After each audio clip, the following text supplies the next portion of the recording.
All right, can you guys hear me? Let me make sure I'm live.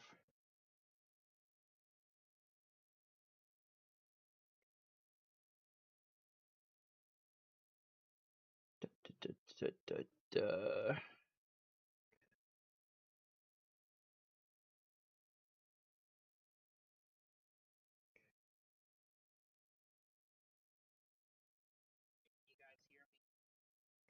Let me make sure I'm live.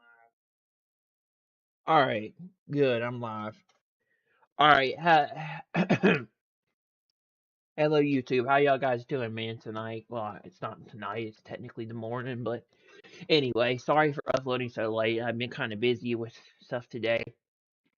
Just got done watching the Babe movie and doing some other stuff.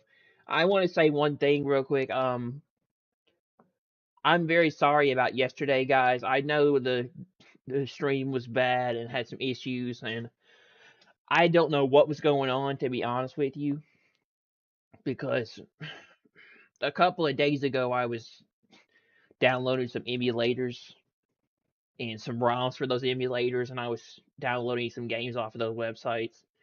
And my computer told me I had like 7 viruses or something. I don't know what that was about. And the stream before that was fine, but I'm sorry for all the choppy audio quality and um terrible streaming and everything cutting out mid sentence and me trying to talk and everything. And I tried to fix that by uninstalling OBS and reinstalling it and everything. And I'm just really sorry about the poor audio quality and everything. It was terrible. I was like, it would get staticky and it would mess up in between sentences and it would mess up when I was recording. So it messed up big time and just had a lot of stuff going on. So I don't know what happened, but hopefully won't do that again. But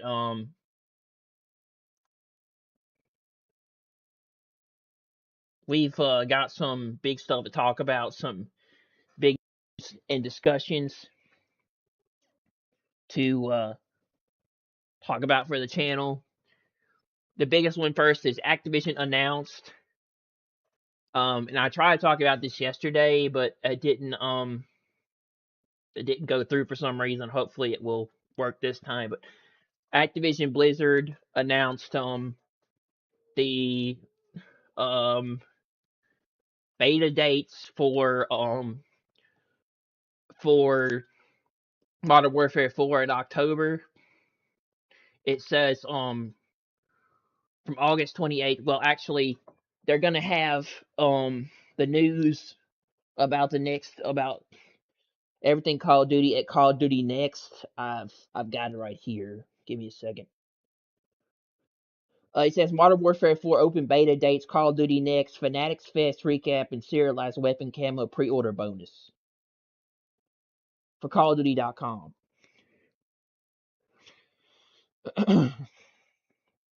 By the way, guys, tell me if you can hear me this time around. Tell me if I sound clearer than before, because every time or it would be unclear. It was very bad, and I'm sorry about that. I fixed it, and it shouldn't do that anymore. I've been having problems with my audio cutting out lately, the last couple of streams, and it was especially noticeable yesterday. So I didn't mean for it to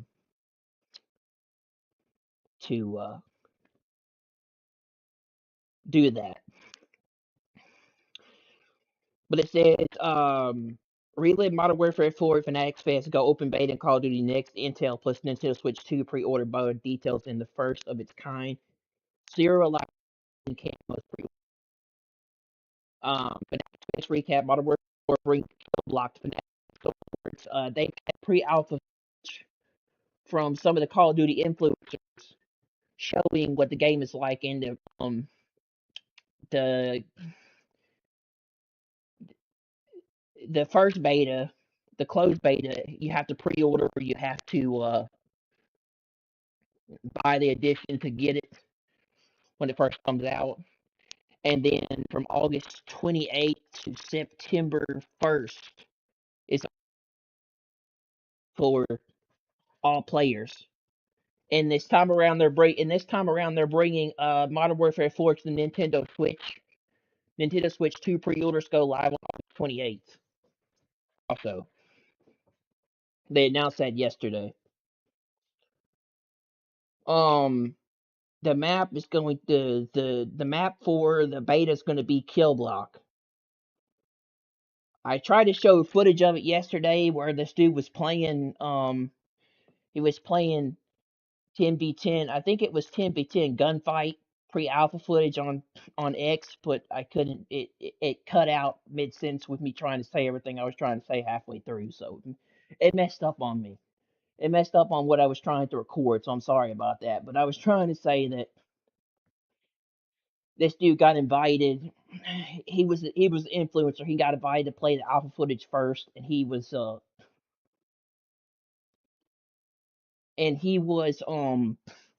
playing the game at the Call of Duty Modern Warfare at Fanatics Fest for the alpha footage. He's playing gunfight 10v10, and he was playing the game.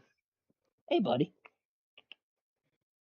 He was playing gunfight 10v10 on Kill Block, and they were testing the alpha footage for the beta, and he was playing the game yesterday. I was trying to show the footage of the alpha, but it got cut out mid sentence in me trying to say stuff. But what I was trying to say was I played Modern Warfare 2019 for years, and I loved it. And I have all the Call of Duties on PC except for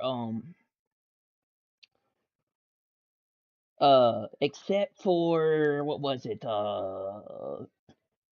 Infinite Warfare and Modern Warfare 2019 and Modern Warfare 2. I got those on Blizzard's BattleNet.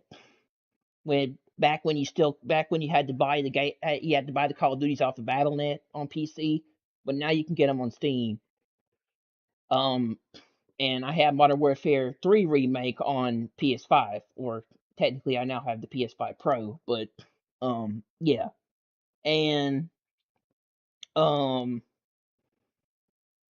I played NW 2019 on PC for years on BattleNet until it either got hacked or you couldn't play it anymore. And I would play crossplay, and I would play gunfight, and I was really good at it, and I would just destroy console players by playing on PC. And they would rage, and they would get mad, and they would get upset, and it was fun. I enjoyed playing the heck out of that game. I played the heck out of that game on BattleNet until until it didn't work anymore, or I think my sound stopped working where I could hear players' footsteps or people behind me.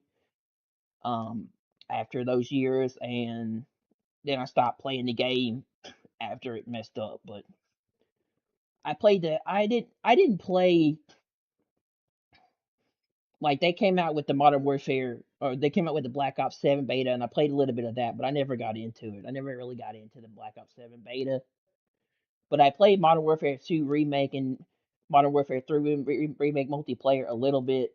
I didn't play it that much. I played 2019 more than I did anything else, but I was trying to say that. And he was playing gunfight, but I showed the footage on my channel, but most of the stuff that I said on there was cut out.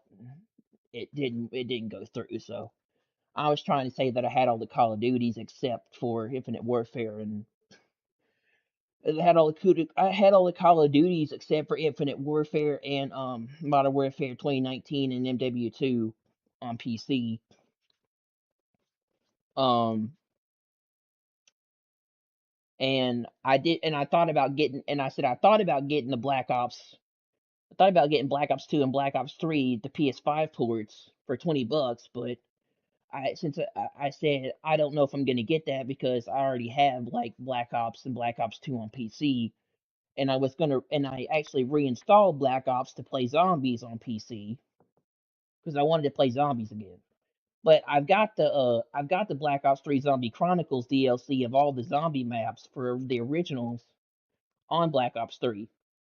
I just don't have. I don't think I have it for PC. I have it for PlayStation 4, or and PS5. But yeah, um, that's what I was trying to say. So it never worked. But this is what they're saying about the beta.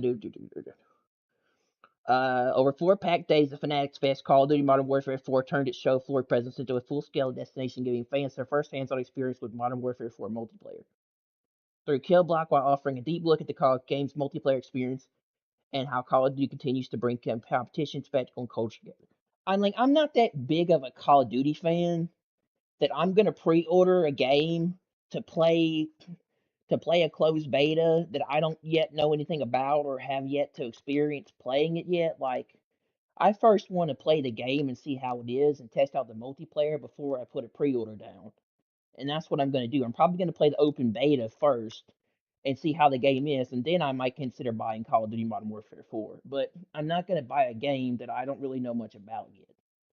I don't really know much about the story, and I really haven't played the multiplayer. I don't really know much about the the game.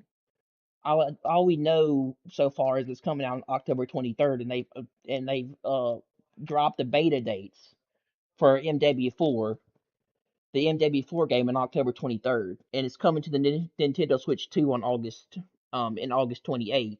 Pre-orders go out for the Nintendo Switch 2 version on August 28th. But yeah, so it'll be interesting to see how MW4 runs on Nintendo Switch 2 and how it plays and how optimized it is for the system and what it's going to look like. If I had a Nintendo Switch 2, I would definitely play MW4 on Nintendo Switch 2 and see how it was.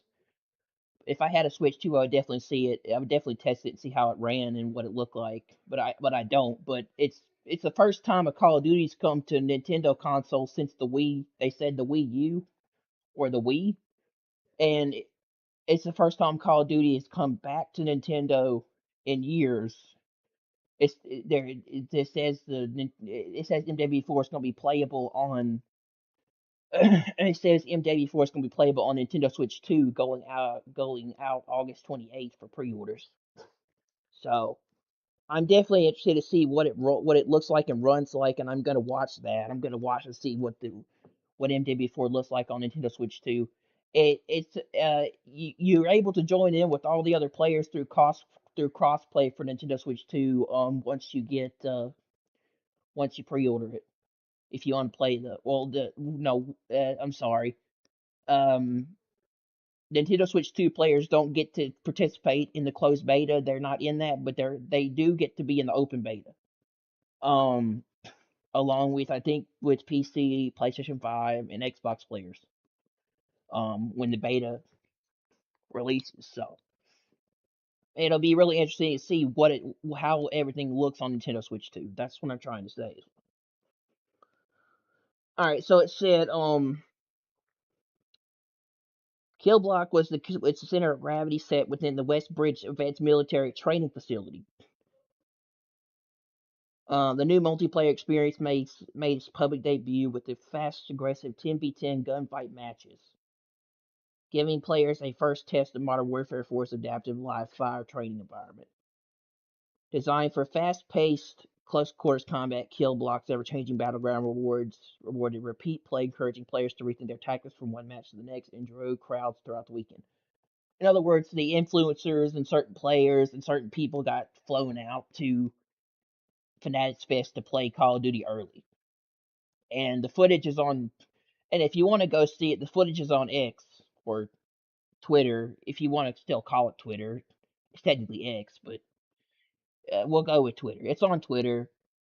If you want to go see the footage, the pre-alpha footage. I tried to show it off last night in the stream, let people see it, see the see the current alpha footage of the game and what they're working on.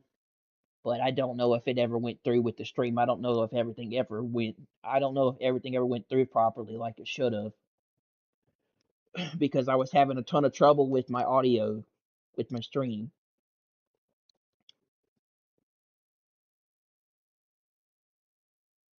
Um, It says the experience extended well beyond the gameplay stations. Infinity Ward developers were also on hand throughout the weekend, meeting players, answering questions, and offering deep insight into Modern Warfare 4's evolving multiplayer experience through live discussions and special live episode of the COD podcast, the COD Pod. The MW4 booth buzzed with activity as creators streamed live, athletes and special guests stepped into the expedition grudge matches, and fans explored interactive displays and took on the Polar's path to victory by navigating rugged terrain in a specially themed road experience. Making its public debut at Fanatics Fest, the Aston Martin Dreadnought concept vehicle was unveiled and gave attendees their first look at the bespoke tactical. Yeah, this is pretty cool. You're able to drive the Aston Martin Aston Martin Dreadnought vehicle in the next chapter of Warzone and DMZ. It says, which is pretty interesting.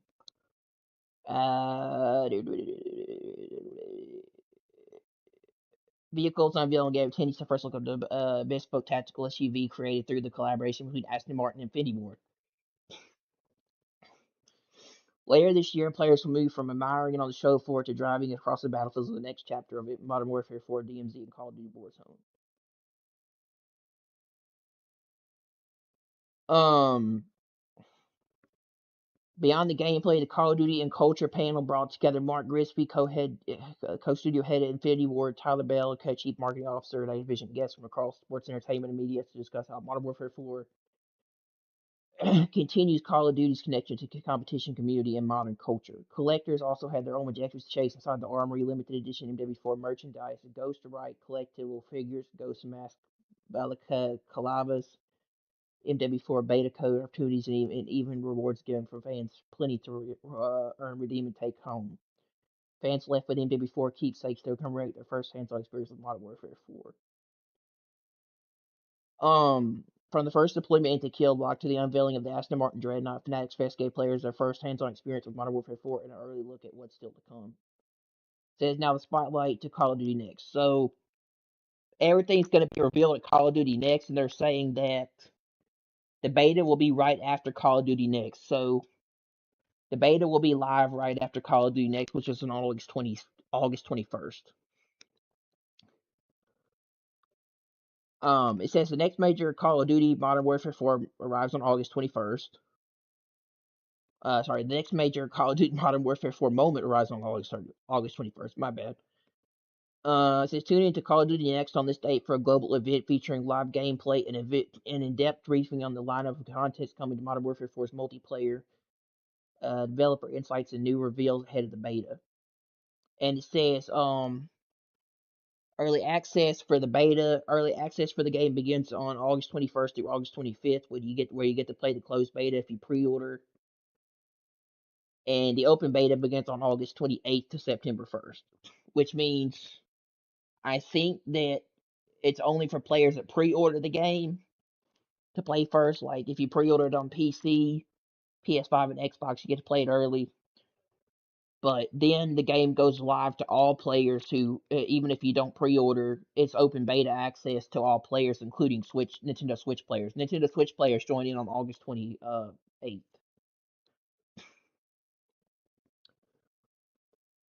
Um, It says Modern Warfare 4 beta times per weekend 1 and 2. The Modern Warfare 4 beta begins on August 21st, kicking off immediately after the Call of Duty Next broadcast for the first time ever. Weekend 1 Modern Warfare 4 early access beta. This begins on August 21st and ends on August 25th. The early access beta is available for players who have pre-ordered the game across the following platforms: Xbox Series X, S, PlayStation 5, and PC. Um, Weekend 2, Modern Warfare 4 Open Beta. The second beta weekend is open to all players on all platforms, regardless of their pre-order status, including Nintendo Switch 2 players. The second Modern Warfare 4 beta weekend is scheduled to begin on August 28th and ends on September 1st. Modern Warfare 4 beta content overview says get ready to drop into multiple multiplayer maps and modes, choosing from a wide selection of brand new operators, including all the Vault Edition operators from players who pre-order the Vault Edition and unlocking as many as 19 different weapons. Before deploying into everything from small-scale 3v3 skirmishes to massive tactical battles featuring tanks and more. Test your mettle across new and returning modes from search and destroy to the brand new kill block plus the training mobility course.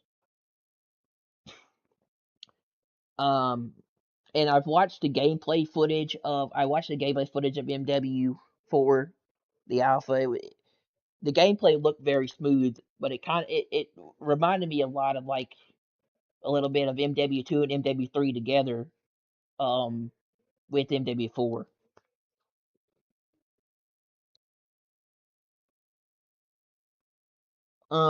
It says experience fluid movement and best in class ballistics, building your own loadouts with the optional help of Gunny. Leveling up as you connect a wide variety of weapons, tacticals, lethals, field upgrades, perks, and skill streaks. And that's just scratching the surface. Expect more gameplay intel soon. It says for Modern Warfare 4 Vault Edition, gear up for the beta. It says Hostile Alliance Operator Pack benefits. If you pre-order the Modern Warfare 4 Vault Edition, you can play the multiplayer portion of the beta as any of the 4 operators from the Hostile Alliance Operator Pack. Price, Valora, Ghost, and Blitz. Price and Valora can be masked or unmasked, accessible via the emote system. Special Forces Operator Pack benefits. Those with Vault Edition pre-order can also access all 4 operators from the Special Forces Operator Pack. SFT France, KSK Amphibious Germany, SK Special Forces South Korea, and SAS United Kingdom. Each of these operators has a voice pack in their local language. Signature weapons collection benefits. In addition, Vault Edition pre-order players can immediately test out the base weapons and blueprints from any of the 5 armaments in the signature weapon collection line with its Apex attachment.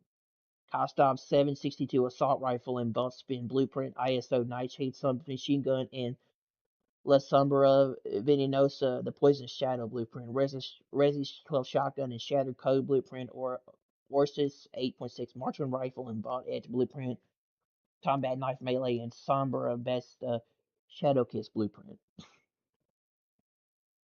More details on this unprecedented beta experience, including exclusive beta rewards and other surprises, are to be expected in weeks to come.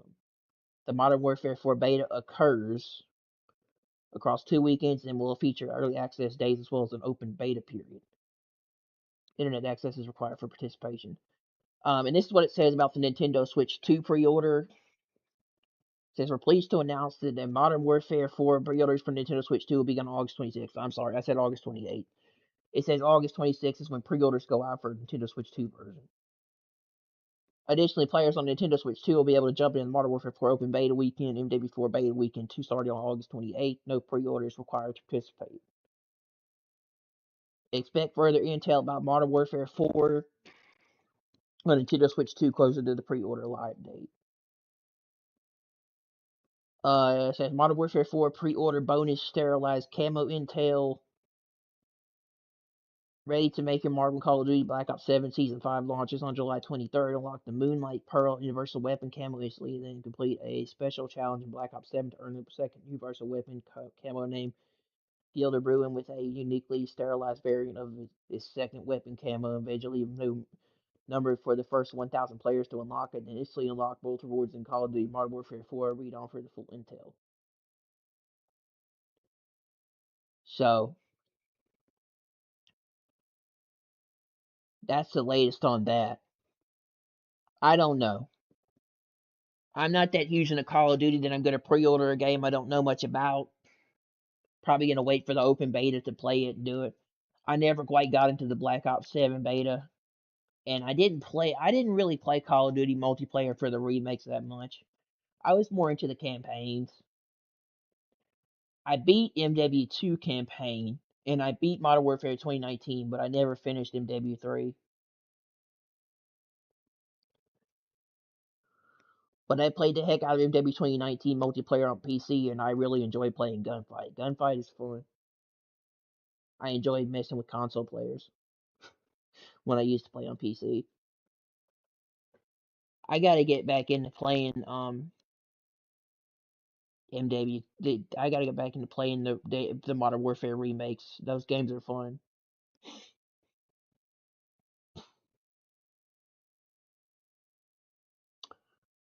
Call of Duty 4 development is led by Infinity Ward and will be available globally on Xbox Series X, PlayStation 5, and PC via Battle.net. Xbox on PC, Steam, and Nintendo Switch 2 on Friday, October 23rd, 2026. It says Call of Duty Modern Warfare 4 for the PC delivers a fully optimized experience led by Infinity Ward in partnership with Bnox for Battle.net, Blizzard Entertainment online gaming service, Xbox on Steam, on PC, and Steam. Infinity Ward is in partnership with Digital Legends is developing Modern Warfare 4 natively for Nintendo Switch 2.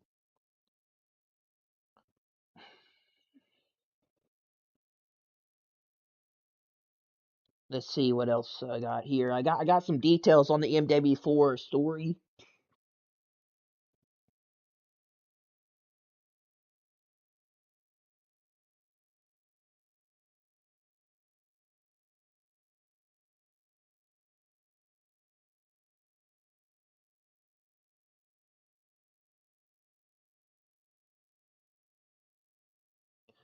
Says here Activision Infinity Ward have confirmed dates for the upcoming Call of Duty Modern Warfare 4 beta test across PC, Nintendo, PlayStation, and Xbox devices. The team behind this year's first-person shooter installment revealed its playtest plans for a blog on posting on the website Call of Duty Modern Warfare 4 players who pre-ordered on PC, PS5, and Xbox Series X.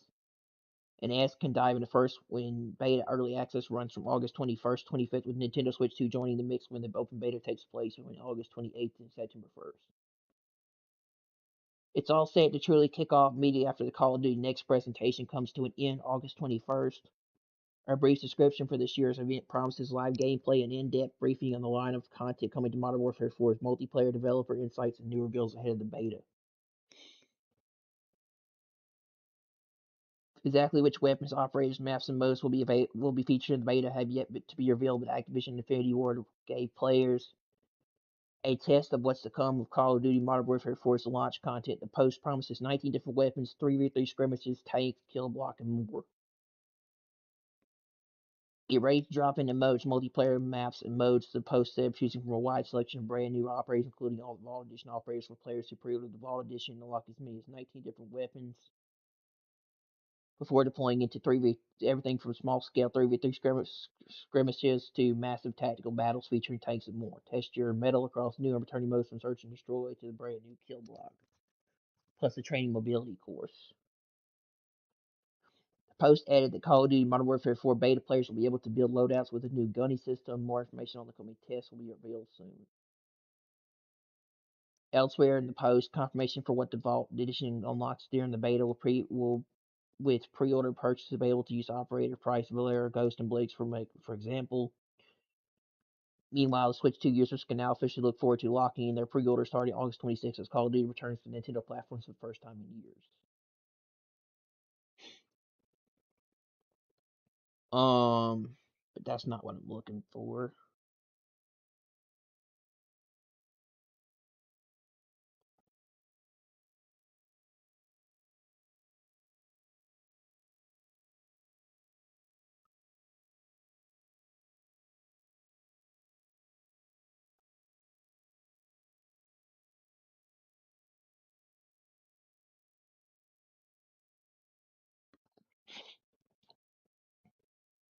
Oh yeah, so it said that the Nintendo Switch was running pretty smoothly.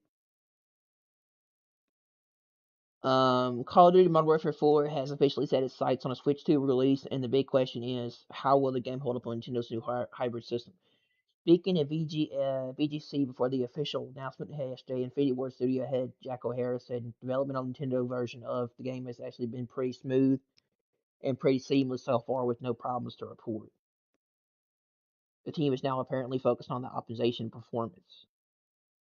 We've got the hardware, then we got the game up and running pretty quickly, and now it's just about optimization performance. With crossplay and cross progression also confirmed, O'Hara also reportedly spoke about how the game has been super fun in playtests where people play against the other platforms. He also mentioned how he previously worked on the Wii U and DS generations of Call of Duty, and said it's exciting to be back on a Nintendo platform. So it sounds like Call of Duty is in good hands on the Switch too. Of course, we'll need to see an action first, and the title isn't actually out until 23rd of October 2026, when the development team still has some time to polish it before the big launch. And fingers crossed there are no delays. This Nintendo version is currently scheduled to arrive on the same day as the other versions of the game.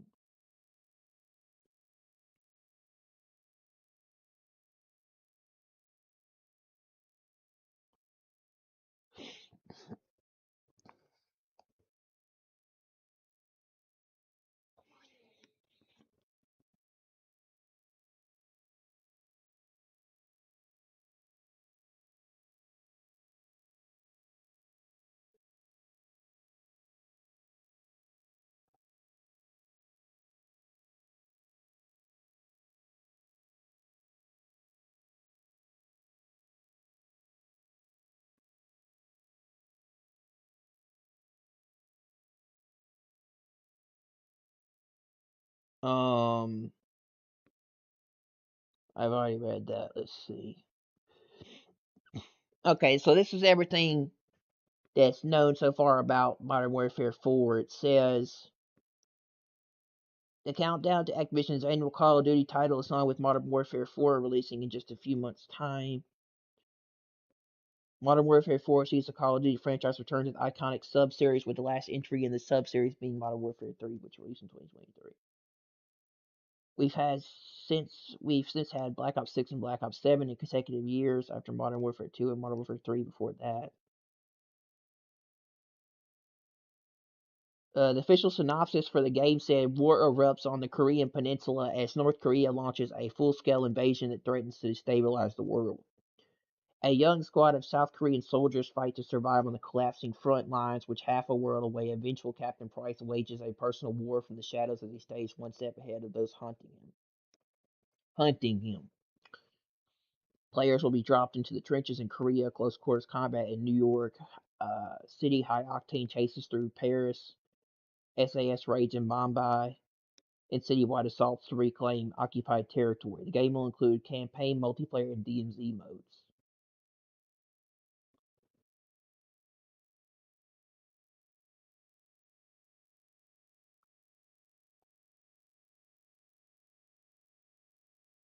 It says Call of Duty Modern Warfare 4 will not be on Xbox Game Pass at launch. Players will need to purchase a copy of the game to play it.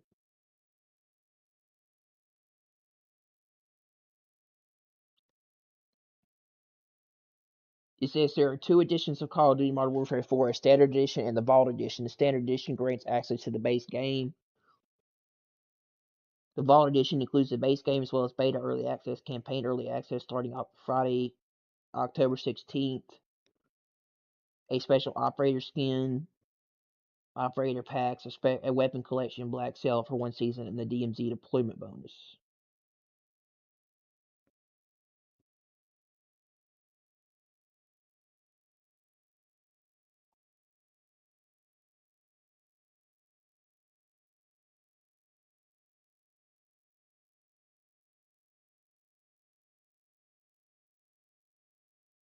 Apparently, it says also that Call of Duty Black Ops 1 and 2 have hit huge milestones. The PS5 ports have hit huge milestones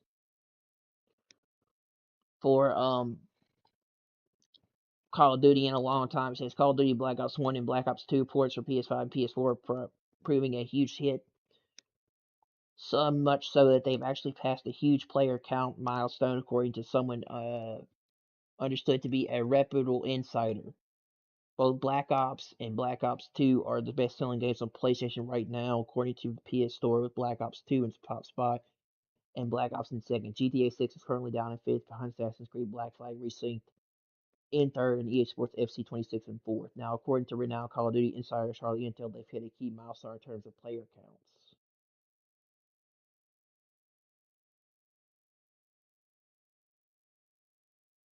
Call of Duty Black Ops and Black Ops 2 ports on PlayStation have more players online than Black Ops 7 does combined on all platforms, sources say. When asked about his sources in the comments, Charlie Intel replied, "The actual sources in is my sources familiar with the players count internally. Why would I tell you who that is?"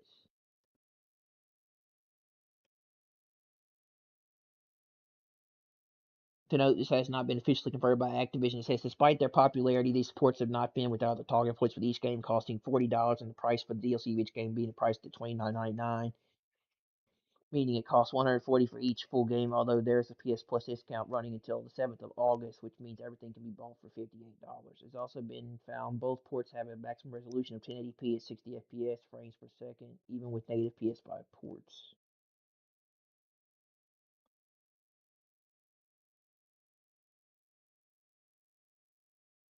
Call of Duty Black Ops 1 and 2 PlayStation ports are proving a huge hit for one key reason.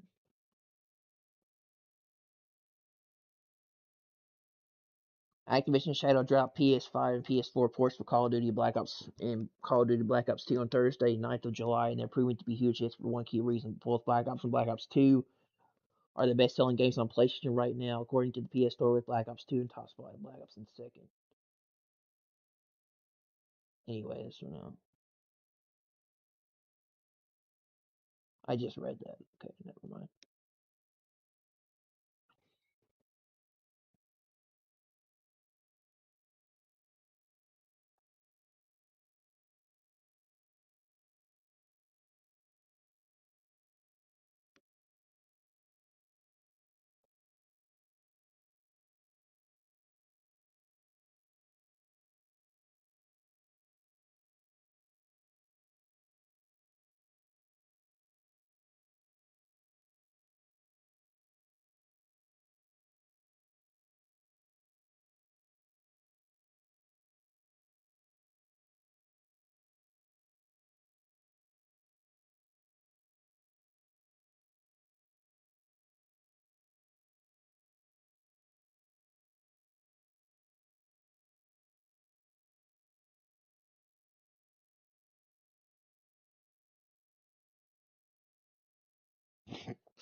Okay, this is the same thing.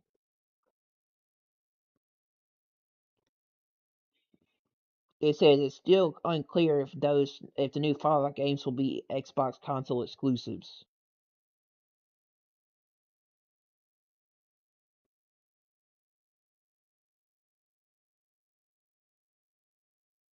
And it says that Game of Thrones is getting a PC game.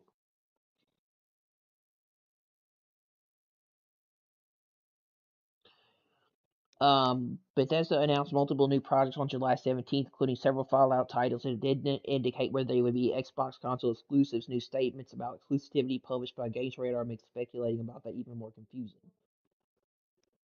Bethesda teased Fallout 5, a co-developed title with Obsidian Entertainment, and the remasters of Fallout 3 in New Vegas. It didn't reveal much about any of these games, simply teasing a special 2027 Fallout Day celebration in Washington, D.C. Meanwhile, Todd Howard said in an interview with Windows Central that it was too early to comment on the exclusivity of the unannounced games. These new Fallout games are all flagship level titles that Xbox clearly wants players to care about in the coming years. That's one of the reasons it's so frustrating that Xbox and Bethesda are still being so coy about their exclusivity plans. This wasn't helped by a new Games Radar feature in which Xbox leadership made some confusing statements about the platform's return to console exclusivity that was teased in June. Chief Strategy Officer Matthew Bell told Games Radar that large live service titles will be multi-platform releases, though Gears of War E-Day has an important multiplayer component that is console exclusive. That approach then seems to suggest that all single player games like those Fallout titles will be console exclusives. But then Chief Content Officer Matt Booty said Games Radar to not overly fixate on single player and that it's a good rule of thumb, but it certainly isn't something that's carved in stone. Right now, Xbox's approach to console exclusivity appears contradictory. While Ball said Xbox is committed to making this clear to players in the future, echoing similar comments to the game's business.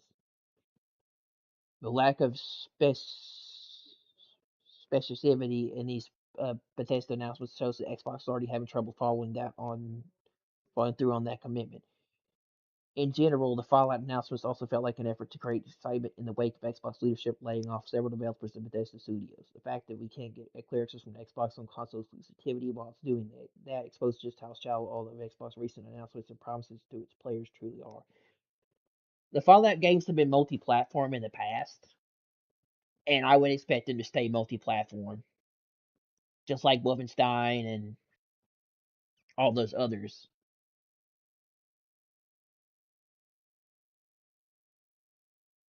So I would expect those games to stay multi-platform. I'm pretty sure the Fallout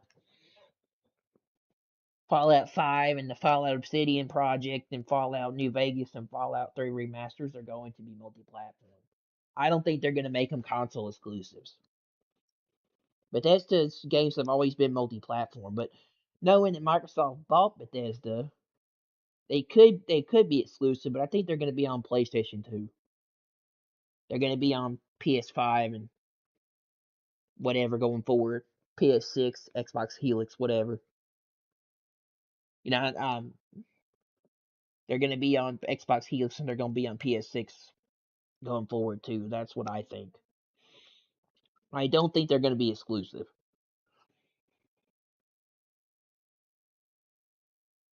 You know, if Elder Scrolls they haven't Microsoft hasn't particularly announced that Elder Scrolls 6 is going to be exclusive to Xbox. If Halo and all these other titles from Xbox are going to be on PlayStation, I expect Elder Scrolls 6 maybe to be on PlayStation and some of the others, except Clockwork Revolution and Gears of War EA are not on PlayStation. But not Gears of War, Halo Campaign Evolved is on PS5.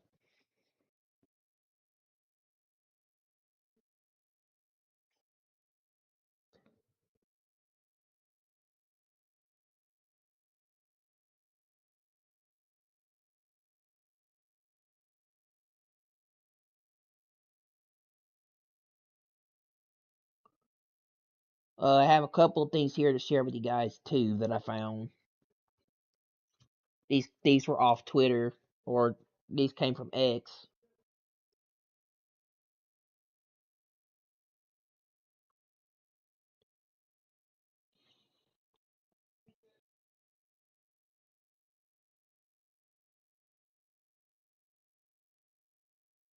Um,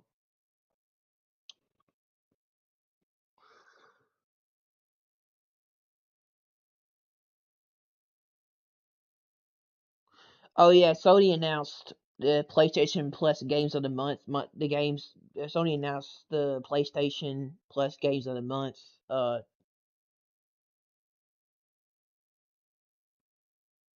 Sony announced the PlayStation Games of the Month for July, and they're saying it's Avatar: Frontiers of Pandora, Firefighter Simulator, Ignite, and Psyops: The Mindgate Conspiracy, which that is a really old PlayStation 2 game, and I really like that game, so I wouldn't mind playing that again. I might stream that.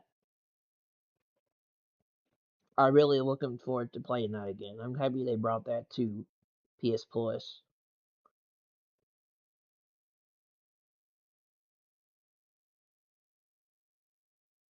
Probably gonna play that.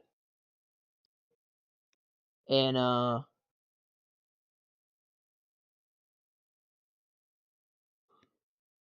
and the Indigo Prophecy also, which is from Classics catalog. So those are the games they're bringing to the game catalog for PlayStation Plus for July. So I've got here some pretty interesting stuff. It says Ubisoft is promising Ghost Recon news next month as information emerges of a definitive edition of Wildlands with 4K 60 support and a new mission.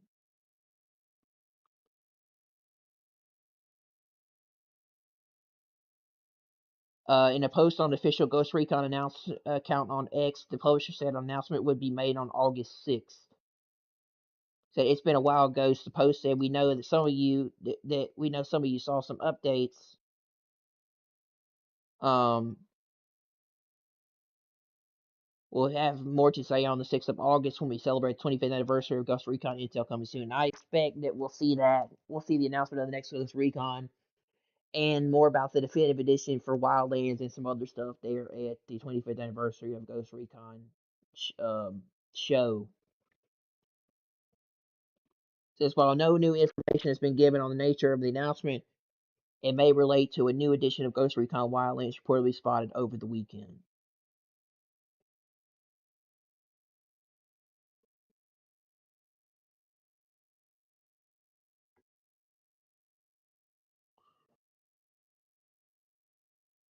Says a user on the Ghost Recon Wildlands Reddit page posted an image they saw on their Xbox dashboard promoting a new definitive edition of the 2017 game. A definitive edition of the game has now started appearing on certain regions of the Xbox and PlayStation stores, but is for Xbox One and PS4 and appears to have been quietly released earlier this month. The dashboard promotion shared on Reddit refers to a major update which includes the addition of a new mission called Last Rites and support for 4K and 60 FPS gameplay, implying PS5, Xbox Series X, and S support.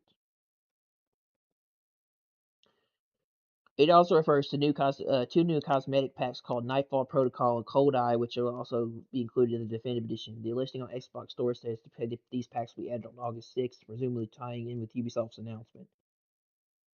It is not yet clear if the August 6th announcement referred solely to Ghost Recon Wildlands Definitive Edition or whether it will also include a reveal for an entirely new game in the Ghost Recon series. The last entry, Ghost Recon Breakpoint, was released in 2019 and was met with a mixed response with a Metacritic score of 56.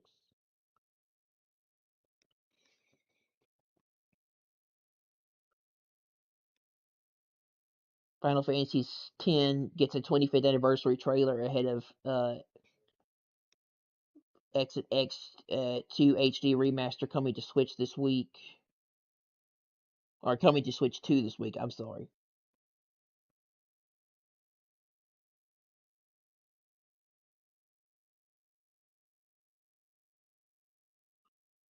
EA Sports SC has correctly predicted the FIFA World Cup winner for a fifth time in a row.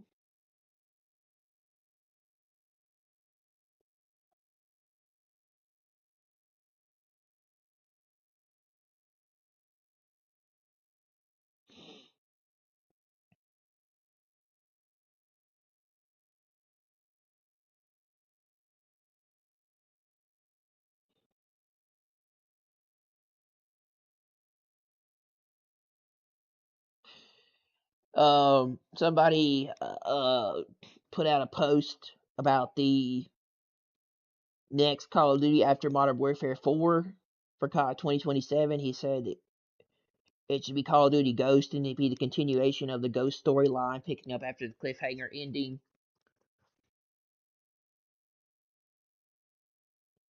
Or Call of Duty Civil War. Modern day Civil War breaks out in the United States with a threat toward global peace. If it escalates further, you play as a government agent infiltrating both sides and doing whatever it takes to eventually calm tensions and end the war. Call of Duty Versus Especiales, an entire game focused on Alejandro and Rodolfo as they take on cartels and other militarized forces within Mexico, taking place for MW2. Call of Duty Shadow Company, a game centered around Graves and Shadow Company prior to MW2 or after MW4, depending on what happens in the story. A lot of potential with Shadow Company for a game that's not just TF 141.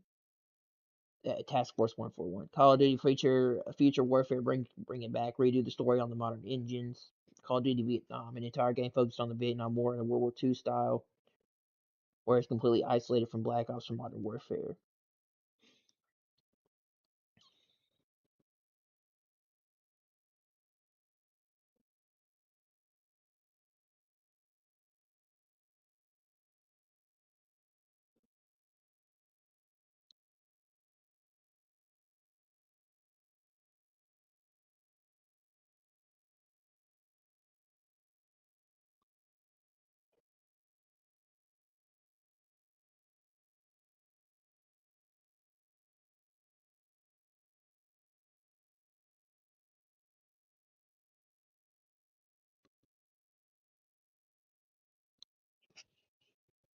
Um, the director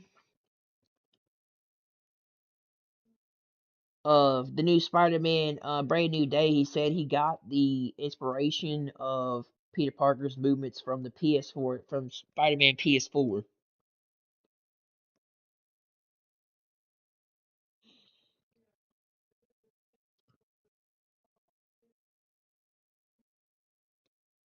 Um, this is according to Game Rant. It says that an official Wolfenstein game has just been confirmed, and it'll first rear its head in fall 2026. And it says Machine Games, Bethesda, and Muddy Office are teaming up to create Wolfenstein: The Role-Playing Game, a brand new official licensed tabletop RPG based on the beloved first-person shooter franchise. Wolfenstein: The Role-Playing Game has recently received its own page on the crowdfunding site GameFound, and pledges will go live sometime in fall 2026. The Wolfenstein franchise hasn't received a new mainline entry in almost a decade, but a new one could be on the horizon after a no-clip documentary featuring Machine Games developers saying the team is not done with Wolfenstein aired in September 2025. Fans have been convinced another mainline entry is on the way. These theories have been supported by several rumors and leaks from earlier this year, with several sources claiming that another Wolfenstein game is in development at Machine Games, and one claiming that a casting call has already been sent out. Neither Machine Games nor Bethesda has officially confirmed that another Wolfenstein video game is currently in development, but at least fans will have a tabletop RPG to play soon. Um, Announced in March and then listed on GameFound at the start of July, Wolfenstein, the role-playing game, will see players create their own distinct resistance fighter and face off against the Nazi forces in Wolfenstein alternate history version of 1960s America. There's currently no release date for Wolfenstein, the role-playing game, but fans will be able to be back will be able to back the project on GameFound sometime in fall 2026. So we're gonna get multiple projects from Bethesda, bro. It's gonna be a really good year for gaming in 2026 from Bethesda. We're gonna get um well we're gonna get multiple projects from Bethesda at this point. We're gonna get Elder Scrolls 6. We're gonna get more updates on the on Starfield. We're gonna get um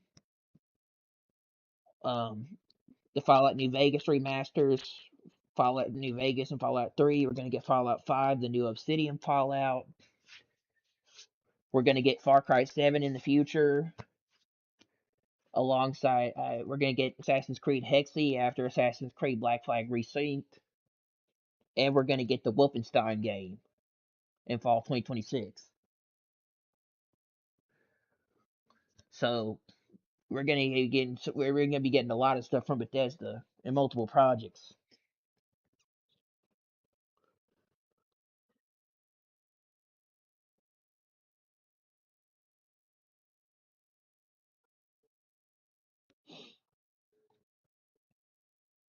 Let me make sure I'm not cracking up when talking. Let me go back.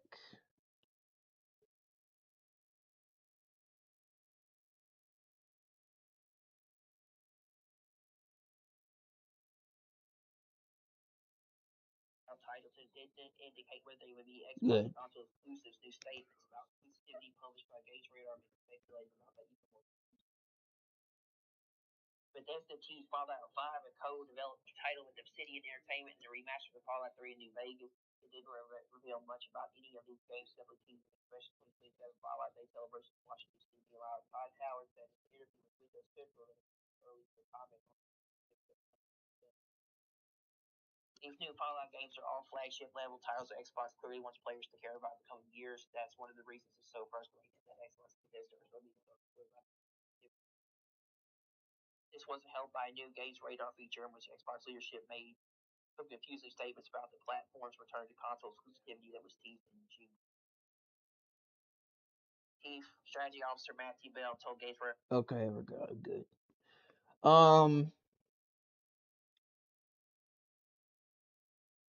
Shit.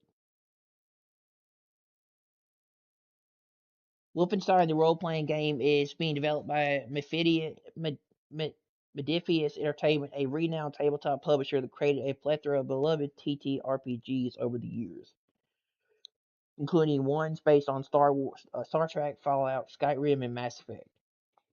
Though details are still a little scarce, Modiphius has confirmed that Wolfenstein, the role-playing game, will be used the company's 2D20 gameplay engine, which essentially sees player rolling two 20-sided dice simultaneously and comparing their rolls to the numbers attached to the character's skill sheet. In an interview, Games Radar back in April, Modiphius lead game designer Evie Moriarty sees some of the special additions and tweaks Wolfenstein the role-playing game is making to the tried and tested 2D20 RPG system. One particularly intriguing feature is I am prepared to die mechanic, which lets the player fully regain their health, refill their momentum, and gain an instant upgrade, all at the cost of the next death being permanent. This unique mechanic is accompanied by a special crisis mechanic that increases the moment-to-moment challenge of gameplay. Wolfenstein has received an official tabletop adaptation. Back in 2022, Archon released Wolfenstein the board game, a tabletop dungeon crawler that sees players suit up as BJ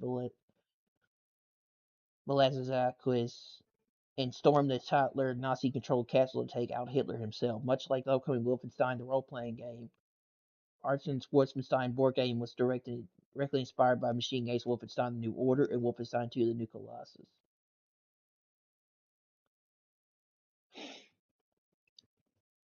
So we're gonna be eating good when it comes to Bethesda, man, in the coming years.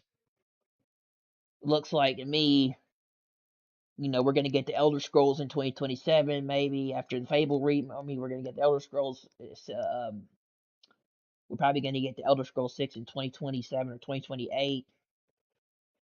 We're gonna get the Fallout remasters in 2029. We're gonna get Fallout 5 in 2030. Um, and then we're gonna get Assassin's Creed Hexy in 2031, and then maybe Fallout 7 in 2032, and Wolfenstein in 2000, and Wolfenstein in fall 2026.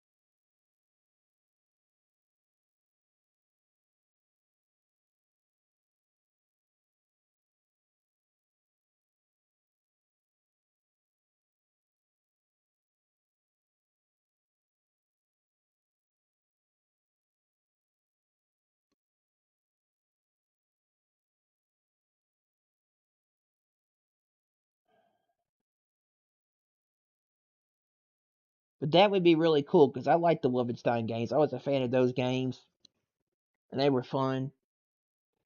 I have Wolfenstein: The New Colossus and Wolfenstein. Let's see what I have.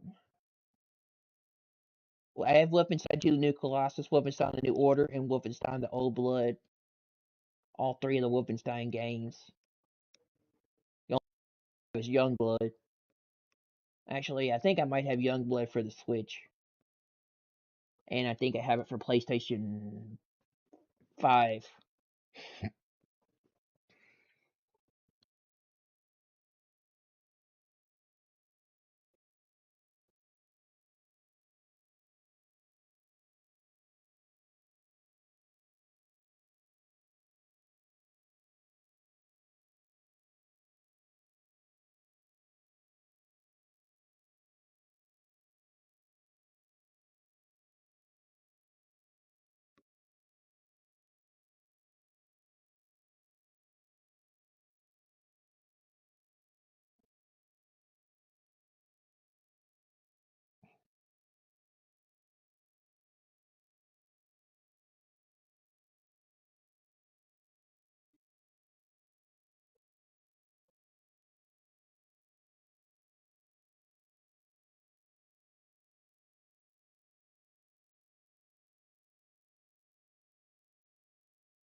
What else we got here?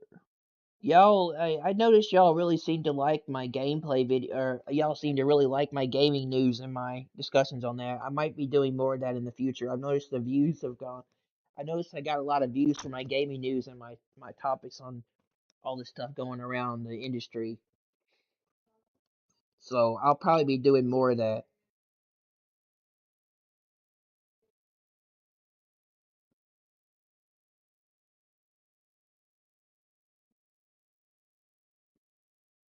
Um,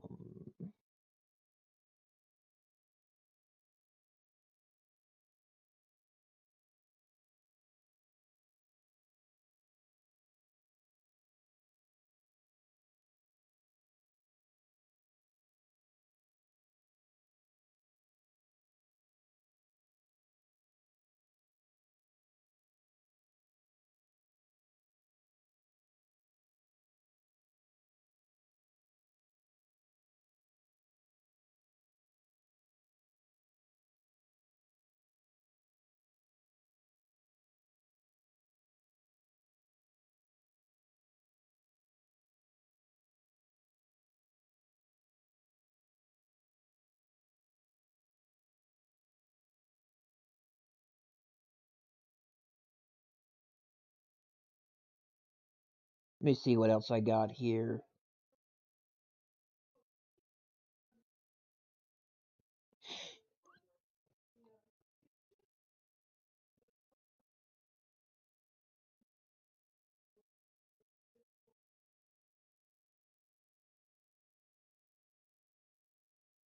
I already talked about the Modern Warfare open and closed beta dates.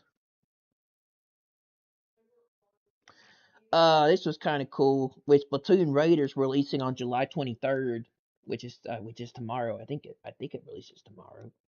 Um,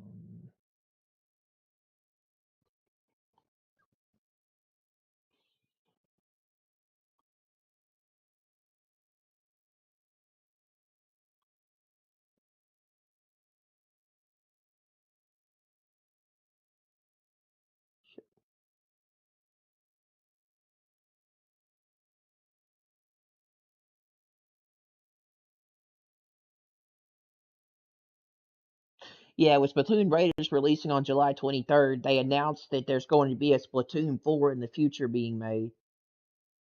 Says Nintendo basically says that Splatoon 4 will happen.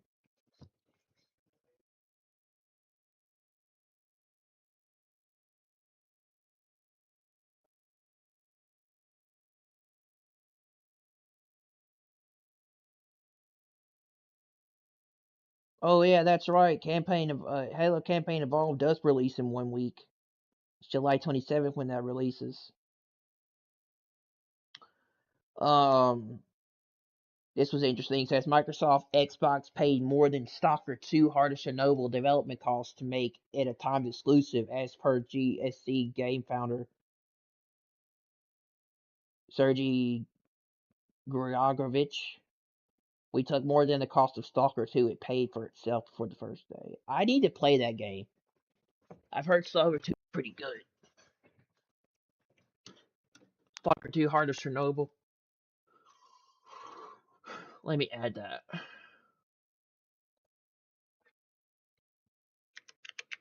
Stalker 2. Okay, I already have it added. Never mind.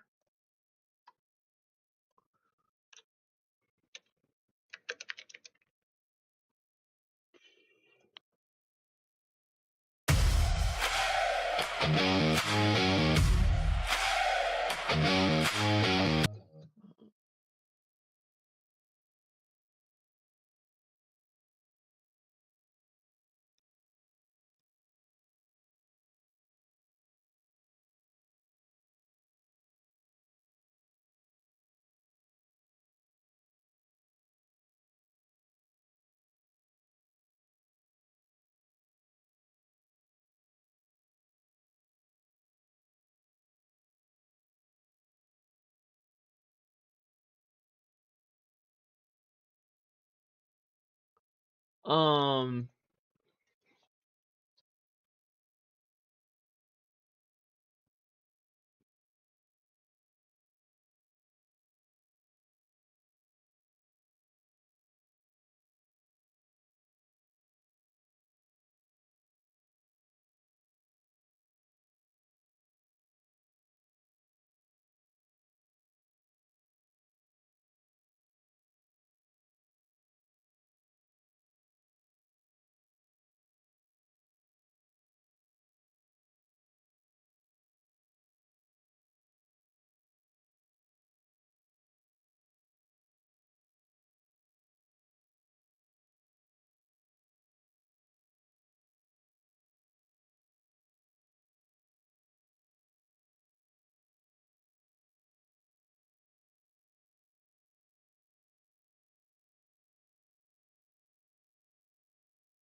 Okay, so this was interesting. It's real say that Fallout New Vegas director says RPG.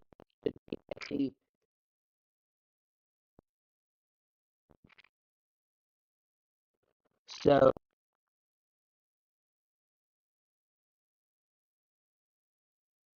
New Vegas and Pandemic director Josh Short.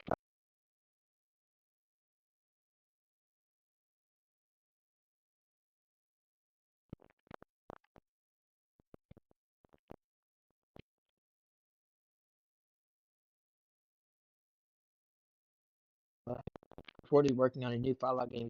Even RPG players have been conditioned to be all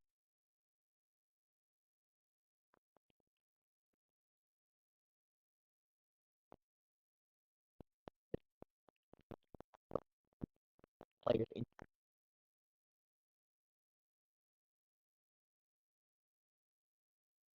their value from start. They're all where the characters to do your best and your best is worth trying to do, but it's not just no everything.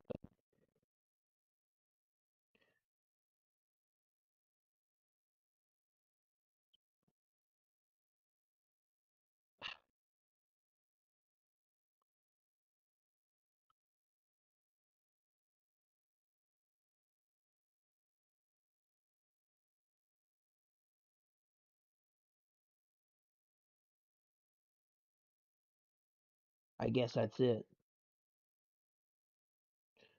Oh no, he goes on to describe scenarios where he has incorporated this philosophy to different levels of success to favorably or unfavorably reception by the audience. Speaking of Pentiment, a game where you have to solve a murder with no confirmation as to the culprit. Sawyer says that he doesn't want to create different concrete answers, so players have to sit with their choices.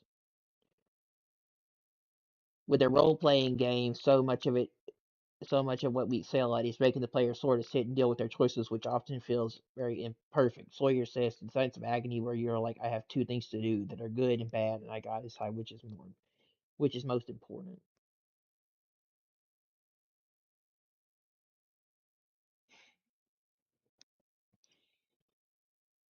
Sawyer players unable to stop the god ethos. We also try to telegraph that that he's way beyond the ability to physically do anything. Too, he says, but players are very conditioned by a lot of RPGs to expect like, yeah, but I'm built different. Like I'm going to be able to take this guy out, and then you can't. Another one of Sawyer's controversial decisions was in Fallout New Vegas, where an objective that allowed you to help Mr. House while making peace with the Brotherhood of Steel was removed from the game. By forcing players to destroy the Brotherhood in order to help the billionaire, it made them question whether doing House bidding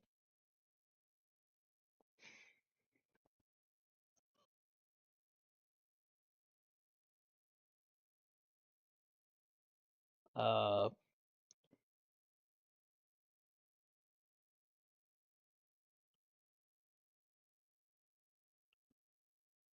crap, I lost it.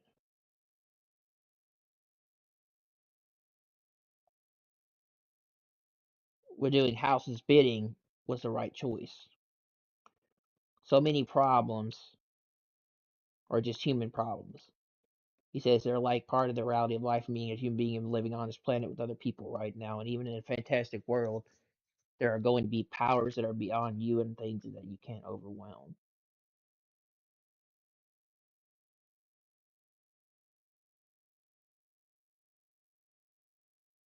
Obsidian veteran Josh Sawyer thinks some RPG choices are best when they're not purely good or evil. Fallout New Vegas director chooses dysfunction to incorporate and corruption in his ideal ending for the RPG. Fallout New Vegas director Josh Sawyer said that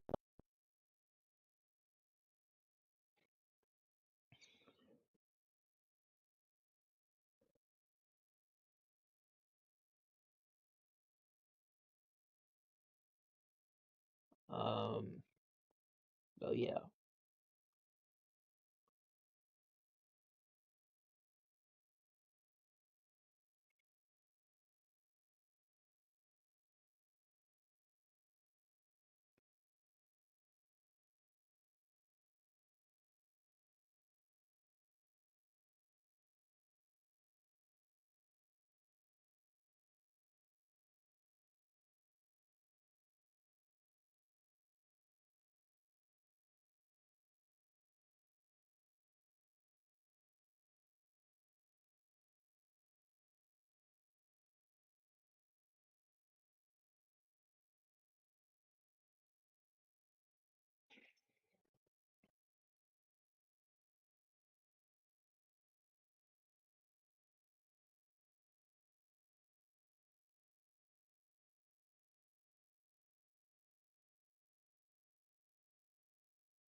Um,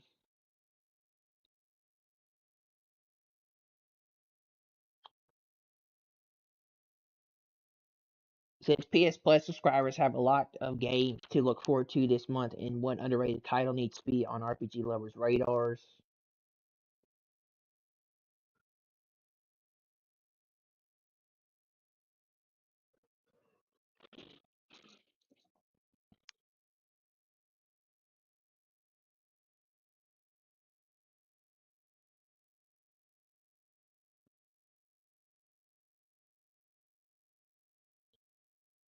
PlayStation Plus has revealed its new monthly line of games to look forward to, and subscribers who have an affinity for RPGs with great vetting will want to give Rise of the Ronin a try. Other titles like Avatar Frontiers of Pandora and Dying Light are bringing other great options to PlayStation Plus this month.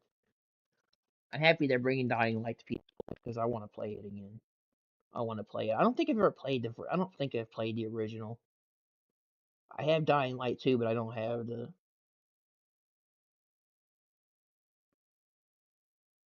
I don't think I've played Dying Light. I don't think I played the original.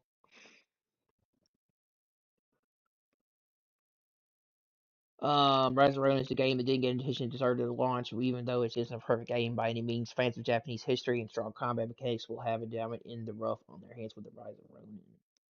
Of the Ronin. One of the biggest reasons that Rise of Ronin has failed to get a lot of attention at the launch is because it released alongside a pretty big contender. Rise of the Ronin came out on the same day as Capcom's Dragon's Dogma 2, with the two being RPGs. Many gravitated toward the Dragon's Dogma 2 sequel that has been anticipated. Dragon's Dogma sequel that's been anticipated for a long time. The Team Ninja made RPG may have struggled to make a splash back in 2024, but its place on the new PS Plus game list could help give it a second wind. It's important to at least mention the Rise of Ronin definitely has its drawbacks. Some of the biggest criticisms that the game faced at launch were that it felt dated for a PS5 game. This isn't wrong, but that it also shouldn't keep RPG fans away. The graphics and open world design are where it feels the most dated, but other mechanics shine through. Rise of the Ronin gameplay, especially when it comes to combat, is on par with other modern RPGs, making it well worth looking past the dated graphics.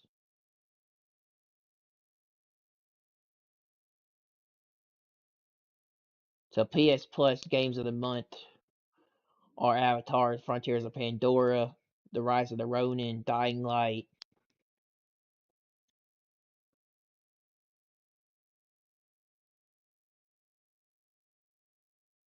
and the Conspiracy and other.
It says Black Ops fans sure showed up for PS5's overpriced Call of Duty ports.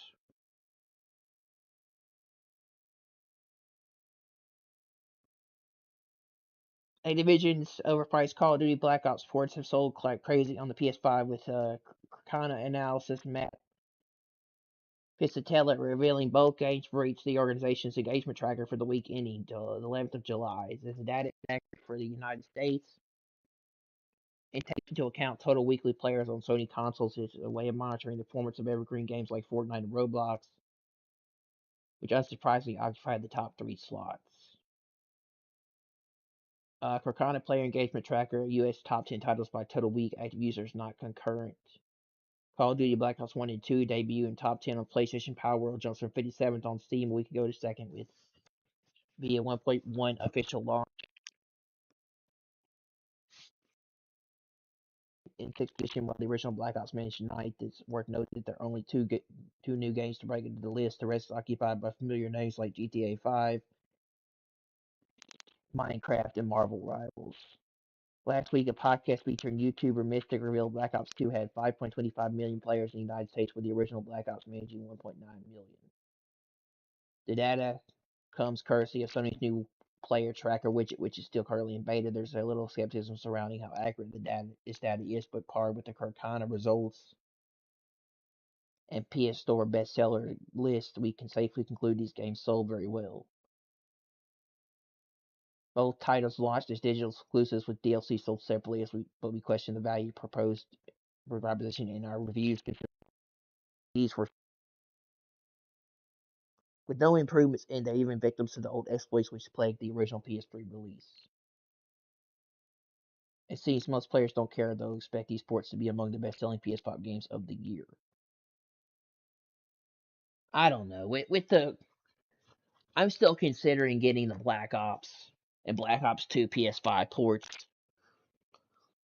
With how many cheaters and hackers have been in there, and players exploiting the game, and people blowing themselves up to reach max level and negative XP, and being a lot of hackers still in the PS5 ports. I don't know. Call of Duty is really easy to be hacked, and the games are so old they can be hacked. They're really good at being hackable. So with the games being like 20 to 30 years old, they're really easy to hack into because Activision kind of has stopped working on trying to fix the servers, even though they said they're going to try to fix the issues going on with the games. But they kind of dropped the ball on trying to fix the ports. They're not really trying to. They kind of abandoned trying to fix the Call of Duty servers.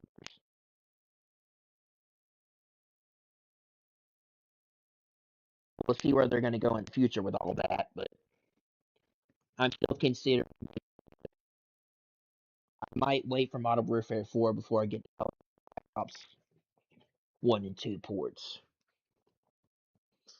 I'm more leaning toward Assassin's Creed Reseek than I am the Black Ops ports. The Black Ops game ports. Want to play Assassin's Creed. I want to play Assassin's Creed Black Flag Resynced.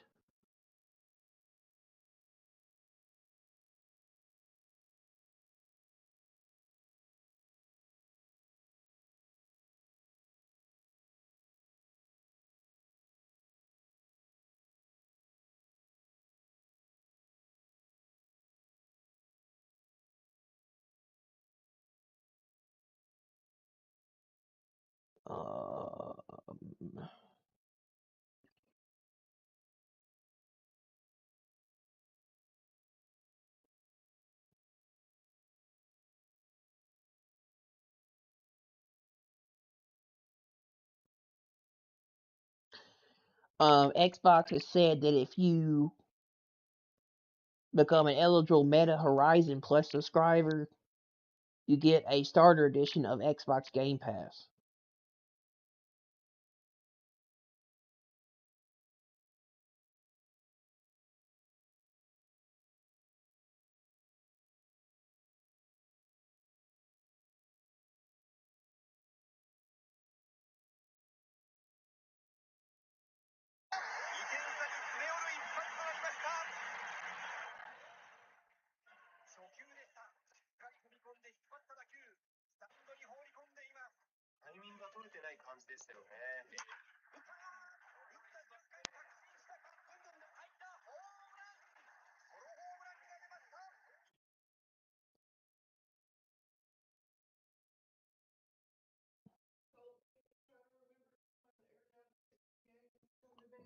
Uh-huh. Are you going to bed?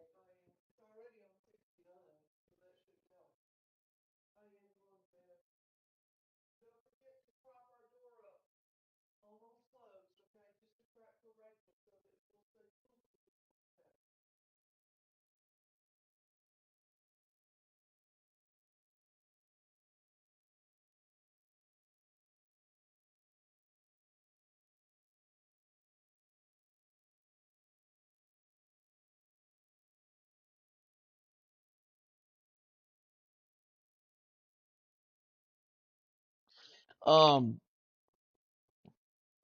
there's apparently exclusives are doing really well in Nintendo Switch 2. It says exclusives are doing heavy lifting on the Switch 2 eShop at the moment. It says Splatoon Raiders, Star Fox, Mario Kart World, Pokemon Pokopia, Moonlight Peak Switch 2 edition is not, and Donkey Kong Bonanza.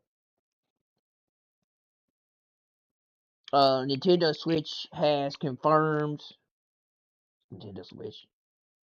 Nintendo has confirmed that the Splatoon 4 is coming after Splatoon Raiders. They said we will continue to develop competitive gameplay going forward.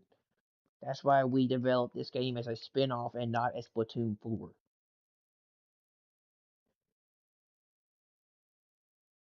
Ubisoft removed the new, or Ubisoft removed the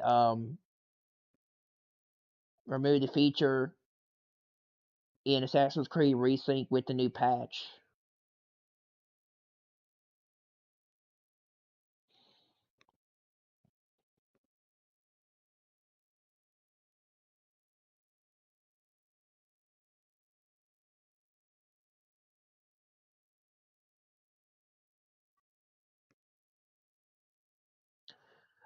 It says Ubisoft was first game from Ubisoft that requires internet connection to install the game. Its requirement goal is to serve as kill switch and coward. Sony didn't do anything about it.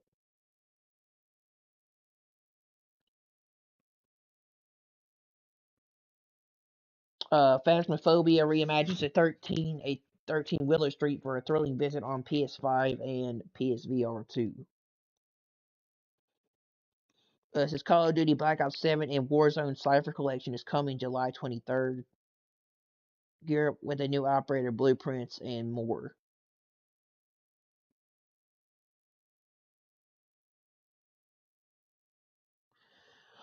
Um, this was interesting. It says CD Projekt Red will showcase The Witcher 3 Wild Hunt Songs of the Past expansion at Gamescom. Opening night live, it says August 25th, 11 a.m. Pacific Time, 2 p.m. Eastern, and 7 p.m. CEST.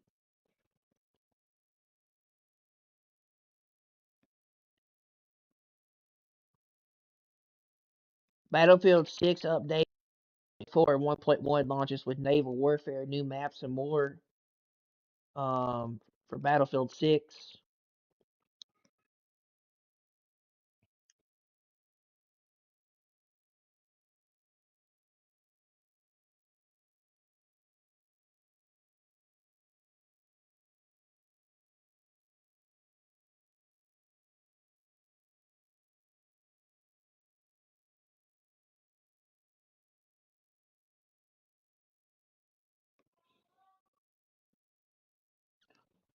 There was this dude who was a modder. It says modder Dryexo created functional portals in GTA San Andreas that are able to take him to GTA 3, GTA Vice City, and GTA San Andreas. Um, for the game.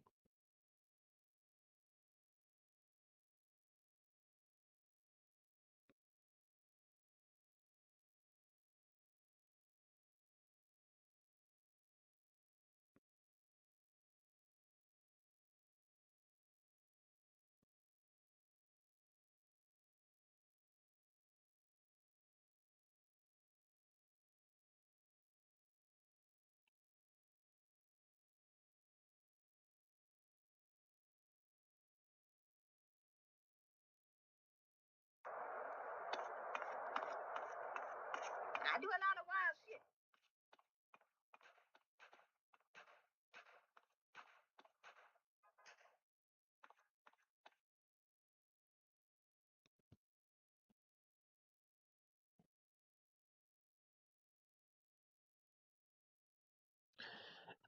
shit. This was pretty big news today that came out from Sony. It says among the backlash to Sony's decision to end production of discs, it says just 7 PlayStation games sold more than 100,000 copies, physical copies in the U.S. so far this year. So Most of PlayStation, 95% of PlayStation's sales come from digital, while 50% come from physical. It says Carcana's data covers U.S. physical PS5 sales, not global sales. Physical markets can be stronger in EU, Japan, and elsewhere, highlighting a 100K U.S. physical threshold. It ignores the same titles have sold millions worldwide, making this comparison incomplete and misleading.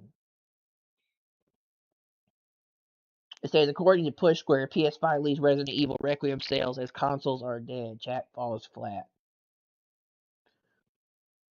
There's been a persistent opinion, perhaps partly powered by talking to PC players, that consoles are on their way out. Resident Evil Requiem is the latest example where there has been speculation it sold considerably better on PC than PS5. There's perhaps popularized by reports that emerged around the game's launch, but that Capcom makes the majority of its sales on PC.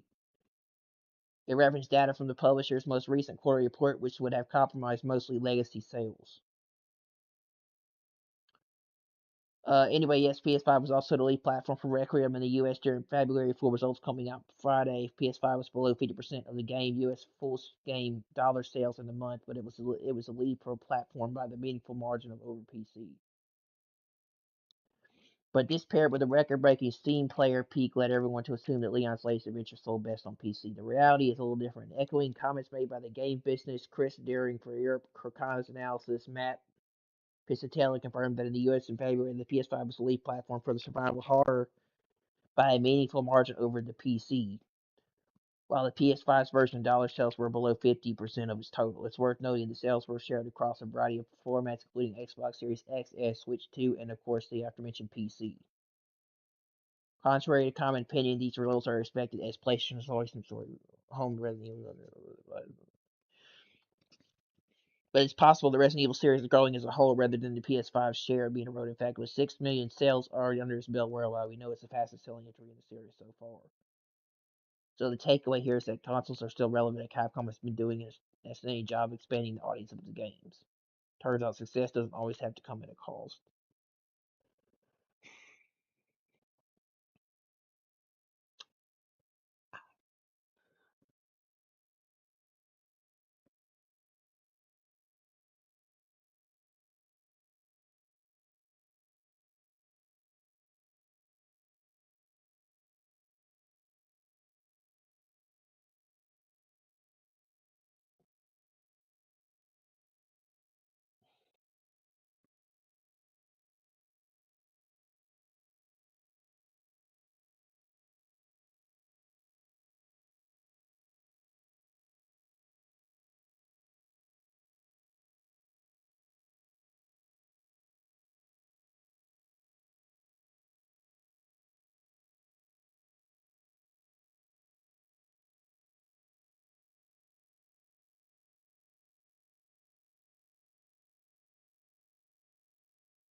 Um, Xbox is now running the PS Vita through Green Vita. It says an app that supports Xbox Cloud Gaming. It says to use it, you need a modded hack PS Vita and an active Xbox Game Pass subscription.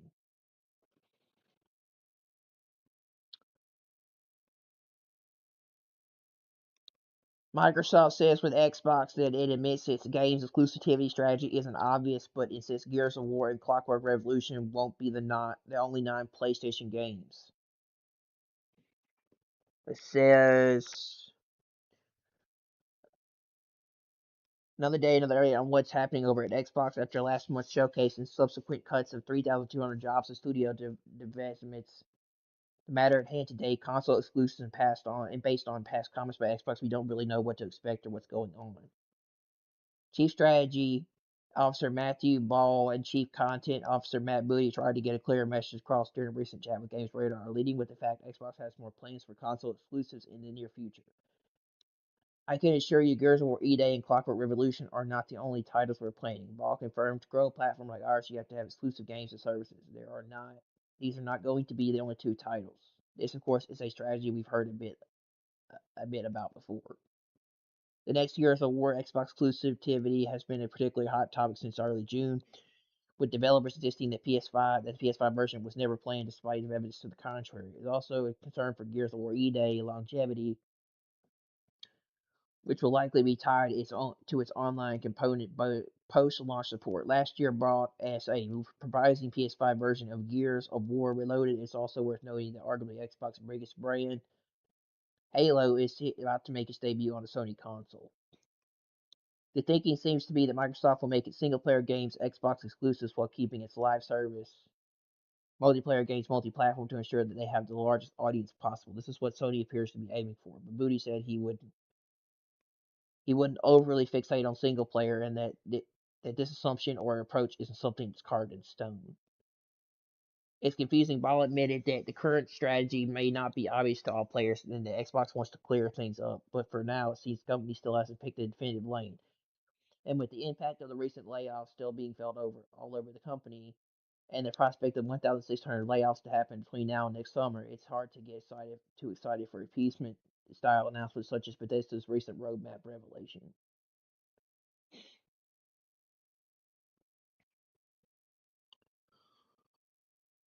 Let's see.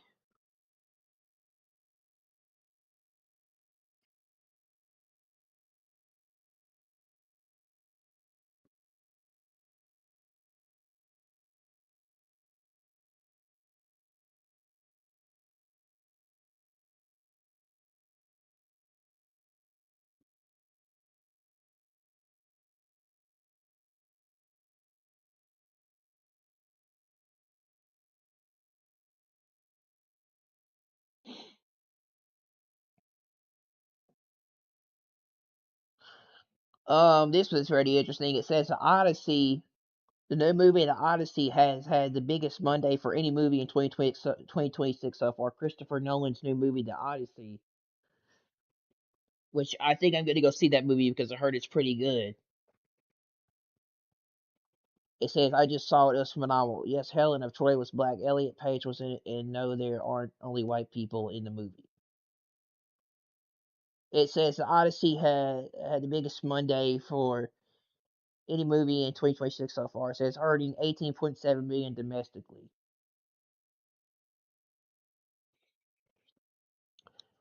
And this was probably my favorite announcement currently out. It's probably my favorite announcement probably out like today. Probably my favorite. It says Star Wars Knights of the Old Republic remake is claimed to be coming in 2028. So, despite that game going through the rigmarole and being in development hell and switching studios and going through the process of switching between the Star Wars Knights of the Old Republic remake, people assuming it was dead and they were not gonna and it was not coming out. It's still in development and expected to come out in 2028, even though that game has gone from studio to studio and has had a lot of problems. Star Wars Knights of the Old Republic remake is coming out in 2028. They're saying.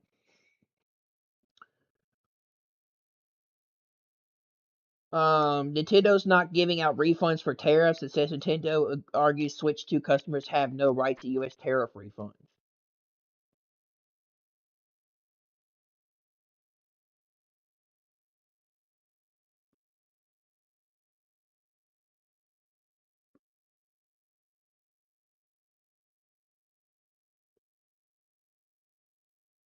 It says Android users the nanosecond after they tried to launch GTA 6 via emulation.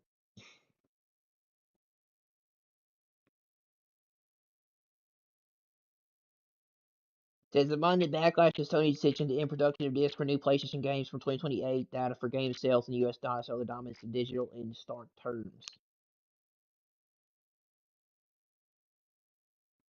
Someone modded CJ into Black Flag Resynced. The John Wick game that was supposed to come out that they announced, it says it's supposed to be launching in 2028. It says the game was officially revealed earlier this year, but it's been in the works for some time. It says recent alleged comments from an executive of Saber Interactive reveal the game is lined up for launch in 2028. This puts a bigger reveal for the game for sometime next year as they prepare for launch, which hopefully is early 28.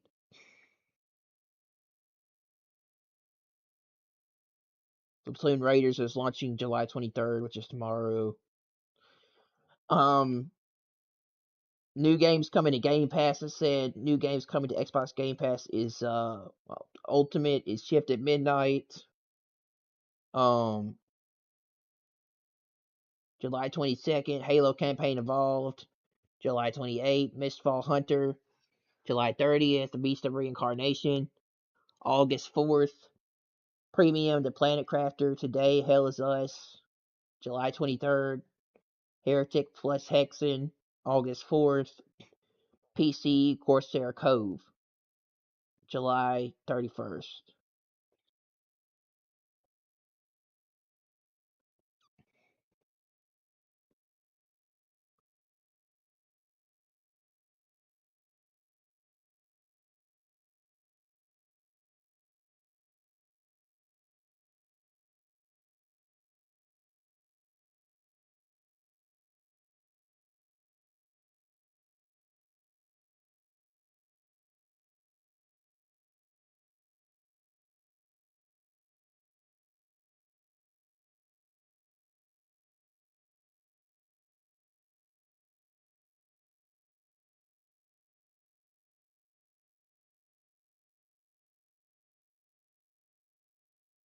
Yeah.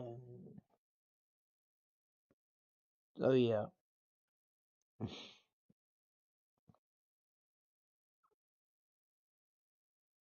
Nintendo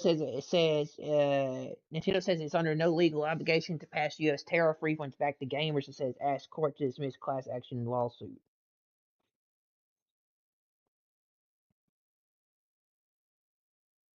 Nintendo is asking a court to dismiss a proposed class action suit that was filed this past spring by gamers to say the Mario Maker is breaking the law if it doesn't pass on its U.S. tariff refunds to consumers.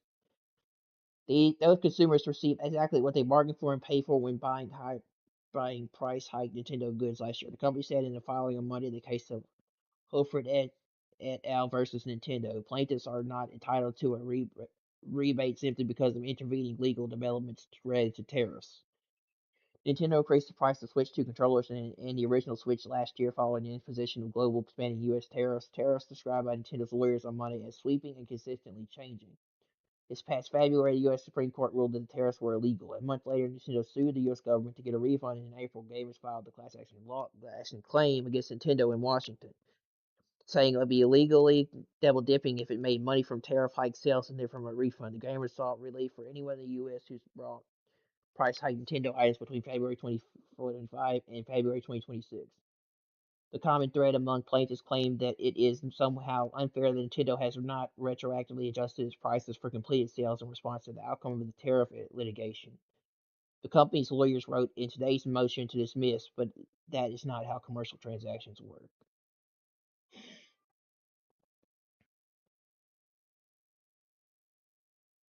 So Nintendo's being sued for tariff refunds.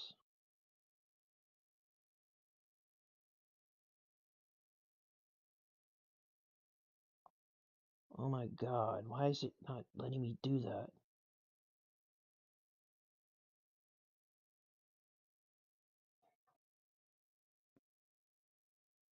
There we go, wait. There we go.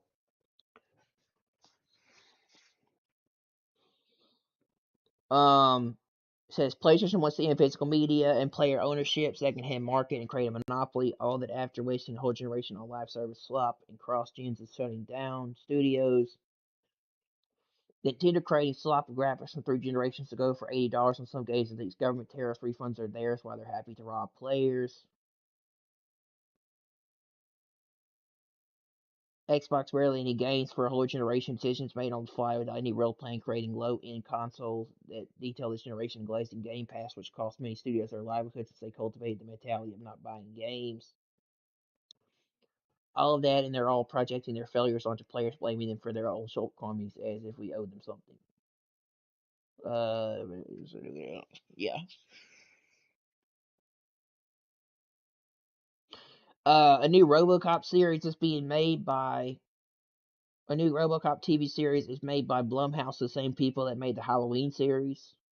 Says James Wan and Ed Neumeyer will executive produce the series.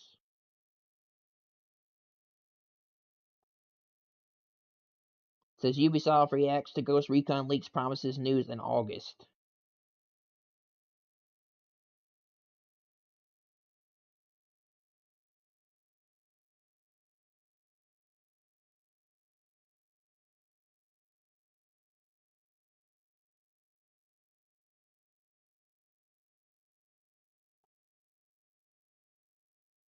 Insider Gaming had previously reported that a newest Ghost Recon codename Project Overcut features like helicopters and proximity mines.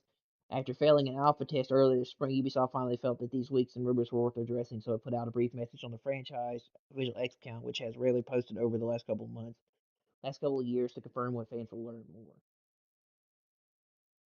The latest game in the Tom Clancy's inspired franchise 2019 Ghost Recon Breakpoint, a battle royale title Ghost Recon Frontline, was announced by Ubisoft in 2021, but it was canceled less than a year later as it's been nearly 7 years since the series' last new game. It's understandable why Ghost Recon fans are itching to learn more.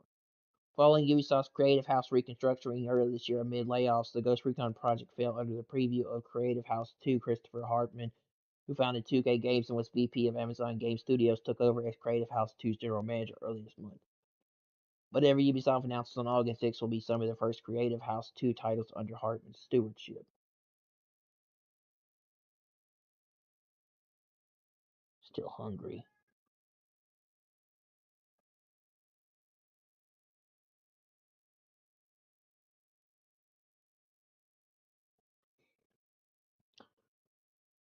It says Modern Warfare 4 beta codes will be sent to some people that interact with this post. This early access begins August 21st.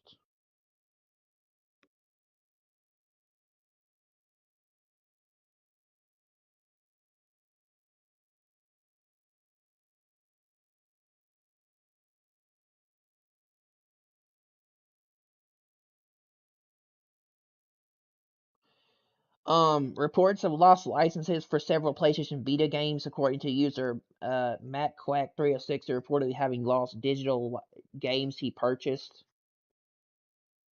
He recommends everyone start reviewing their purchase history to see if everyone is lost from their inventory too. This is what a digital only future looks like that once sellouts and glazers tell you will never happen. It says Hasbro released a teaser for their new line of toys based on The Legend of Zelda. It said a full reveal will happen at San Diego Comic-Con this week. This Dega creator and former Nippon Ichi CEO Sawa Neokawa believes physical games are very important. I think physical game edition of games are very important. For fans, being able to keep a game they love as an object can have a great deal of value. It becomes a memory or it keeps they connected to something that matters to them. They can also bring that physical game to a event like this and ask someone to sign it. Afterward, they can take it home, display it, and decorate the room with it. Physical games are important because they can carry that kind of meaning. From a purely business perspective, I can understand why the people at Sony would make that decision. However, the executives decided it had probably never experienced coming to an event like Anime Expo and having someone approach them with a physical game to ask for an autograph. I don't think they understand the feelings of those fans, and they may never have considered what physical editions mean to the people who value them.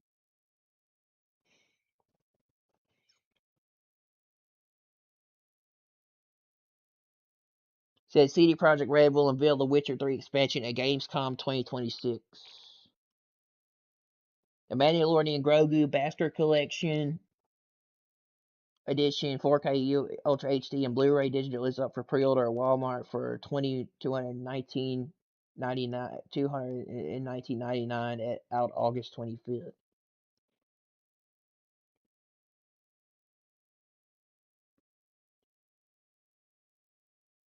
Star Wars Knights of the Old Republic remake might be revealed this year, a new report suggests. It says a one-off against Star Wars Knights of the Old Republic remake, which first announced in late 2021 before changing studios, may be revealed as soon as this year. At least that's what reliable Star Wars insider 100% Star Wars has said. Hat tip to Bespin Bulletin in a recent video addressing last week's news that the KOTOR remake has a potential 2028 release window. According to 100% Star Wars sources inside Saber said the KOTOR remake best case scenario was a mid to late 2027 release for the 50th anniversary of Star Wars, but by slipping into 2028, the remake will align with the original game's 25th birthday. A reveal later this year has been planned 100% Star Wars, and a reveal reinforcing previous claims. The development under Saber has been progressing well. Development on the game has not been ramping up, hasn't only been not only been ramping up, but it's been going extremely smoothly over the past 3 years. Since Saber started from scratch, they've been hiring some extremely high-end talent from across the industry, and Saber is very much a unified front when it comes to the development of this game, with resources and talent being pulled from all over the company. This all tallies with scraps of information we've heard about the KOTOR remake at Saber despite relative radio silence. The original Star Wars Knights of the Republic remake was released in 2003 by BioWare and quickly established itself as one of the finest Star Wars games in the age and a standout RPG in its own right. BioWare wouldn't go on to make a sequel despite having some novel ideas for KOTOR 2, but it said those honors would go to City Entertainment, although Gruford KOTOR has established a strong fan favorite legacy of its own. Hunger for a new Knights of the Old Republic game has remained strong ever since BioWare decided to hurl all of its creative effort into making a massive multiplayer adaptation of Star Wars of the Old Republic of the series rather than another single-player game, but former BioWare creators are starting to return to the promise of a Star Wars RPG, notably original KOTOR director Casey Hudson, who's working on Star Wars Fate of the Old Republic, a spiritual successor of sorts. At this point, we have to wonder which game will arrive first. The Force, however, might be strong with both of them. So they're working on two Star Wars games. They're working on the Fate of the Old Republic, and they're working on the KOTOR remake, which is set to come out in 2028.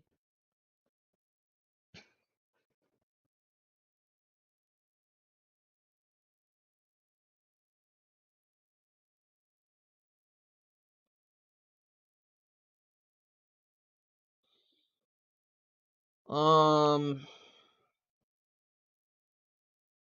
Activision just dropped some massive news for Modern Warfare 4 that every Call of Duty fan is going to want to hear ahead of its October launch.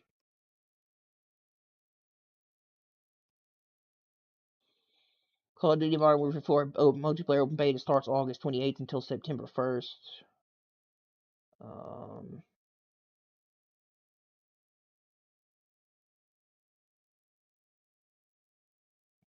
It says the final Black Ops 7 zombie map drops August 20th. The Modern Warfare 4 beta starts August 21st.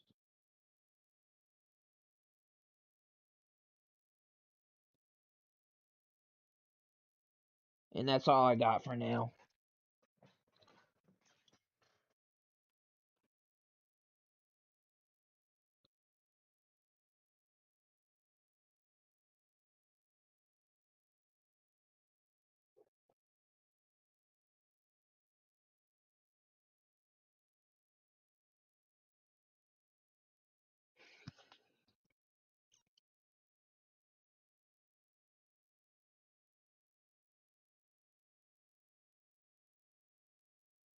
I think that's all I got.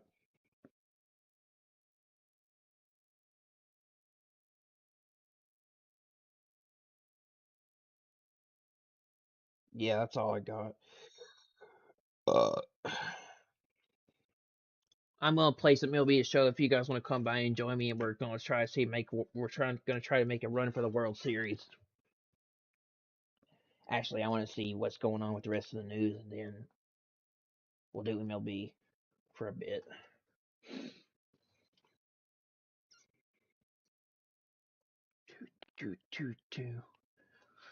I might play some emulation. I might do that.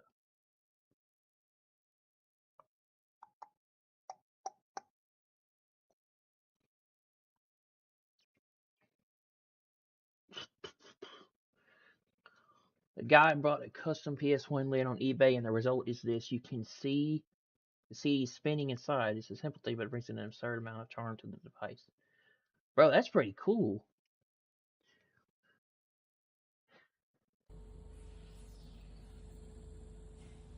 That's cool, bro. Oh yeah, I didn't bring it up.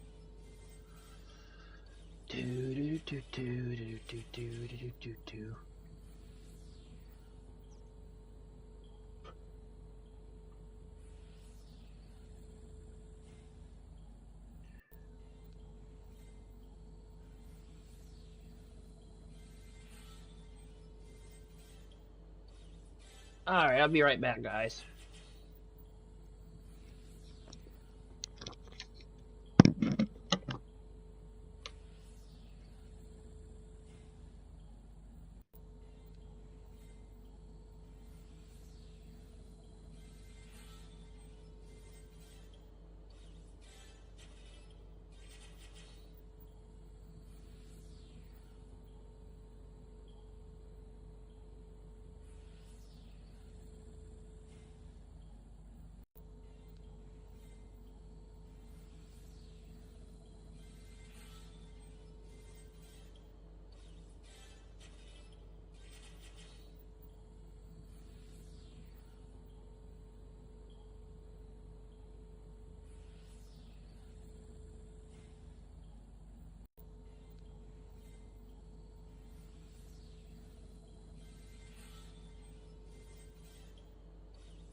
All right, I'm back. Oh yeah, that's right. Fiona Spear announces her new game after she changed studios. It's called Rec Station 2. She just joined a new studio called When Tides Turn.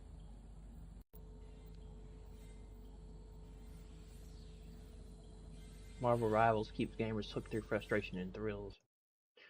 Yeah, it says after mixed reviews for 2005 Rec Station, Spear and her core team from Three Fields Entertainment went independent self-publishing Rec Station 2 set in the bustling Heartbreak City. The game ramps up aggressive AI, heavier crash physics, flying debris, and new modes like ancient black spots and eliminators with around 25 customizable vehicles. Early playtests impressed YouTubers like Black Panther with start drifting in a lively world, drawing Burnout Paradise comparisons as the team incorporates players' feedback for a more focused experience. It's coming to PC, PS5, Xbox Series X and S with Patreon updates and Discord test inviting community input.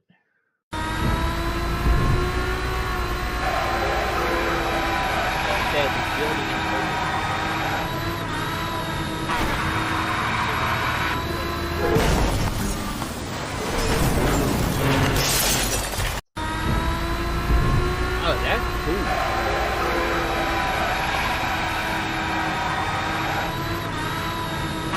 I want to see a burnout.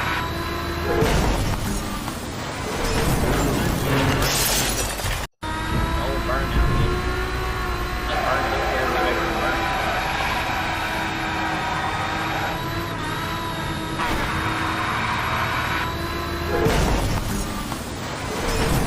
Yeah, that's pretty cool, isn't it?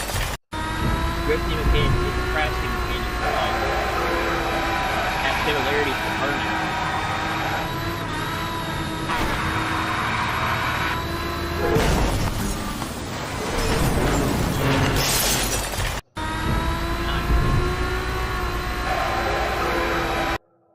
Says today marks the start of a new chapter for me. It says after 17 years at Criterion and 12 years at Three Fields, I'm incredibly excited to share my new studio When Tides Turn. It's the first time I've started a studio as a sole founder, and I'm looking forward to what comes next. Recreation 2 is an open world arcade racing game for everyone.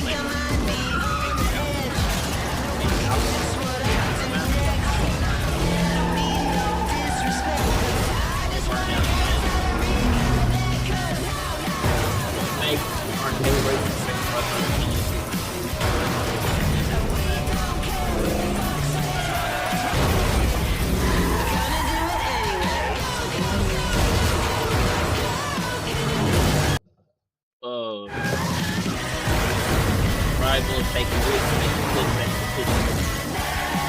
Once you work for Criterion, face off with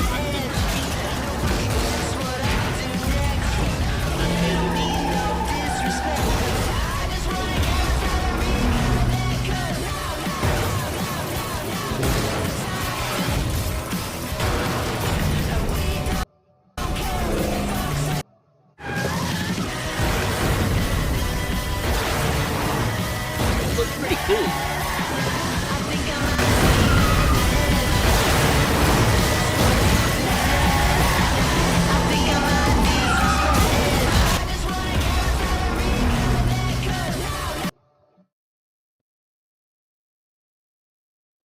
It says Recreation 2 is in development, started May 2026, more racing focused than the original, inspired by Burnout's fast, chaotic action.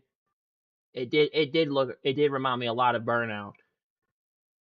30 cars to unlock and upgrade through the tier system, super aggressive that won't let you breathe.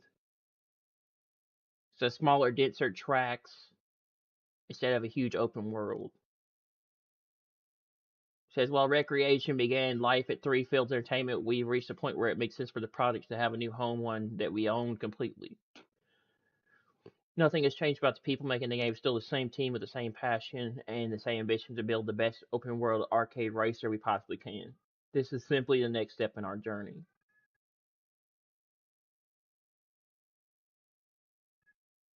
Yeah, this game is going to be good because it's inspired by Burnout. Yeah, this is going to be looks really fun.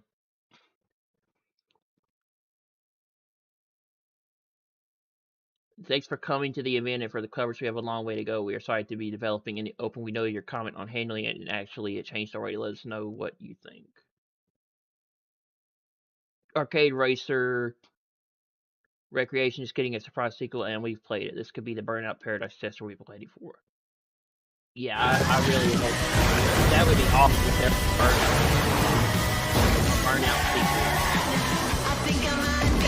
Made a game like Burnout in a long time ago. Bring that kind of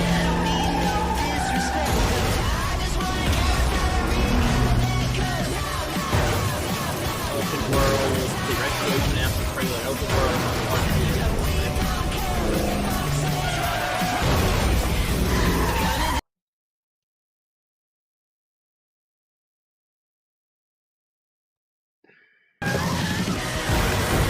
Massive Chaos open world, arcade racing.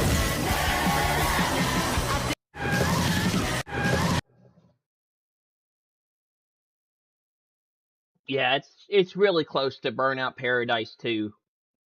I agree. And I remember Burnout Paradise. I remember Burnout Paradise, and I remember Burnout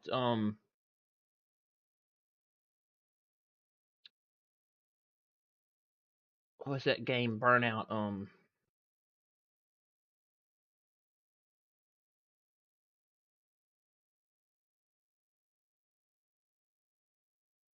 right, yeah, it won't give us Burnout, so they will didn't expect this, but I'm very excited to see where the team go. A sequel to Recreation is probably called Recreation 2 has been announced and we have played it. I didn't even know about the first Recreation. I had to look that up. Maybe I had to play the first one. This looks pretty cool. Recreation.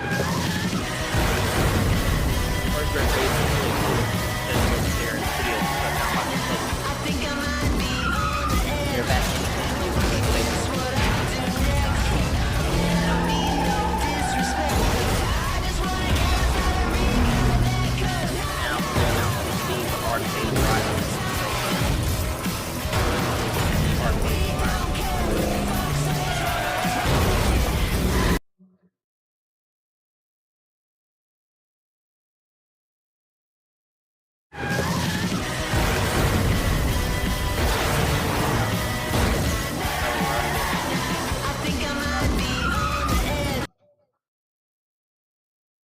Yeah, I would love a new Burnout. I haven't seen that game in years.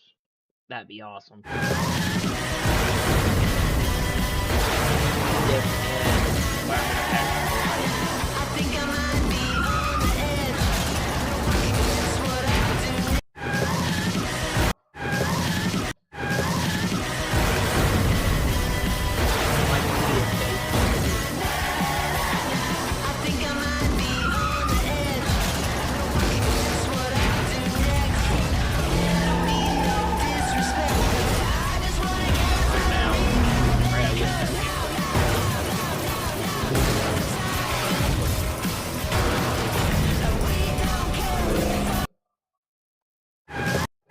Yeah, it looks more like Burnout 3 or Burnout Paradise.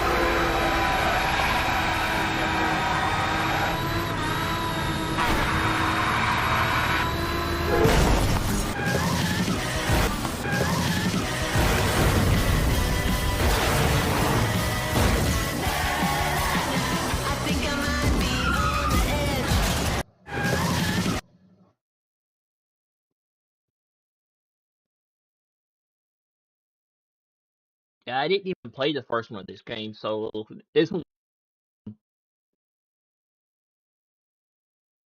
Okay, so they were the people behind Need for Speed and Burnout. That's awesome.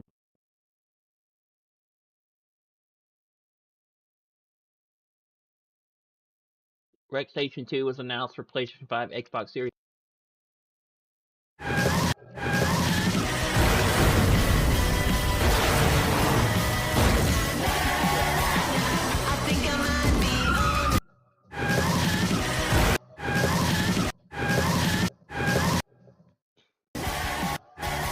Alright, let's see what else we got here.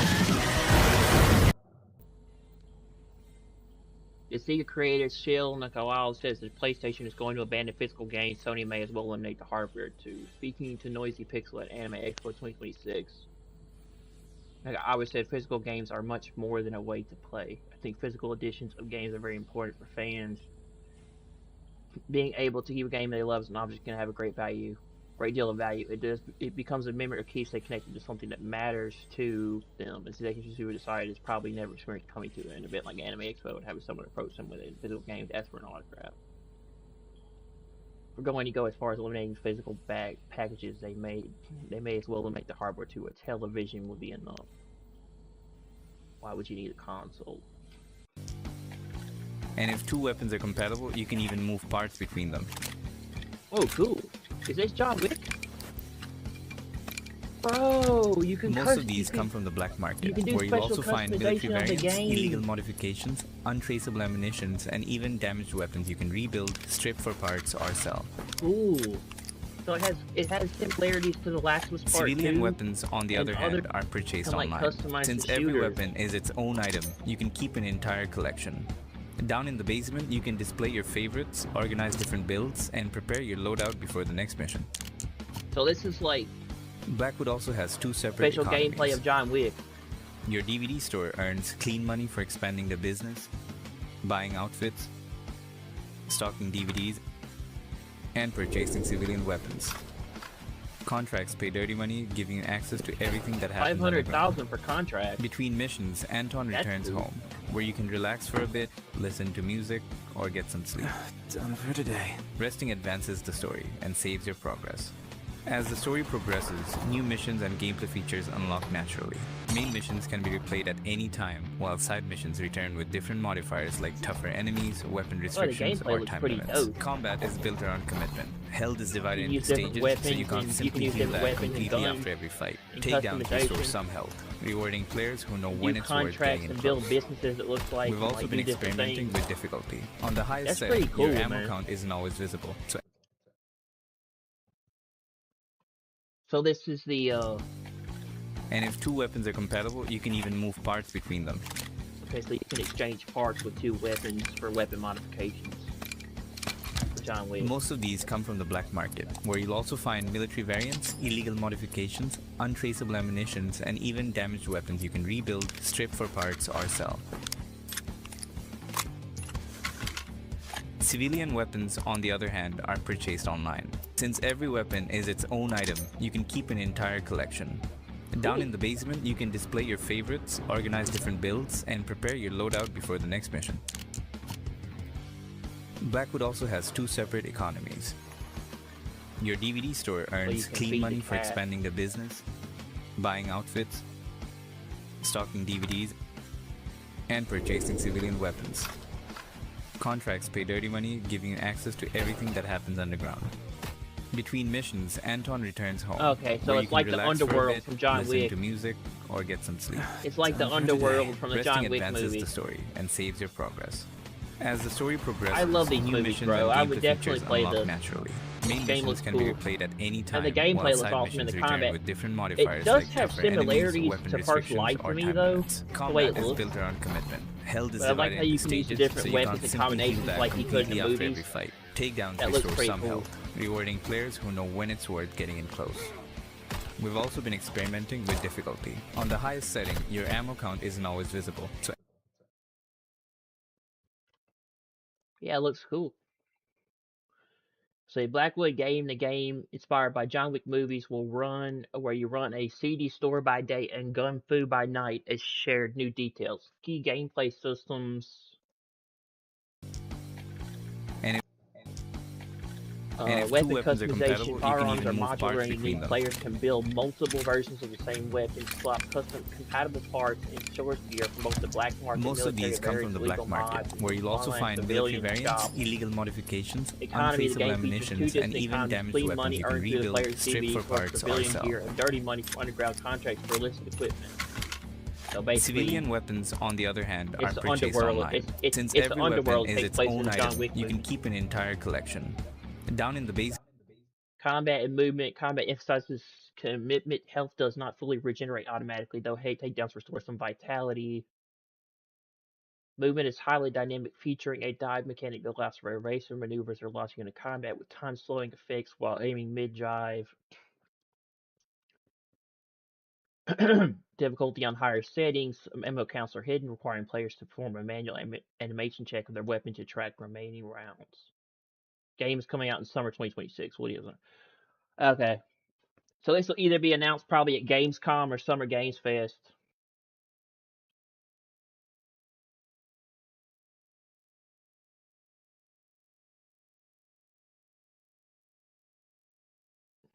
"11 years we welcome you to Haran as Kyle Crane. You've conquered rooftops, survived nights, and faced hordes of infected. Gaming has evolved, but Dying Light remains a unique classic. Dive back in now on PlayStation Plus Extra."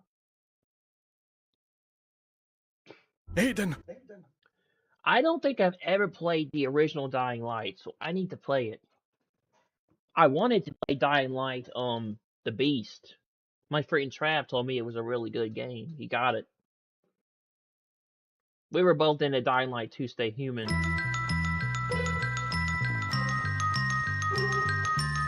Oh boy. Now this is a classic. I have heard that Rockstar's working on a Bully 2. They have multiple projects in the works after GTA 6. They're working on Bully 2 and the Max Payne franchise remasters and remakes. And and there's also a Red Dead Redemption 3 in the future too that they're working on.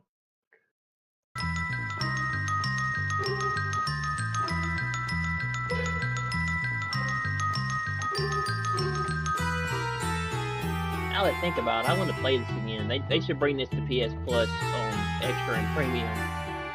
I don't know. I'll just probably emulate it if I decide to play it. I'll emulate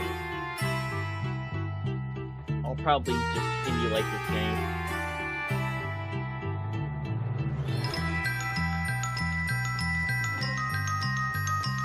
They're making a spiritual successor to Bully though on Steam called Rock the School.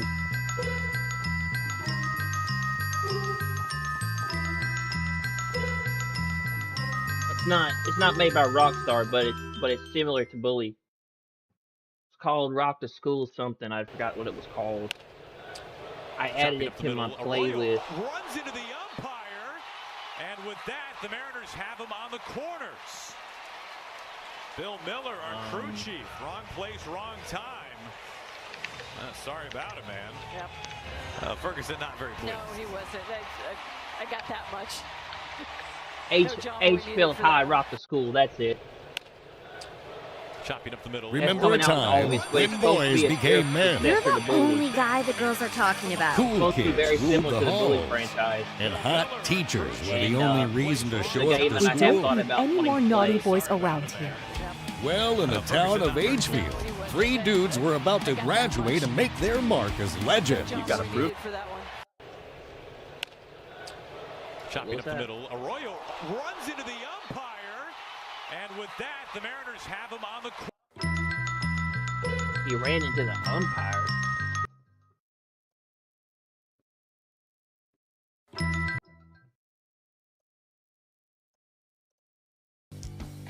Let me see.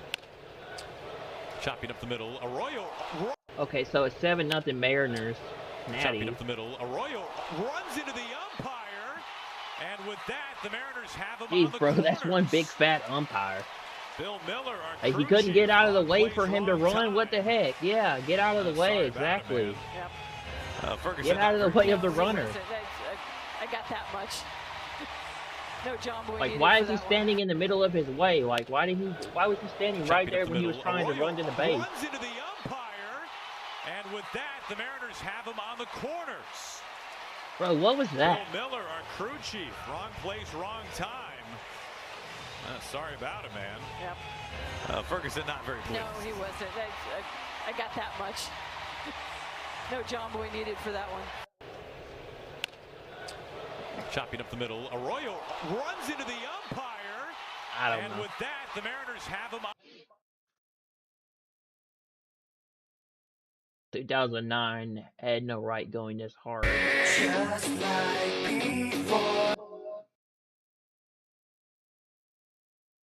Jeez. Yeah, there's a lot of good games in 2009. Like, definitely. What is this?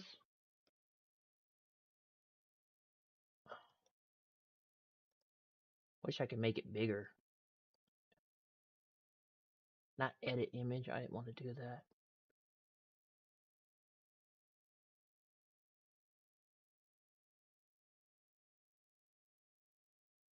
You got Batman Arkham Knight. No, you got Batman Arkham Asylum, Modern Warfare 2, Minecraft, X-Men Origins Wolverine. Gosh, it's been a long time since I heard about that game.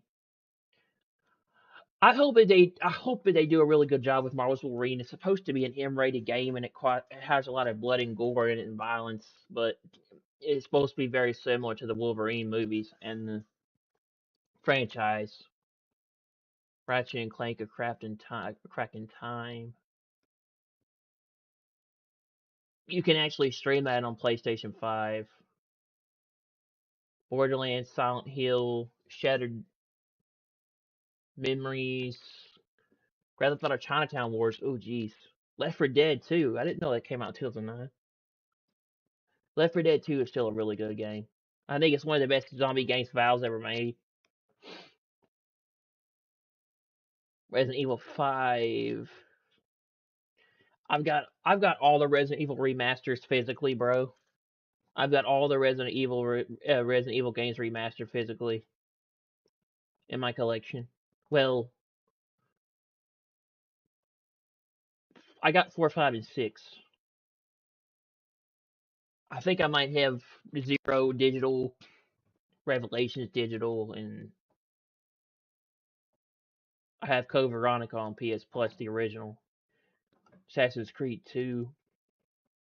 Uncharted 2, that's one of the best. I consider Uncharted 2 to be the best Uncharted in the series. 3 is good, but it's not as good as 2. And I think 4 is the best one. Dragon Age Origins. Halo 3 ODST, dude, yeah, that was a really good year for gaming, damn. Yeah, Dragon Age Origins remaster would be nice.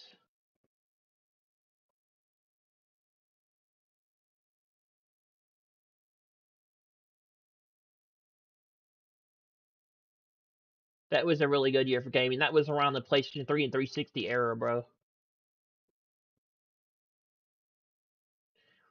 Yeah, the second half of Gen 7 was the beginning of the decline. That's when PS3 kind of took off and it actually started getting better than the 360. It's where the peak of gaming possibly had its last or second to last year.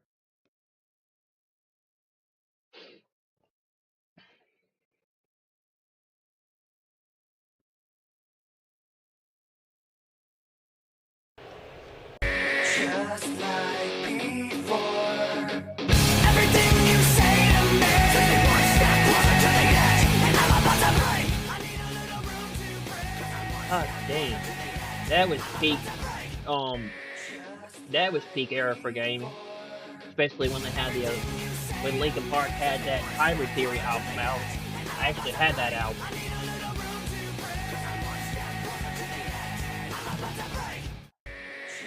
I recognize that song. It's from the Hybrid Theory album. That was when Chester Bennington was still alive, bro.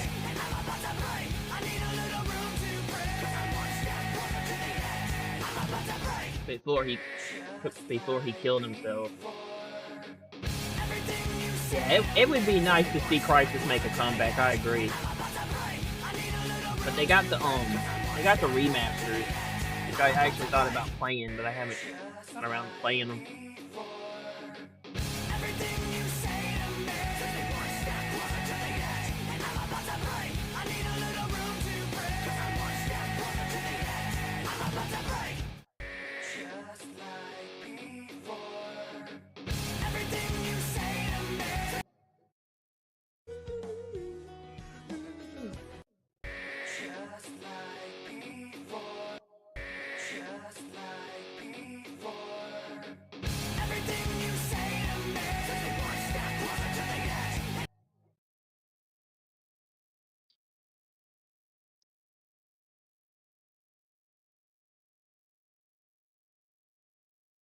Mm-hmm. I agree. PlayStation, Xbox should make a comeback for this game.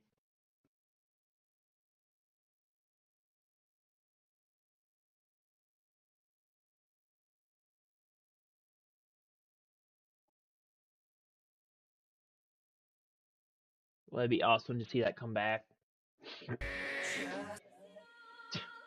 That one guy trying to run GTA 6 on his GT710 when it comes out for PC.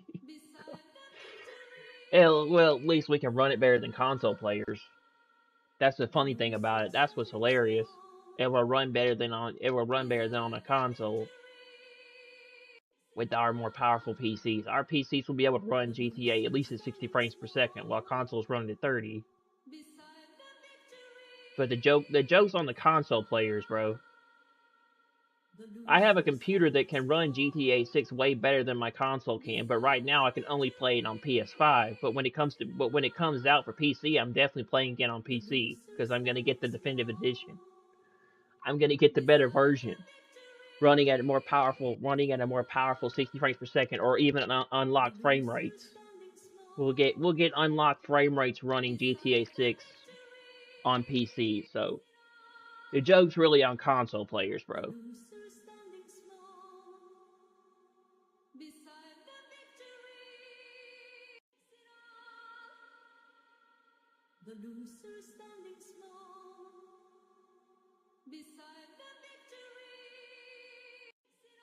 That's what console players don't understand is most games run better on PC than it does on a closed box system, because there's more games. Third-party games run better on PC due to the more powerful hardware.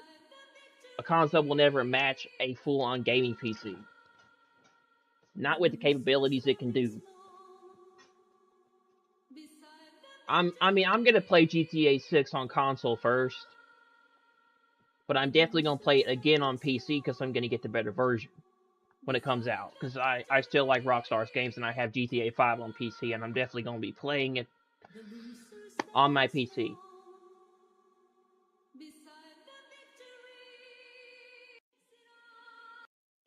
I mean,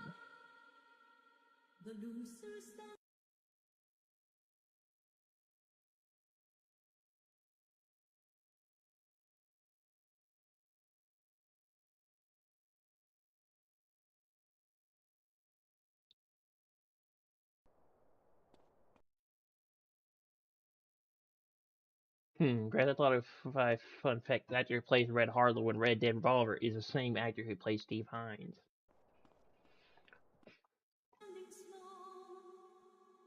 Dude, the joke's on console players because that's just this is I get how this is funny, but we have way more powerful hardware than a console capable of being able to play Grand Theft Auto 6 at higher frame rates and much better graphics. So I don't get the point of this. I don't really get this meme here, but okay. Good for you, buddy, but we're still gonna get the better version when it comes to PC. But good for you, my guy. Keep that W for now, but you're gonna lose it later. Huh.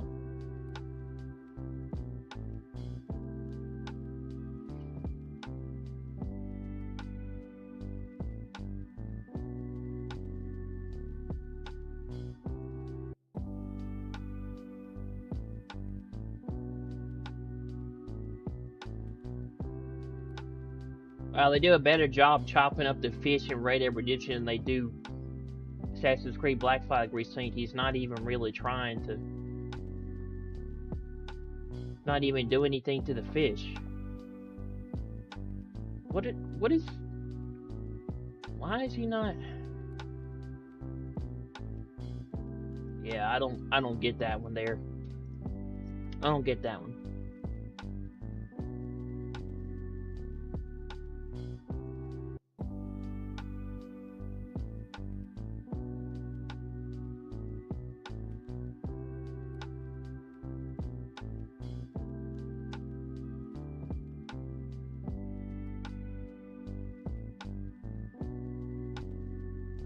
I mean, the graphics look much better for Resynced than they do Red Dead Redemption. Red Dead Redemption looks completely dated. but the mechanics look like they're much better really crafted for Red Dead Redemption from 2010 compared to 2026. I don't know how a game that old can outdo this, but jeez, it does.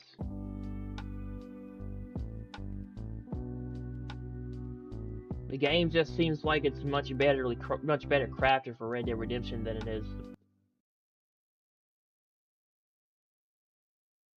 is Assassin's Creed. Yeah, Red Dead Redemption 2 was a very detailed and well put together game.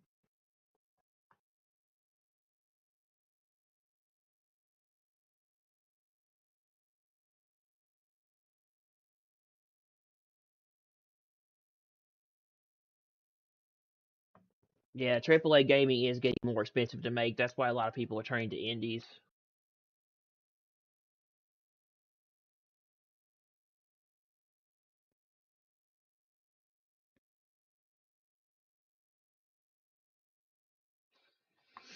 Red Dead Redemption 1 and 2 have the best open worlds, yeah.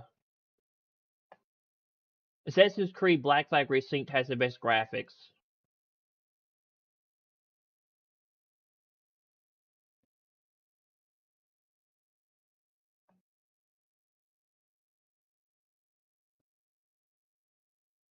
Yeah, comparing Ubisoft with Rockstar is like comparing a turd with Swiss chocolate. Maybe if they focused on fixing their janky gameplay and repetitive mission flop instead of fish cutting physics, Red Dead Redemption would have been the best game ever. Yeah, it feels like the fish cutting physics were like way better for Red Dead Redemption than it was Ubisoft, Assassin's Creed.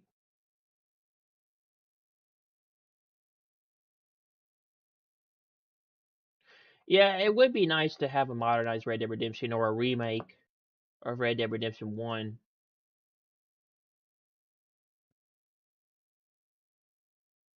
I don't know. The mechanics look to me like they're way better for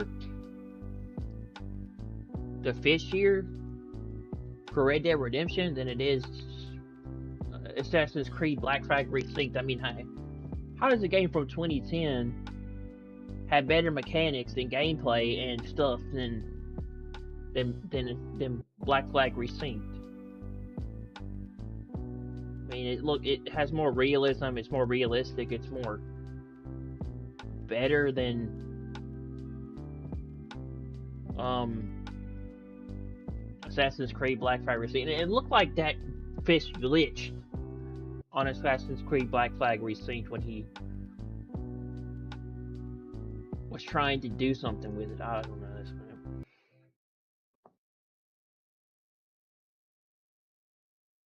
Ubisoft responds to Ghost Recon leaks.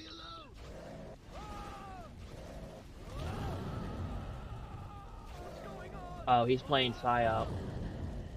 Yeah, dude, I would love to play PSYOP the Mindgate Conspiracy again. It's been a long time, but I grew up with that game as a kid, with my childhood. I remember when Movie Gallery was around, bro, and you could go and rent games a long time ago, like when I was like really, really young. I remember when Movie Gallery was around and you could go and rent games there.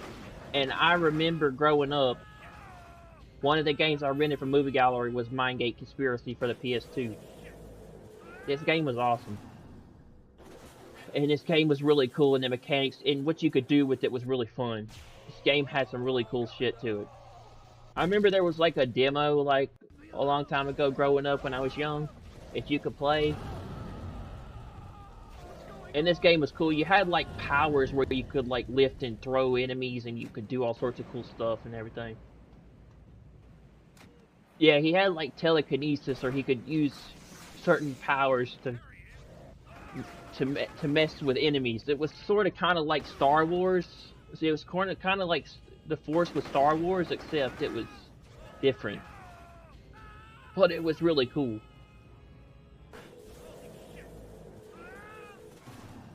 Yeah, I think I'm gonna play this again since it's now come to PlayStation Extra and Premium. I'm gonna do a stream on it.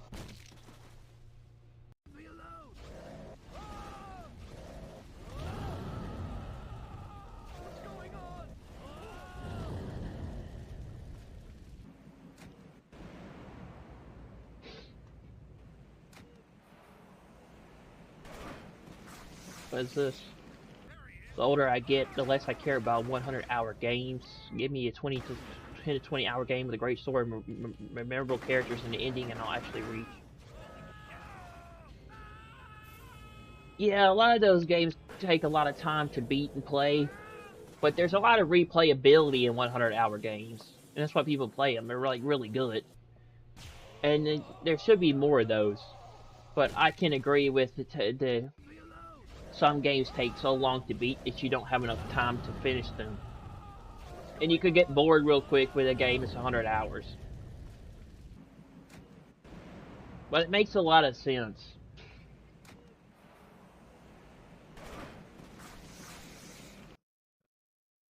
The Gears of War 3 Limited Edition Xbox 360 console was released in 2011. Holy shit, what?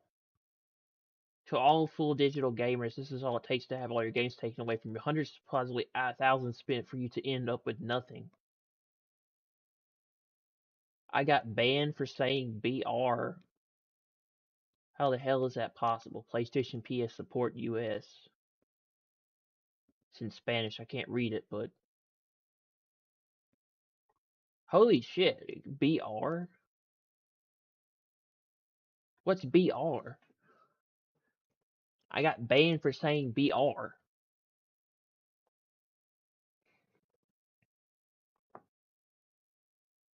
Sony's a bunch of pricks, bro. That's crazy. We gotta keep up the pressure on Sony, man, so that they'll keep physical discs and stop all that stuff for the future of 2028. That's just Sony's just banning people now for just odd, strange reasons, and they're getting even more anti-consumer and greedy. That's just crazy, man.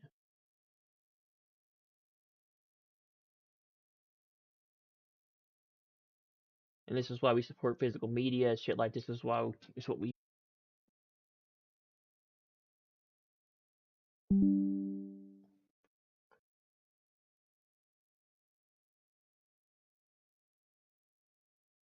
Fucking hell, dude. Did I just get disconnected? Oh my god.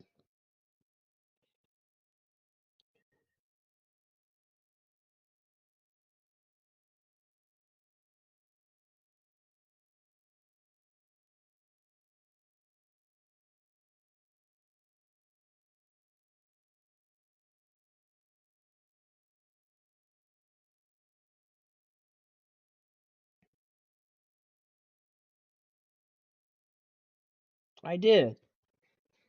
I got disconnected.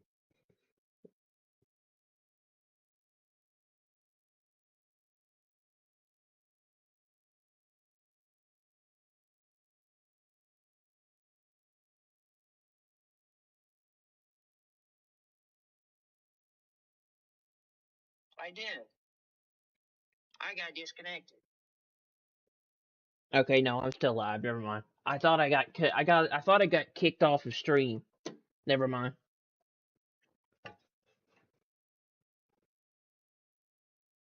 That's just that, yeah. How the hell do you get?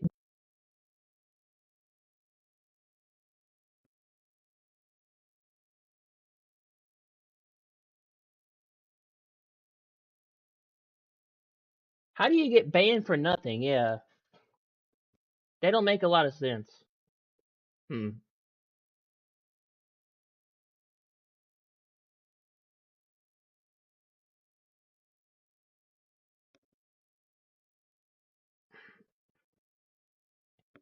It's not about the fact that Sony's saying no to physical. It has to do with the way their practices are going forward into 2028 and what they're doing.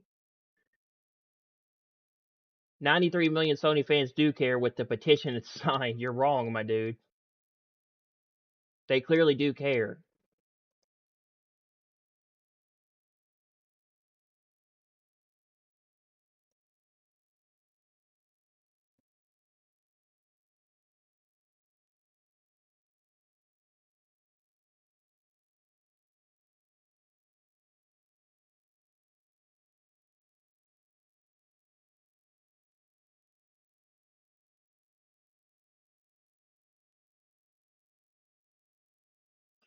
Over 100,000 something people have signed the petition to keep physical games alive into 2028.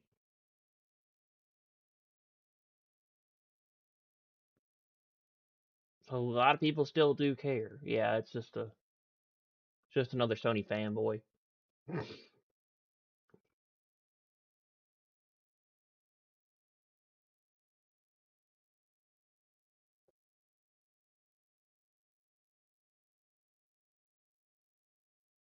Yeah, why did he get banned though? It's obviously he broke the terms of service. I don't know. Ooh, now that's cool, bro. Halo 2 vending machines signed by Bungie employees that were auctioned off for $15,000 for charity. That is cool. That is really cool. That is awesome. That's cool, bro. All the developers behind Bungie signed this vending machine for Halo 2. That is dope as shit. I love it. Awesome, bro. That is awesome.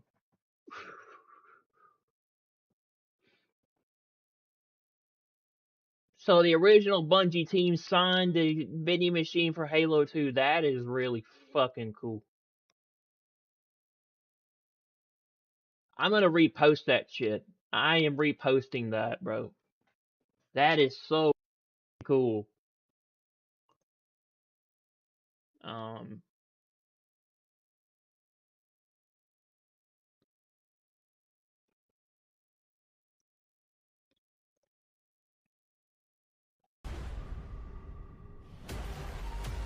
Illuminati delete this Xbox 360. That's funny. What? Bro, that's funny. Oh yeah, the Illuminati triangle, yeah. The symbol for the Illuminati is the triangle.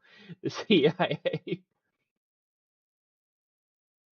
The triangle is the Illuminati. That's hilarious. Let's have texted delete this. That's what inbred, rich, egotistical idiots get. Too bad it's probably a fake picture. Yeah, that's funny. Was it me? The name Xbox was derived from DirectX. We ain't doing geometry. We're trying to play some games. You forgot the triangle. Holy moly, you just cracked the code. I'm a little conspiracy that makes absolute sense. Yeah, Illuminati is a triangle, yeah. Keanu Reeves' wholesome chungus 100 boys. Oh yeah, Xbox 360 Illuminati. Oh, that's funny. Ooh, cool. In-game we can look at frequency in Black Ops 7 Season 5, returning to the first one since Black Ops 4 2018. Oh yeah, I remember this map. It's been a long time since I played this map, but I remember this map from Black Ops 4. Yeah, bro. I was I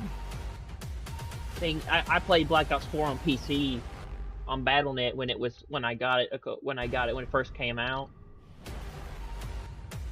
And I remember this map. I remember the map frequency. I remember this map. They're bringing it to Black Ops 7. Huh.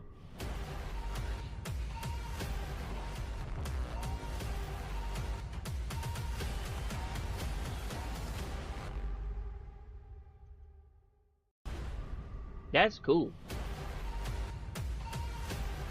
Yeah, man, my favorite Black Ops probably like of the modern ones. I think Black Ops 4 was one of my favorite Call of Duties for multiplayer. I like that game. I like that version of Call of Duty for multiplayer. I played a lot of it when it came out. I hadn't played it in a while actually. Fight through the Royal Japanese Town Jubilee, a brand new multiplayer map coming Thursday for Season 5. Battle for control of the streets or take over the central. Hashineko Parlor. Oh, it's like a Japanese map.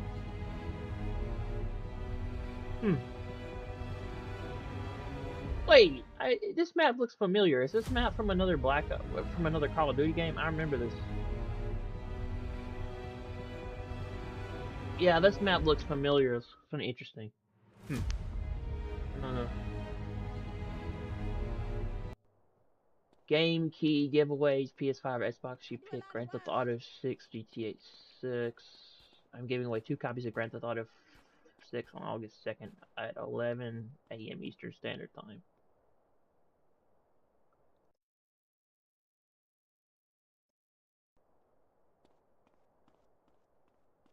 I do a lot of wild shit.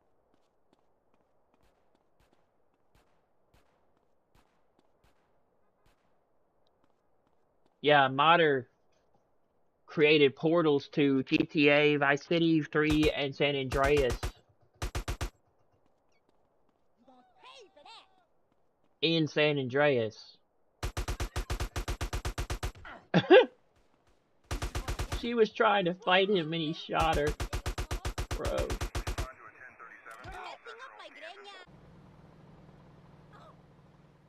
Oh, that is cool. You just walk through the window and you're into you're into the next GTA game. Sorry, but I need You that. just walk right through the window and you're like you transition into the next Grand Theft Auto game.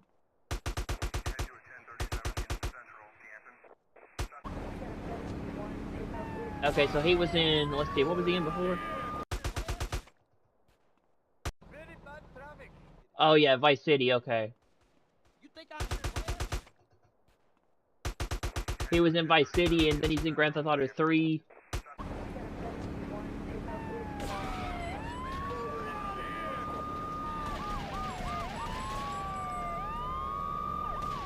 That's pretty dope, bro. I want to know how to get that mod. Because I have San Andreas on PC, bro.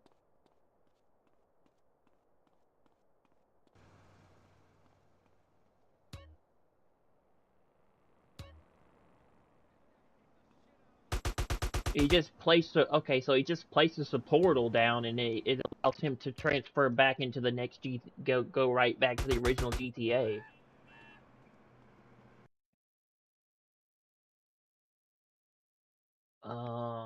But Quack, why are you acting like Sony will one day delete or revoke your license on the digital purchase games? There's no history of Sony doing this right. Vita owners, check your paid games. You'll see Sony has in fact revoked or limited your access to your games.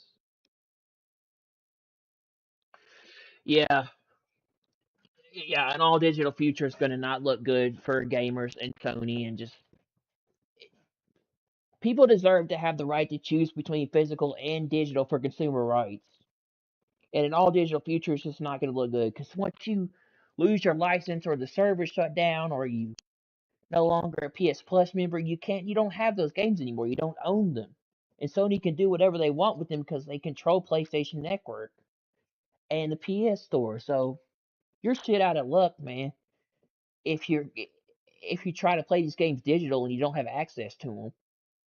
That's why physical is good. That's why physical copies is still good to have because if you own the actual disc, you can do whatever you want with it anytime and play it and still have it in your collection and you get out and play it and still keep it and you never lose it. You own it forever.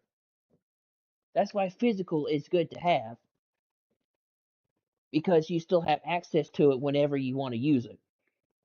With digital, if you don't have the rights to the license or you can't or you're not on the servers or you don't have PS Plus or you no longer can have access to that game, that means your whole collection is bye bye because it's on a digital library. So boom, there you go. All digital future for Sony. No thanks, I'm good. I'm not going that route, bro. I still like to own my games and I still like to play them whenever I want to and I like to have them when I want to. So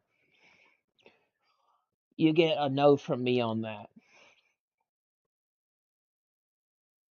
4 games every PS collection needs. So Last of Us, Metal Gear Solid 4, God of War 3, and Infamous 2.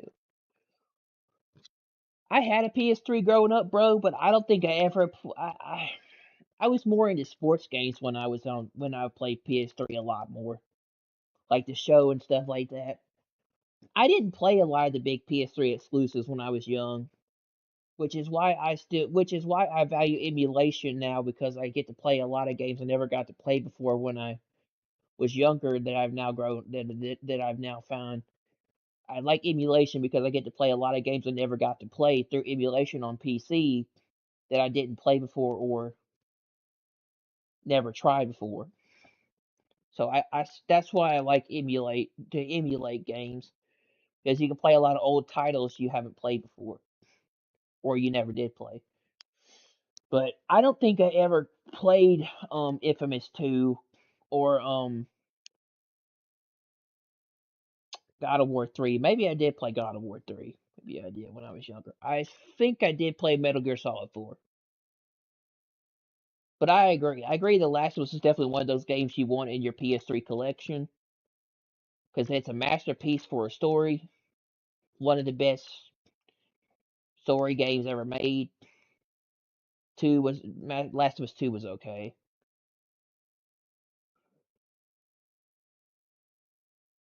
Huh. If I still had my PS3, what would I add to what would I? I'd probably go with Uncharted 1, 2, and 3, um Killzone,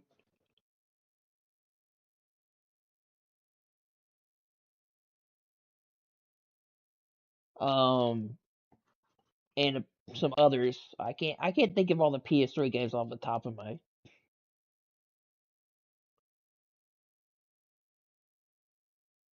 head.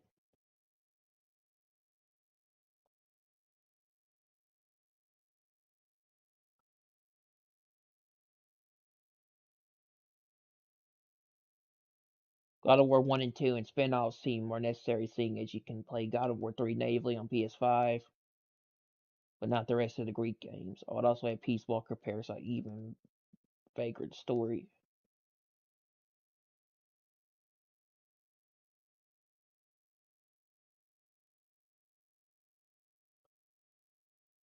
Yeah, Ratchet and Clank definitely deserves to be up there for PS3 releases.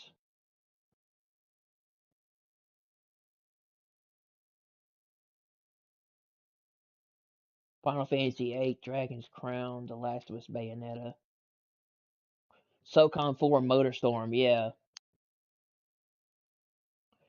Sony needs to make another SOCOM game, bro.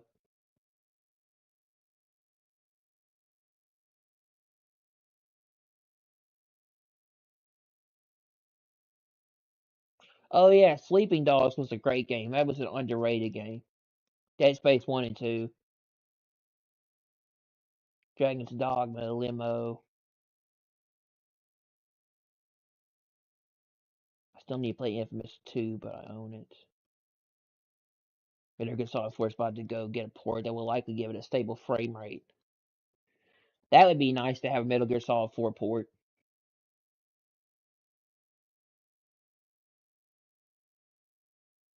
Oh yeah, Heavy Rain, Beyond Two Souls was another game. Gran Turismo 5, Uncharted 3, The Last of Us, yeah. Batman Arkham Knight. Batman Arkham Knight was on PlayStation 4, not PlayStation 3.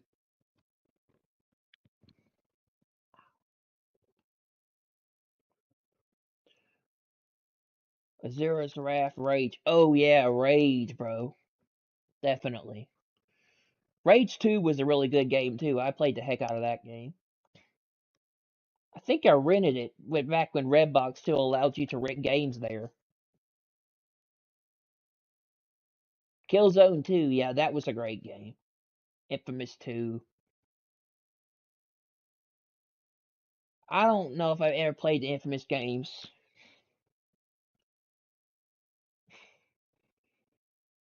The Giants mascot pissing off Shohei Otani is hilarious. Let me see.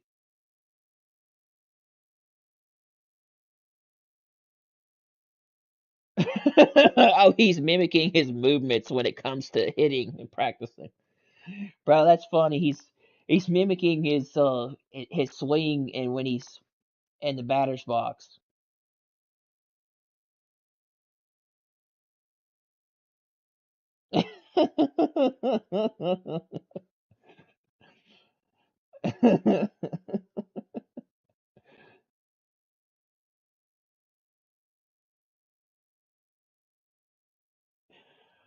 Oh, that's good. Oh, cool. A fan-made mod is restoring cut content to Resident Evil 3 Remake.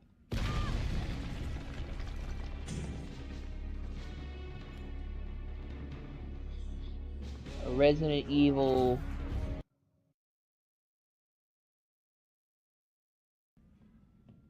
Remake mod is bringing back the original game is gaining attention. Here's what we learned. Resident Evil 3 Last Escape is another gameplay or difficulty mod. Its creator aims to transform Resident Evil 3 Remake into a much more faithful recreation of the original game. Story behind the project is just as interesting. The creator isn't a game developer, he's a professional chef. Like many Resident Evil fans, he was disappointed by the remake's short length and how much content from the 1999 original was left out. That disappointment inspired him to begin learning how to mod the game. He spent nearly half a year and he spent nearly a year and a half studying tutorials, documentations, and forum guides before finally starting work on the project. He understood that another Resident Evil 3 remake was unlikely to happen within his lifetime, so instead of waiting for something that probably never come, he decided to build his own version. Um, what makes Resident Evil 3 Last Escape stand out is the sheer scale of the project. The mod is expected to expand Resident Evil 3 Remake by more than 60%, largely to new playable locations during development. The creator learned how to import virtually any location for an RE engine game and makes it fully function with lighting, collision, doors, locks, items, resources, puzzles, enemies, and music. The project will also introduce new nemesis encounters and boss fights, redesign item placement, progression, brand new puzzles, and gameplay mechanics, and a reworked crafting system featuring multiple new gunpowder types. That's just everything has already been successfully implemented and confirmed to work reliably. I'm sorry. He also learned to create completely original locations that don't exist in an RE engine title. This will allow him to recreate several streets from the original Resident Evil 3 by transforming its classic pre-rendered backgrounds into fully explorable 3D environments. Everything described above has already been tested and confirmed to work. The long-term goal is to restore much of the original game's storyline through new cutscenes recreating events from Resident Evil 3 of 1999. Confirmed additions include the full playable Uptown Twilight Park Cemetery, Dead Tag Fruit, and RPD, along with a working ink ribbon save system that a concept cut from the remake. One detail many fans will appreciate is that Resident Evil 3 Last Escape is planned to be released completely free of charge. Awesome. That's cool, man. I would definitely play that. The growing interest in the project once again shows how many fans remain dissatisfied with the Resident Evil 3 remake. Each new YouTube update supporting the creator and praising the project's vision. For many fans, it remains their favorite game in the series, and they continue to hope that one day it will receive the faithful attention they believe it deserves. If Resident Evil 3 remake were ever given a more faithful and ambitious reimagining on the level of Resident Evil 2 and Resident Evil 4, many players would likely be happy to buy it again. The next major development update is expected in about a week with a new YouTube video showcasing the project's latest progress. Yeah, that's pretty dope, man. I like it.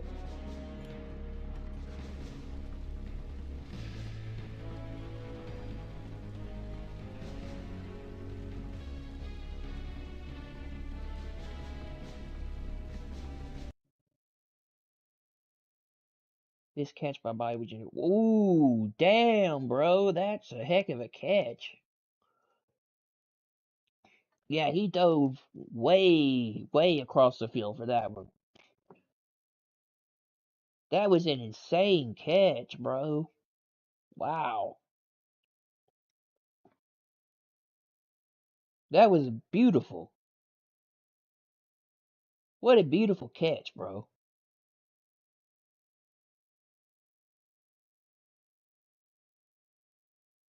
It's going to be real interesting here. Pedro is not particularly pleased with Sheffield.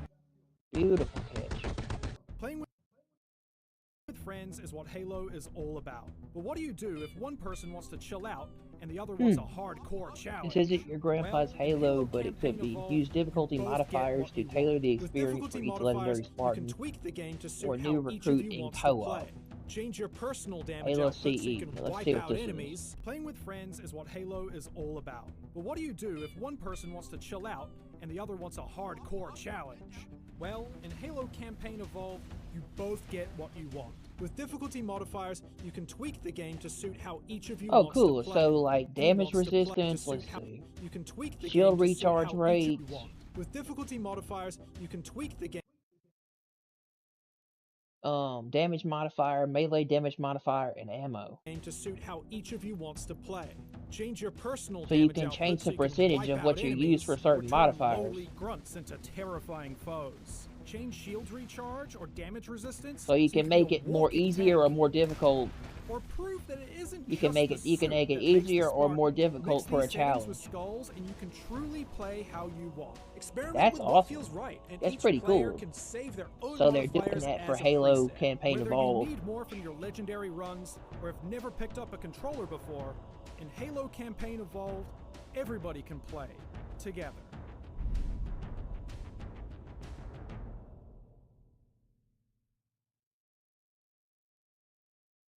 Playing with friends is what Halo is all about. But what do you do? Please, Batman, I only steal to feed my family.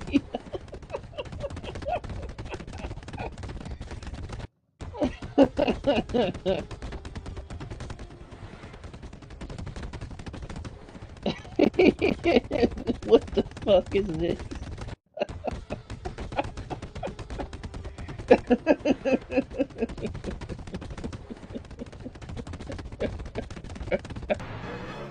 Oh my god, stop disconnecting. What the fuck?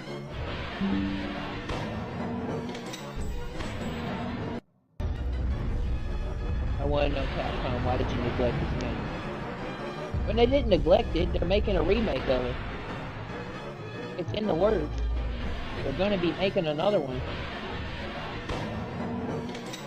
They're gonna be making another Dino Crisis, they say. It was announced in 2022 that they're working on developing it. It's probably gonna come after the Code Veronica remake.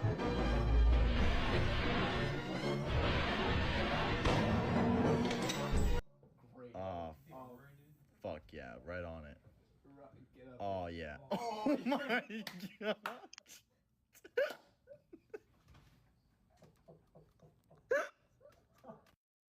Oh. Fuck yeah, right on it. Oh yeah. Oh my god.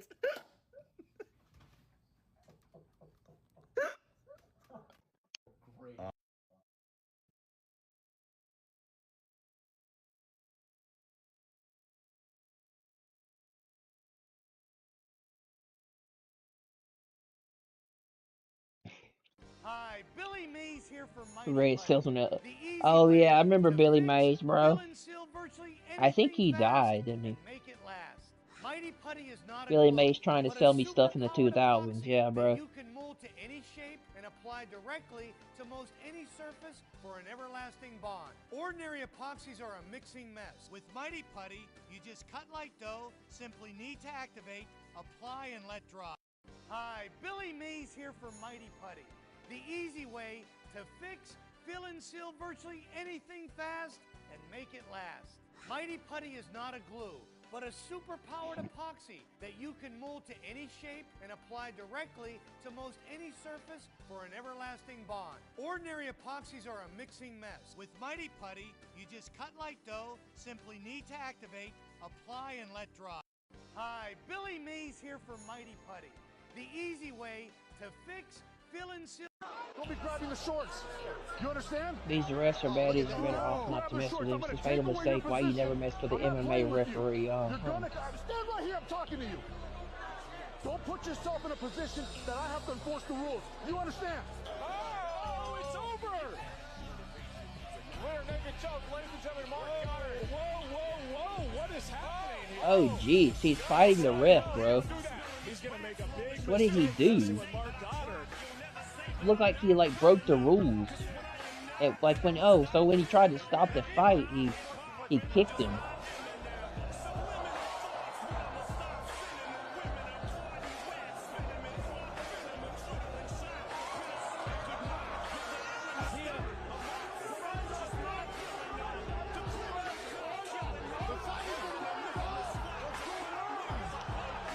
Oh, he called the fight.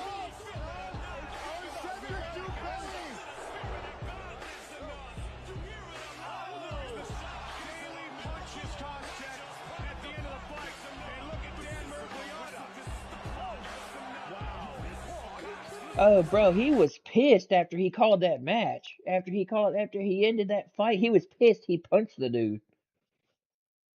He was pissed. I had a blast working on equipment for Secrets of Asura 2 today. Really sorry to look good, I think. Made myself a new King's costume. Held to the King. Give me a number 9, just like his. Let me get another. Oh, so it's like an indie.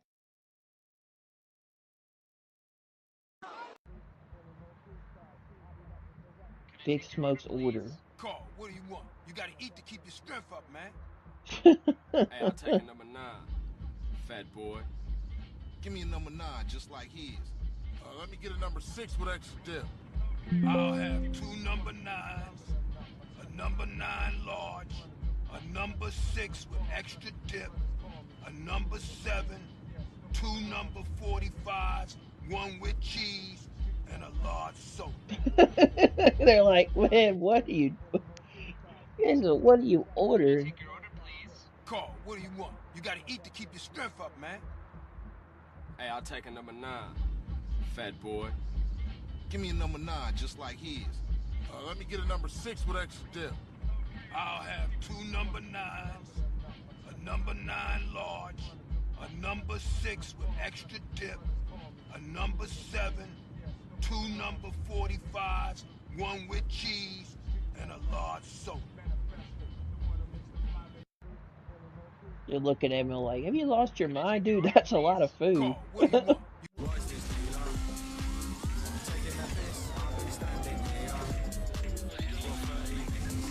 We're on the playable mod for Need for Speed. Most wanted to make the game be played like this. It's called MWR Rhythm, and I don't know what. Oh, so it's like Dance Dance Revolution with Need for Speed? Bro, that's hilarious. Should I mention dangerous driving? I think I'll just remind him. He always killed the guy behind him. He sells things that I need buying. He says sorry to keep you waiting. I understand it's late. I said no need to explain it. I know you're shopping training. He said nah, and I'm not complaining. I've been sat at home just gaming. The new product was Yeah, it's like Dance Dance Revolution and Need for Speed.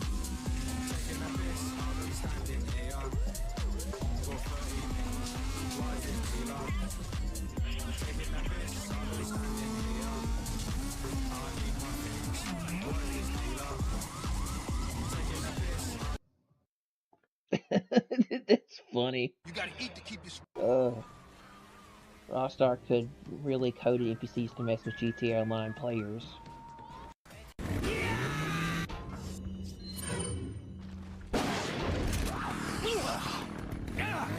What the heck just happened?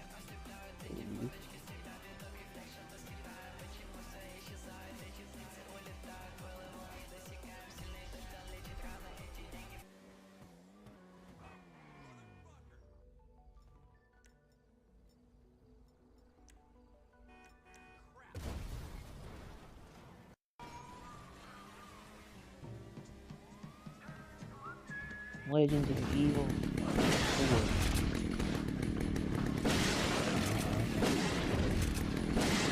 4. Legend of Evil 4.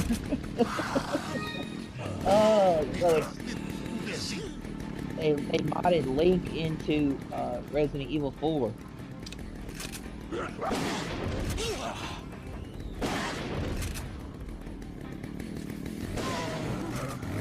That's cool.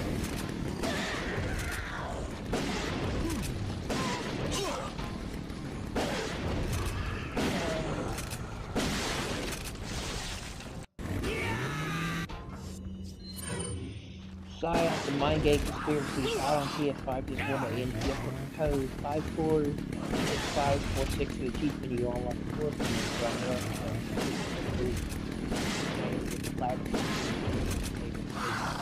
that makes sense.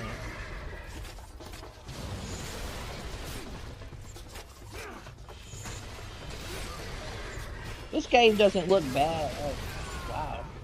This game doesn't actually look bad for the time it was made. It doesn't look that bad on PSP. Wow. I mean, it looks pretty good for being on PSP for being so old. It's impressive.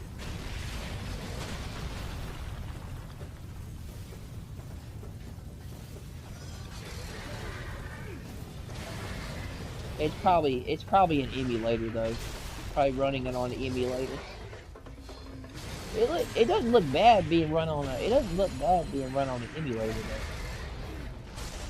It looks pretty good for being played on a full-blown emulation for PSP.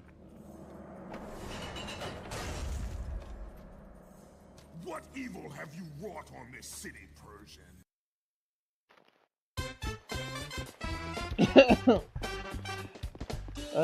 So it's Resident Evil and Mario. Resident Evil and Mario 3D.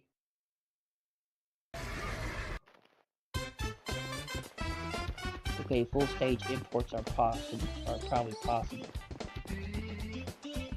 Yeah, it looks like Resident Evil 6, maybe it's Resident Evil 6. No, it's Resident Evil 5. There's Resident Evil 5 in Mario World.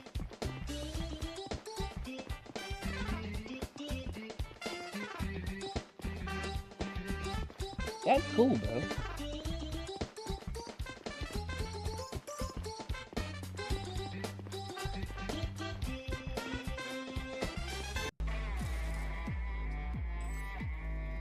Like, my hobby doesn't die with the way I enjoy it, like the way I pay for the hobby, if that makes sense.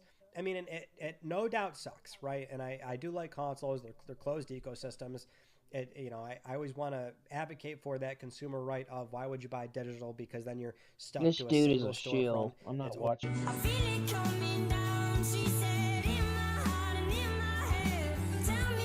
School is prison with Friday colors. Yeah, I agree. Gonna let you do a lot of stuff there. Here's a copy of San Andreas found in Michael's apartment. I didn't know that.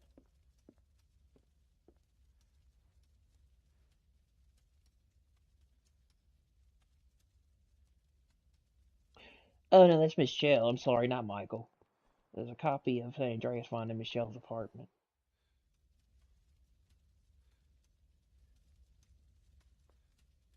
Gears of War E-Day new Bloody Hunter tied official trailer.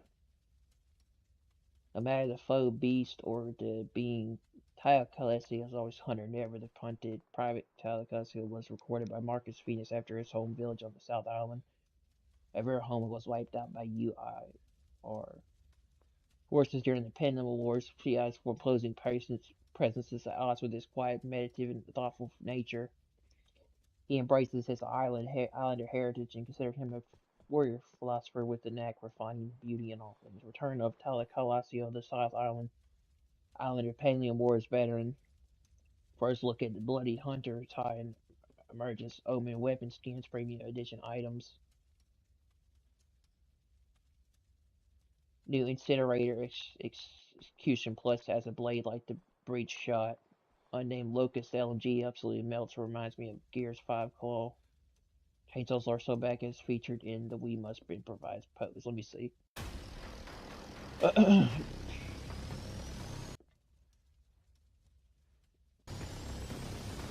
Oh, cool, that looks rogue. Dude, that looks dope. And I love the chainsaw.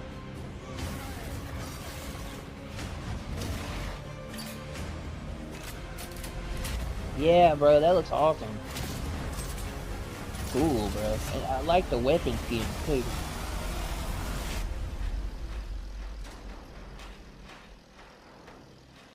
Oh, open beta early access begins August 6th. Okay.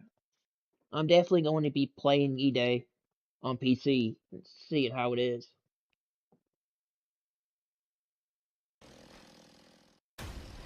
Open beta early access begins August 6th. Alright, I'm definitely going to be getting in on that. BFG Saga Mark III. What the heck? That gun looks like something out of Zombies.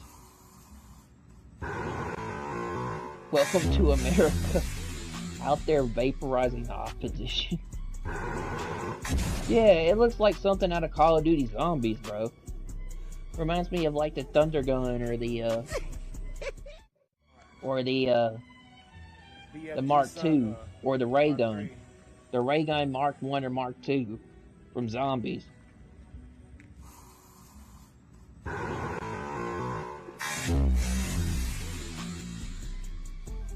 Must have got that off the dark web.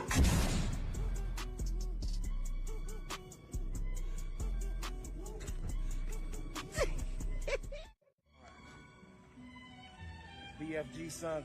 That thing looks fun though. I'll give it that.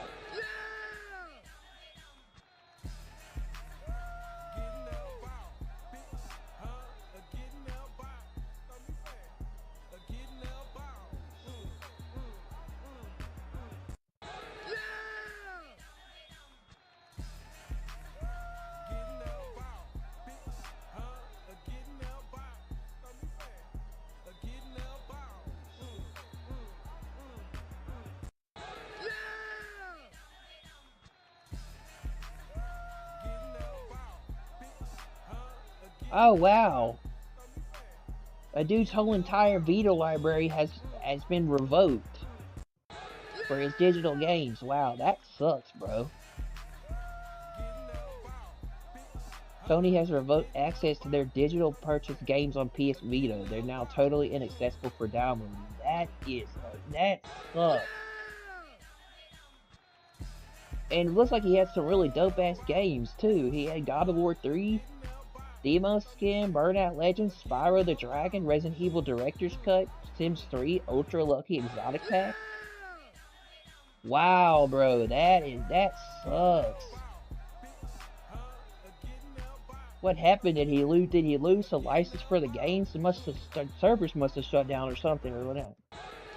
Yeah, that's why I don't want an all digital future, because you can lose your games in an instant from Sony if you don't have access to it anymore. And they can take it away anytime they want if it's an all digital library. And if the servers or the game or the stuff shuts down, you can't use it anymore. That is wow. Dude lost all that, man. He lost all those games and all that stuff in his library. I feel bad for him.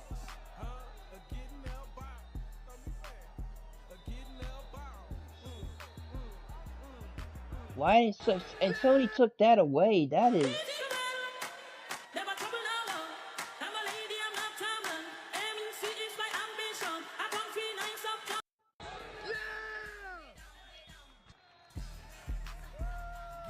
That's terrible, bro. That's terrible. They revoked his access to his digital purchases for his games on the Vita.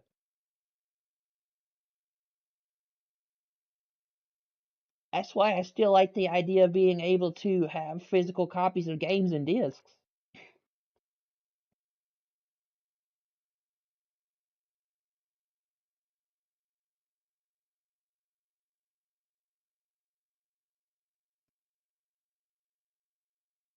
Oh, okay.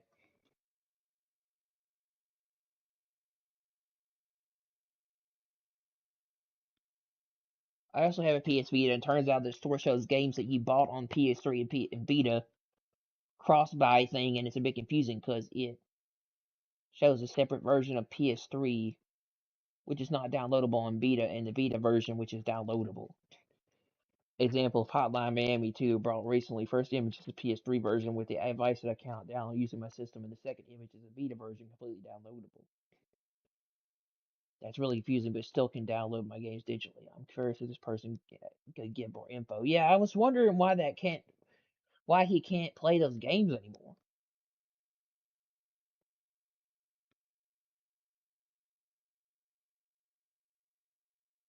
That is pretty sucky.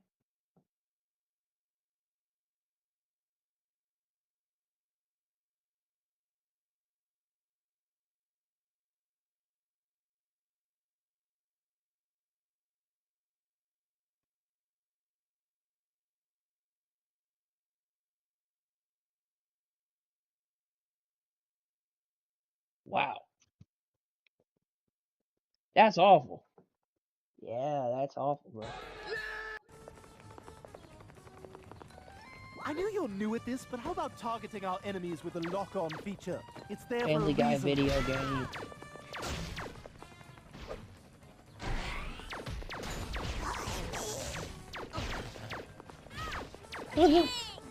I've never played the Family Guy video games, but this looks kind of fun.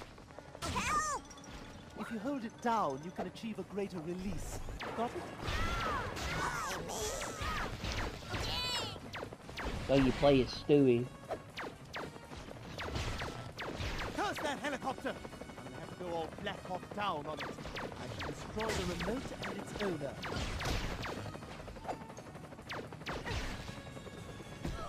Oh, God, my lawn! That's not what I meant by a bush cut. Damn it! My taco's ready. So is what I got in the microwave. Oh, excellent. Can put Bertram on the roof. That is that's really sucky, man. He has a lot of good games here. But it says cannot download using this system. That is sucks. Why he can't. I feel bad for the dude there. A lot of his games got taken away. He couldn't play. They suddenly revoked access to being able to download these games off of the Vita. Wow, that is pretty shitty, bro.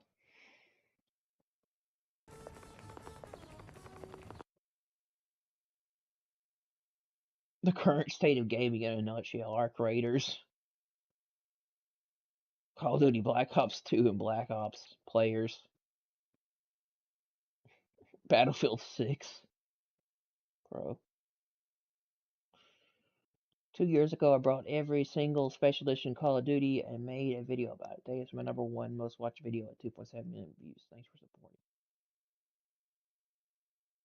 Damn, that's a nice collection.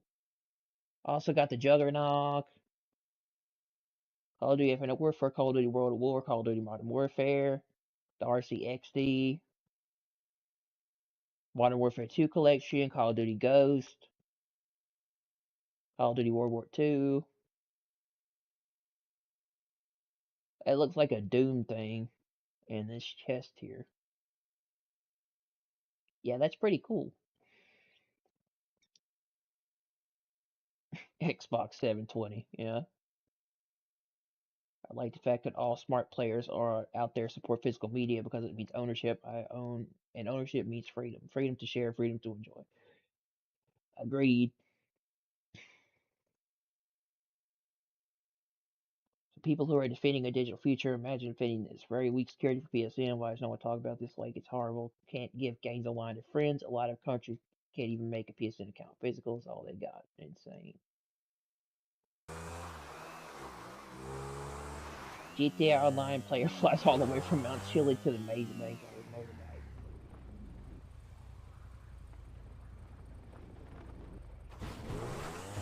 Oh boy.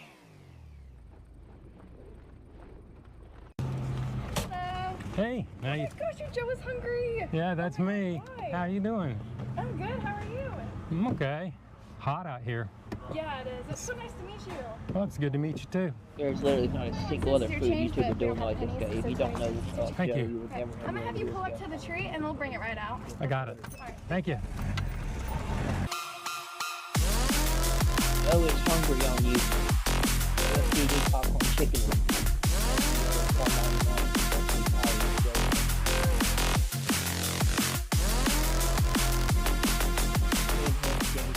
Popcorn Popcorn number 1 is 191.7 degrees Fahrenheit. Popcorn number 2 is 192.6 degrees Fahrenheit. Popcorn number 3 is 196.7 degrees Fahrenheit. If you've been watching my channel, you know I like my temperatures at 140 degrees or above. Hotter is always better. Well, the KFC here in Calhoun, Georgia, they definitely get it because they smoked the Joe is Hungry temperature test. Now it's time to open the box, try out the popcorn chicken, get Shadow Joe ready for a big sodium bomb, head back to the studios and do the Joe is Hungry weight test. First, I want to send a special shout out to the crew at the KFC in Calhoun, Georgia. Yeah, I'm not watching.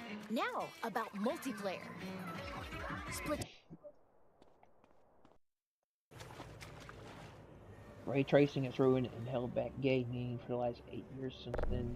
Merger, visual improvements have been met with the strong performance and cost of hardware is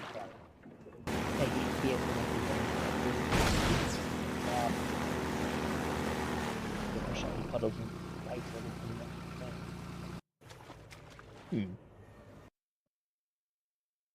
A rapper visited GameStop in Springfield, Pennsylvania to buy GTA 5 and a Pokemon plush. Thank you for your business.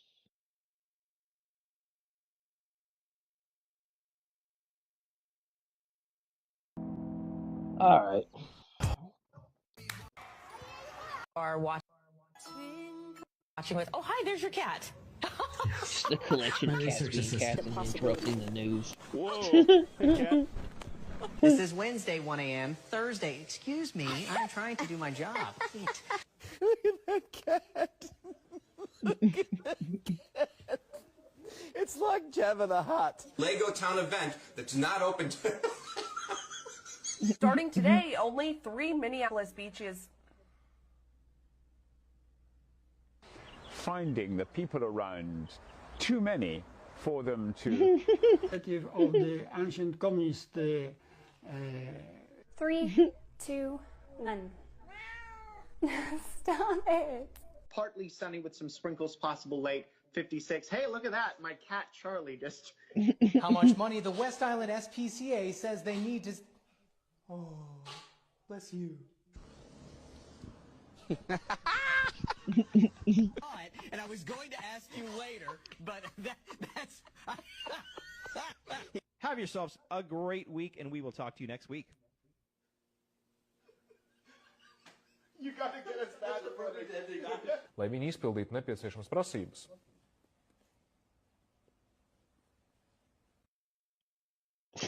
That's funny. Posting Facebook games every day till I forget. Biohazard 7 Resident Evil Gold Edition. VP, JP, and Region.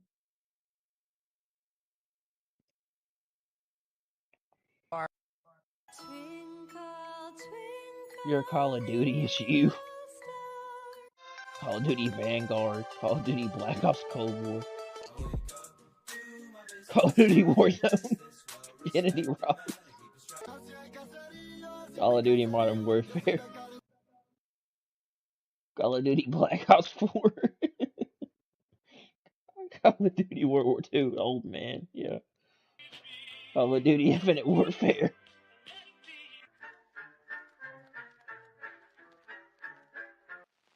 Call of Duty Advanced Warfare. Really old. Skull, you're dead. Call of Duty Ghost. Call of Duty Black Ops 2 Pirate. Call of Duty Modern Warfare 3. Oh, that's funny. Call of Duty Black Ops.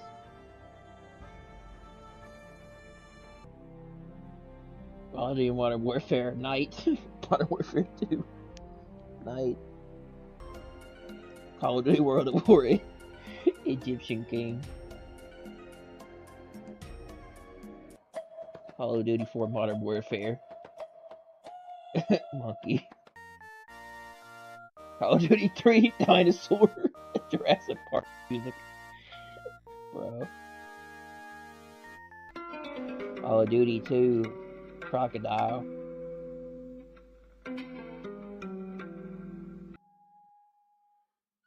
Call of Duty. The head came off. What? I don't know what that. I don't get that one.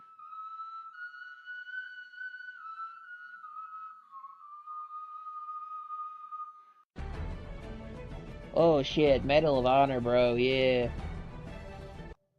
Medal of Honor outside, Medal of Honor PlayStation.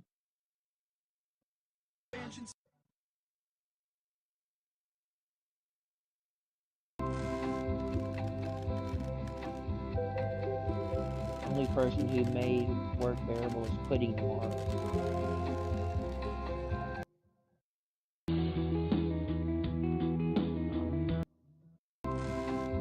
Be cool if they made another Little Big Planet, man.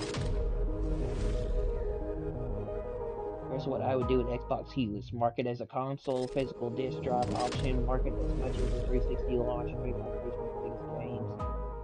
Don't talk about it till they show it in June 2027. Big new launch titles, call it Xbox 6.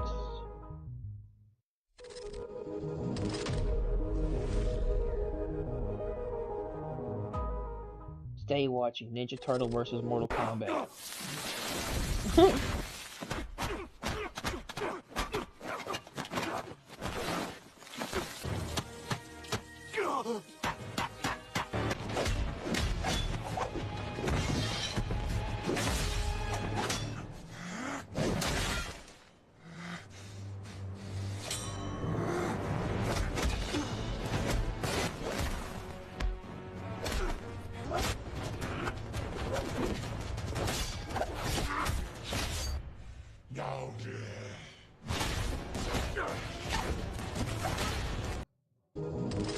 I'll add that to my I'll add that to repost and I'll watch it later. It's really long. Imagine getting this mad over a slushy than getting your ass beat.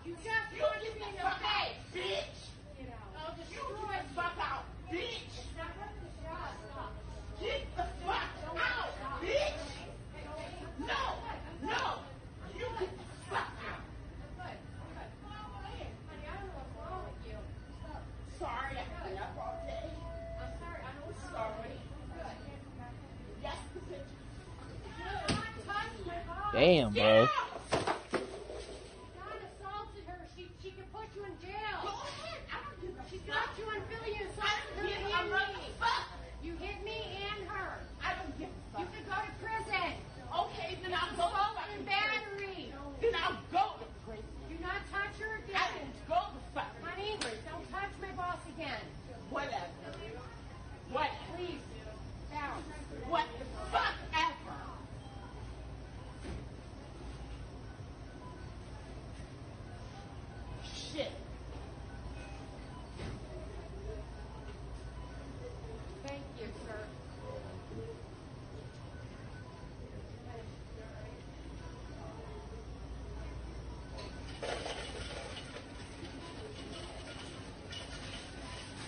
Man, she was mad over the slushy.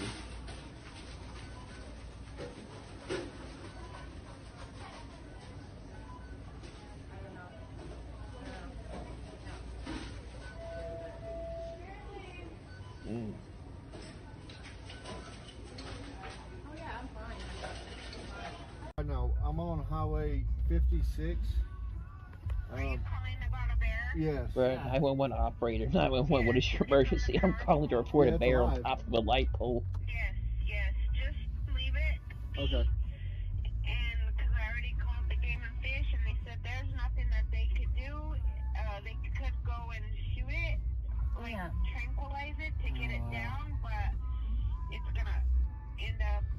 If they do that, then it's gonna fall. How did he get up there? So they told me that. I know. I'm on Highway 56. I guess he climbed. Hey, Ricky.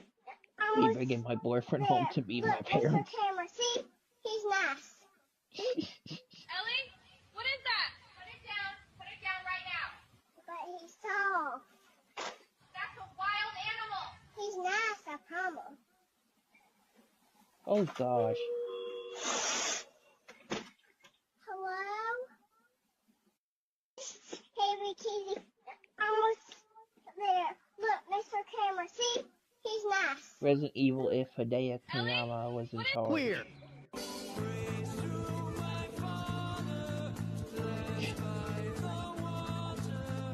Okay, so it's supposed to be Devil May Cry. in Resident Evil 4.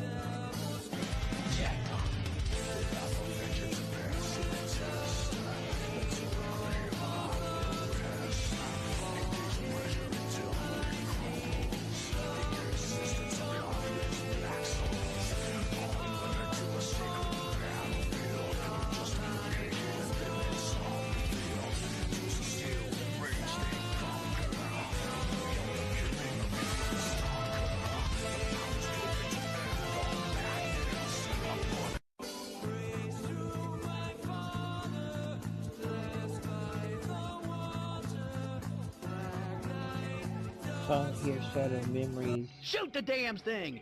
Shoot, you queer!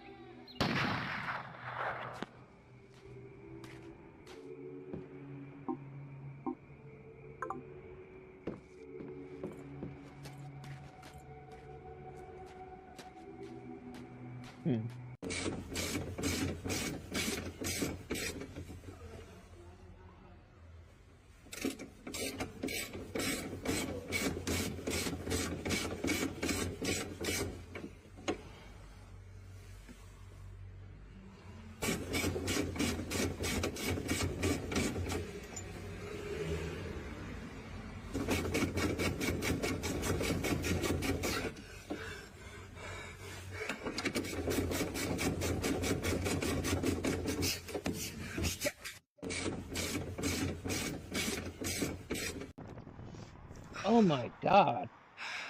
How do people do that? How do they climb to the tallest building up there? How do they climb to the top of the tallest building and manage to stand up there like that? AI! Fuck! Fuck! Fuck! I don't know how people climb up to buildings like that with the heights like that.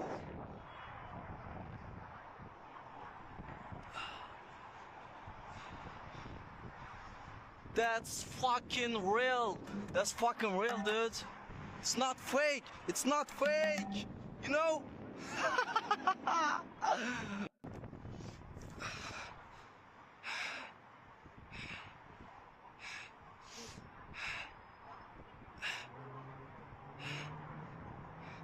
Fuck AI! Fuck! Fuck! I do not know how people climb up to the tallest buildings like that.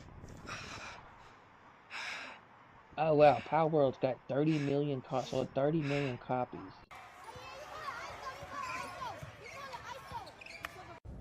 How I get to work normal and play pro sleeping after playing games all night.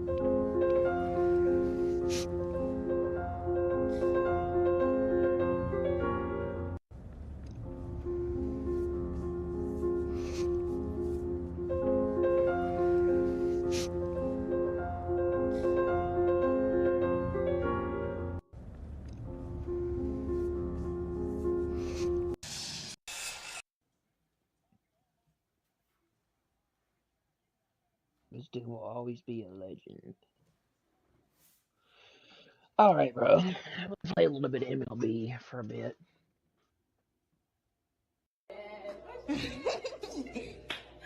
Let's go. Come on. This is the wrong song. The white girl gets laid out. Touch me then. You get so close to me for no reason. I'm waiting for you. Yo, touch me. You're real fucking funny. Bro, Don't fucking. Ooh! Oh, damn, bro. She slapped the heck out of her. She slapped the heck out of her. She's slapping the heck out of her. Okay. let's go. Come on.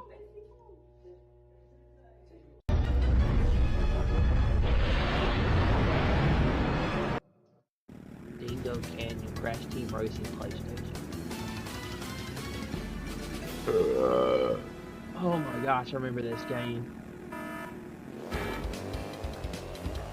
I had this game for the PS2.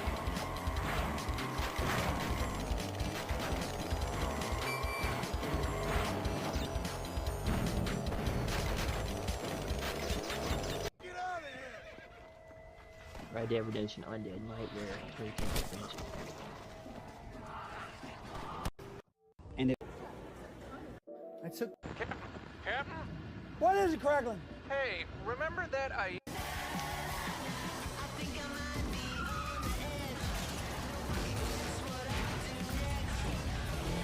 My dad's son of the Burnout franchise launched Recreation in 2025.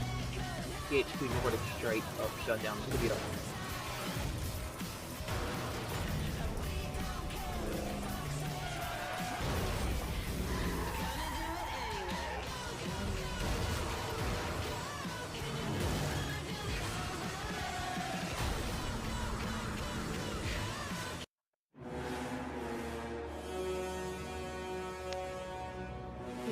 Not a release soundtrack. Composed by Jeremy Soule and Julian Soule. Right, 2006, uploaded to YouTube on music page.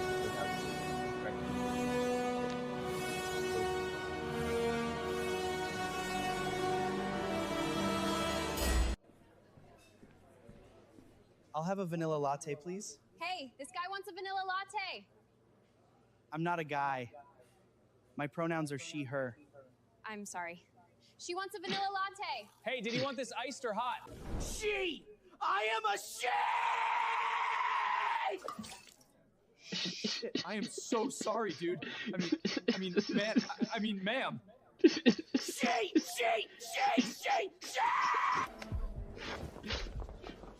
What are you doing? Are you crazy? I'm sorry, I can't help it. He looks like a dude. You don't sorry. He looks like a dude. Sorry again, enjoy your coffee. I am a she. Please come again. Have a good day, Ow. sir. Oh, shit.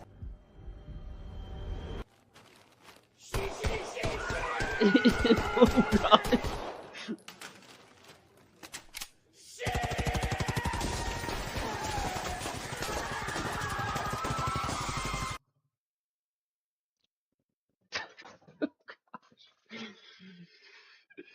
Oh. Google's Genie 3 can now simulate the real world using Street View images. Google has been sitting on the most detailed map of physical reality ever built. They're finally using it.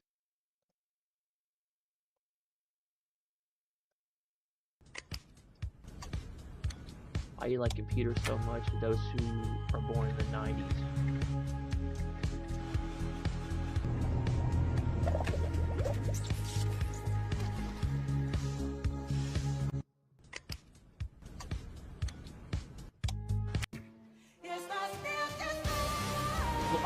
Fly, you fat fuck, poke where lies the pin on this fly.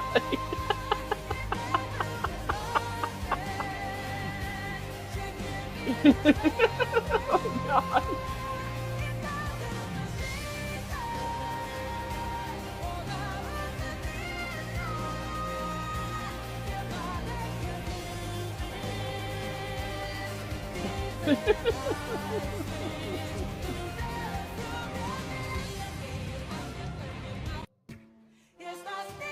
The massive wave approaches use the wind turbine too. Wait, what does that say?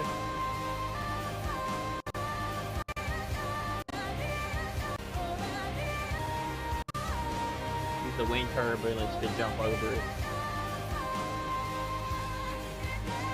Is that a Pokemon casing?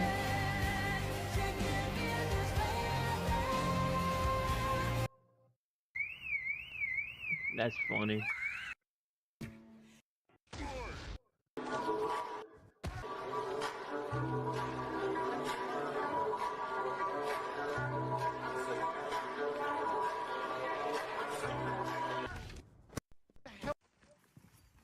What is this thing, bro?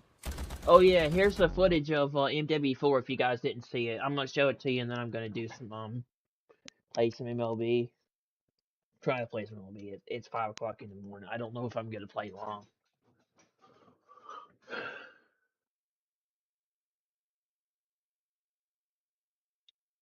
But here's the footage of this dude playing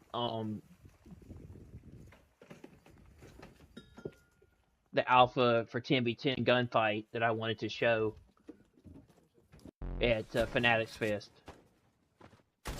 Oh, bro, I was was muted. Trick shot. For MW4.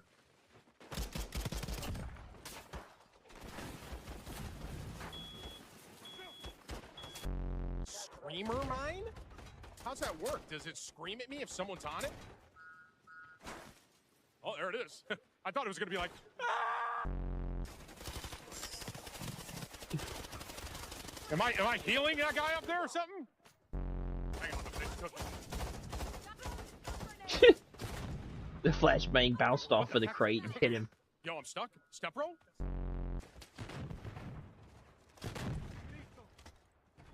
Oh, got that. No, this shit's impossible. It killed him Did you see again. what just happened to me? I just stunned my own Betty and blew myself. No more Mr. Nice Guy. Actually, I haven't seen this one. This is not the one that I was. This is not the one that I watched yesterday. The fucking box. This. What the hell? Did he just? He just climbed up and knifed him. Get your fat ass in the window! Let me show you why they signed me.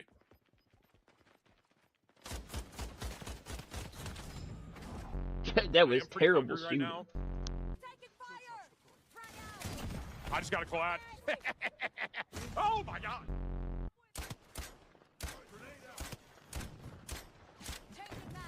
Might as well be healing him, bro.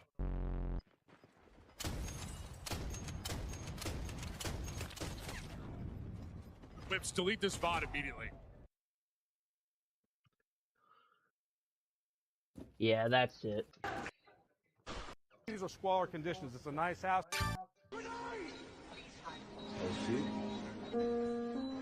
Nigga move!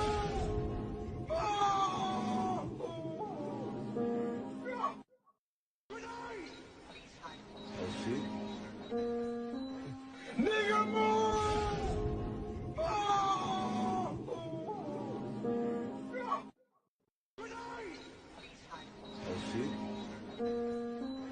Nigga move!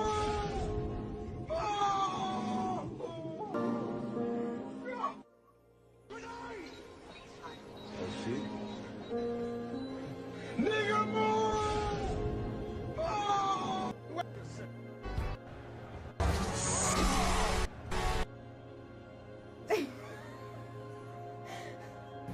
I'm glad I joined the military. Ah! Damn civilians! I'm glad I joined the military. TK Iraq AI video, bro. What did you do this time?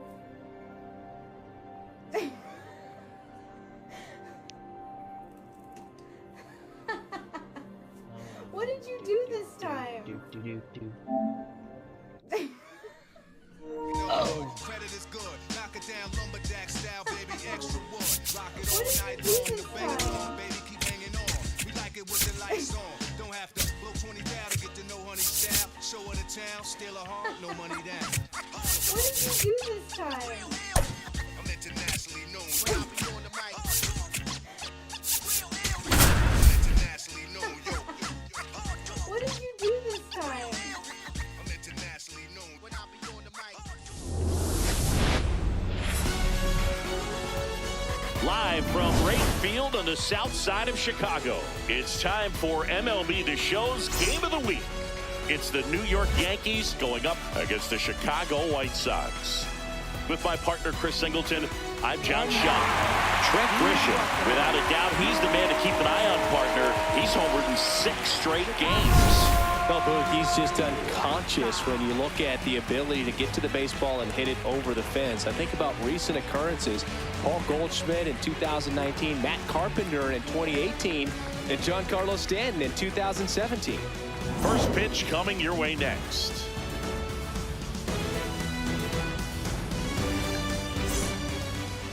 And on the mound now, Shane Smith. Chris, it's a little more common these days, but still, he's a strikeout per inning type When of guy. news broke that Oliver Tree had passed away, both friends and fans of his music rushed to share their condolences on social media. At the same time, discussions around what may have caused his untimely death began making the rounds. While many chalked up the helicopter crash that took his life as a freak accident, some maintain the belief that he was actually murdered. This theory has only been reinforced by the family of another victim in the crash, giving the rumor far more credibility than the average internet conspiracy. But some believe that Oliver was warning his fans that this day would come for years, leaving behind a paper trail that we're only just beginning to unravel. We don't know if I'll be alive next year or you'll be alive, like there's no day promised. Death has always been an integral part of Oliver Tree Nichols' life from as long as he could remember. His cousin Wayne passed away at just 13 years old, forcing an adolescent Oliver to reconcile with his own mortality. When I was 13, my cousin Wayne got spinal meningitis. Within a week, he became brain dead and died. After that moment, I was like, I could die at any time. And so I just wanted to take any moment on and try everything, which ultimately ended with me becoming a drug addict. As he got older, Oliver's drug addiction became worse and worse. He eventually started selling these substances himself, which got him kicked out of his parents' home while he was still in high school. Oliver found himself in a potentially deadly cycle, but he was eventually able to pull himself out after hallucinating his own funeral during an LSD trip. This happened when he was just 17 years old and at Burning Man with his family. Taking way too much acid and a lot of some other drugs as well, and I was running naked through the desert, and then basically I watched my funeral play out and like my death. When he came to the next day, he had a newfound appreciation for life and decided to become addicted to a far more healthy habit, making music. From the moment he was born, Oliver was basically Watch him, whether he's hitting a game or even taking swings during batting practice. Man, this guy's always so focused on what he's doing on that task at hand. He's got so much attention to detail that when he steps in the box, his success rate is really high. And that's in for a strike. I'm impressed that he went right after him on that first pitch. That's the key. Try to get ahead in the count, then you can play around a little bit more as the at-bat expands.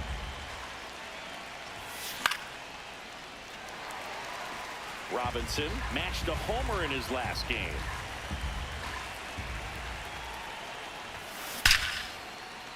Hit hard, base hit. So they get a man aboard with a one-out single. Bellinger up to hit, fourth in the American League in batting average this year.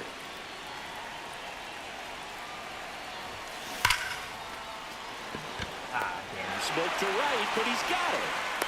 Not fooled at all right there. He was clearly all over it, but sometimes you hit it too hard and right at someone. You're looking for one of those bloop hits to get a knock sometimes. On the ground, and foul ball. Good zip on that fastball at the bottom of the zone. If he's there all day, it's going to be a tough one for the hitters. Into center. And that'll get down for a hit. And now two aboard. So up next for New York, Anthony Volpe. 2 for 8 in the series so far. Hammered on the line, base hit. Here comes Robinson. In comes the run from second. Goes to third, in there. And now they've got runners at the corners with 2 outs.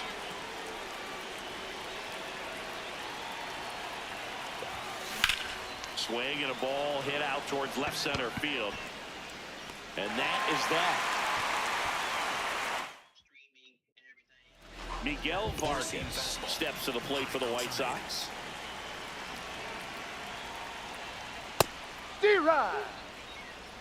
Teal was a workhorse the last time out, throwing a complete game. Next offering in there for a strike. And it's 0-2. I love watching him throw that complete game, Boog. Just not that common anymore. Think about this. In the 21st century, only 2 pitchers have had a season with 10 complete games. In 1998 alone, 3 different pitchers did it. He showed some rare stamina. Spoils the 2-strike pitch, and he'll see another. The 0-2. And that's a strikeout looking. That was pretty nasty. Time to check out the lineup for the White Sox. One guy swinging a hot bat recently, Austin Hayes. Hey, ride. Slayer, low inside.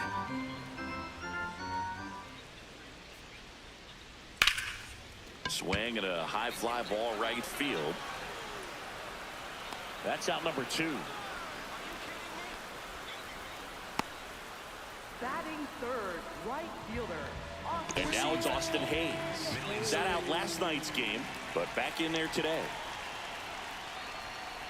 Looks like he's just sizing him up there. Really good pitch to hit, but he took it all the way. Sometimes guys just want to set their timing later on in the game.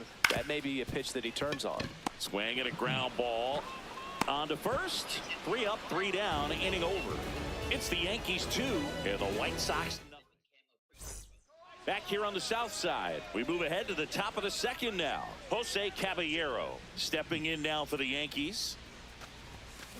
And first offering is fouled off.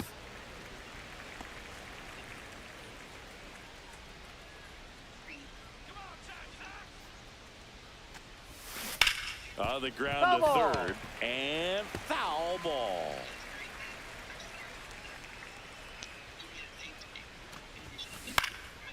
This one in the air, center field.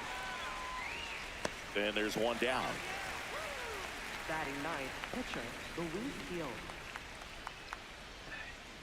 Still sounds like it's cutting out.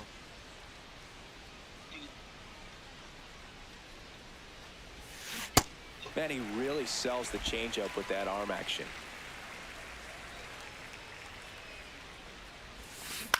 This to center field. Makes a nice grab at a full sprint. And a couple of quick outs. Up next for the Yankees, center fielder. Back to the top of the Yankee order. Here's the center fielder, Trent Grisham. 1 for 1 so far today with a solo homer in his first at bat. Swing and a foul straight back. Chris, he leads the way with the best batting average on the team. 2 down, nobody on. He swings and fouls one off.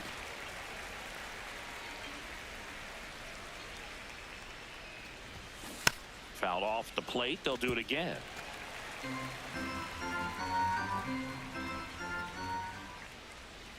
Here's the 0-2. Gets a piece and stays alive.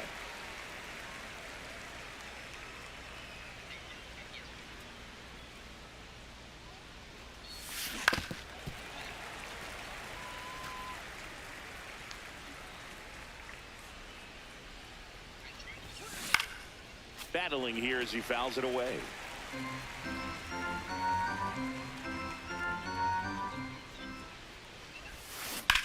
Swing and a ball popped up. Vargas under it. And that'll do it.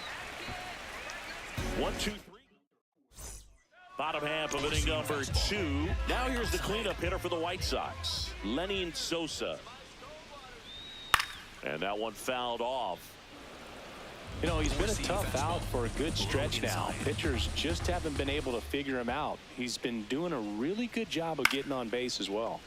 Fly ball down the line, and that's a foul ball. 4-seam fastball, low inside. The 0-2.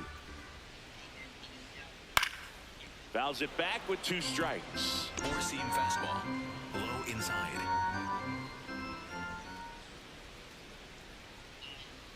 And it's fouled off. They'll do it again. 4-seam fastball, high inside.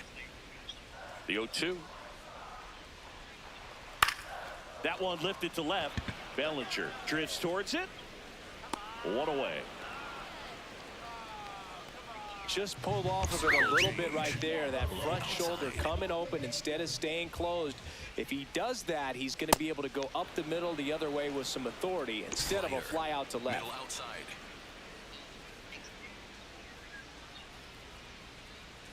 Just a slow ground ball this time. Caballero gets it to first. Got him. That's an out. Already 2 out here in the home half of inning number 2.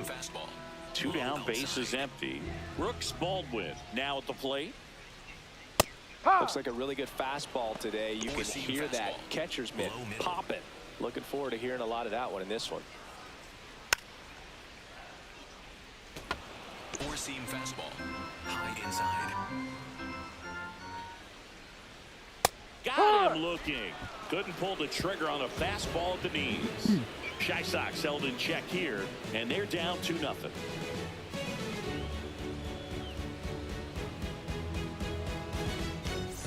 Here on the south side, Aaron Judge with an impressive home run total. Top 5 in the league is legit, Singy. Oh, for sure, Boog. He's got that don't make a mistake vibe every time he steps in.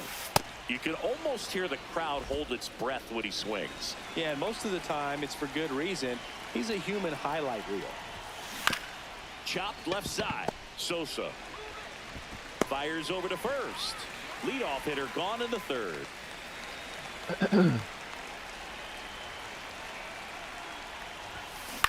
This one in the air. Montgomery. 2 down. 2 outs, base is empty. Cody Bellinger digs in now. 0 for 1 so far. Foul ball.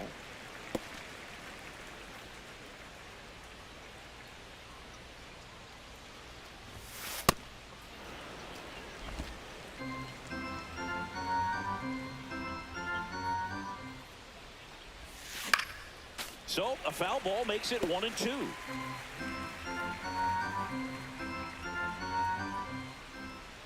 Two down, nobody on. Damn, and that one hit to first. He takes it himself to the bag, and that'll do it. Back at Race Field, bottom of the inning, Emerson Pereira steps to the plate for the White Sox. It's amazing to look up and see 88 miles per hour on that changeup. Back in the day, that was a pretty good fastball. But with high velocities these days, that speed differential is right where it needs to be. Into the outfield, base hit. So a runner aboard to start the inning.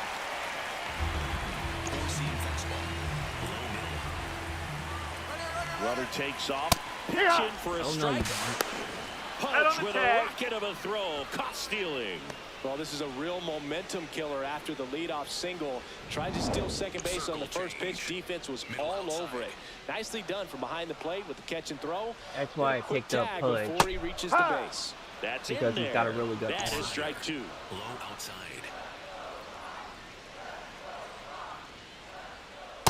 Well, it looks like somebody missed the swing sign. That's the first pitch this team's taken for a ball all game long. Fights that one away, still 1-2. 4-seam fastball. Low middle.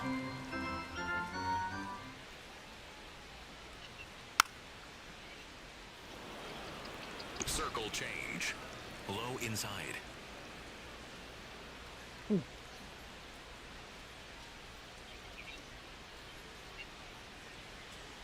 Circle change.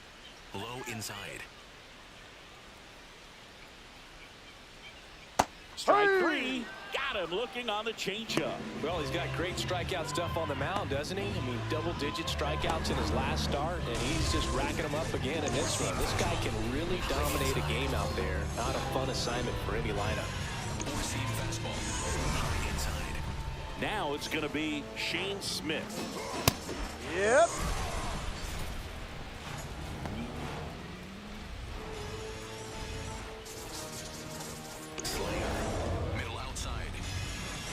The 0-1. That one fouled off. Circle change. Low inside.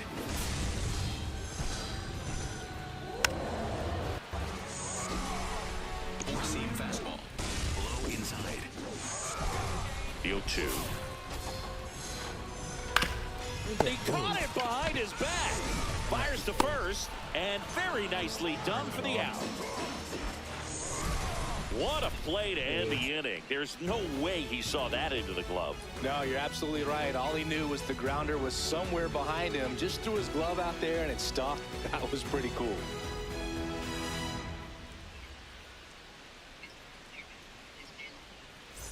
Start of the 4th. Here's the Yankees catcher now, Pudge Rodriguez.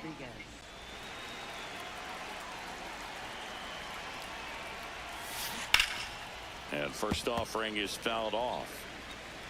That many games. I'm already starting so tired. And a base hit up the middle. And they have their first base runner since the first inning.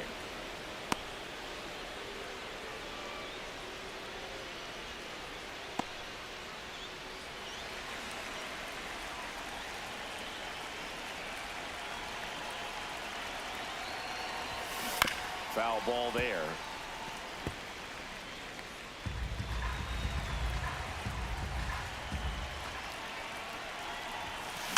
And a foul ball.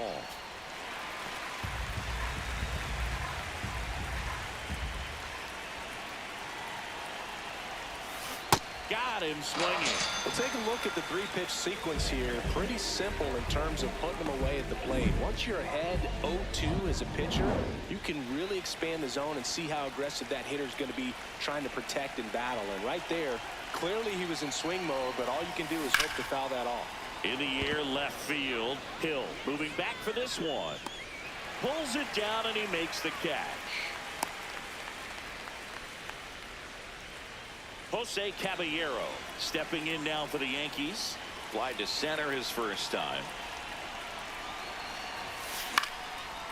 Here's a swing and a line drive, and that's a base hit into right field. Lead runner around second, and that'll put runners at the corners with 2 away.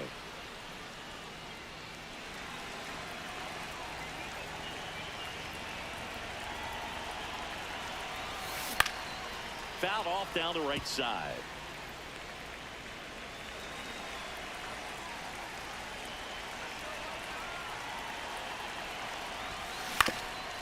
Up the middle, and a base hit knocks in a run. Go ahead, Singy, say it. Helps his cause. Helps his cause. Get that guy a jacket. He might be standing out there for a little while. So the batter now will be Trent Grisham. In the dirt. Nothing happening on the bases, though.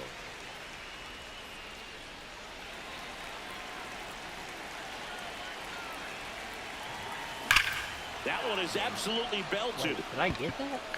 That's got a chance. I did get that. Wow. Out of here. I didn't think I got that. I thought I popped that up. Another homer. His second home run of the game, and they throw 3 on the board. It's 6-0. He's going to the plate with a ton of confidence lately, and he's getting the results to back it up. No doubt, those two things feed off one another. Now For the White Sox, number 44, Jordan.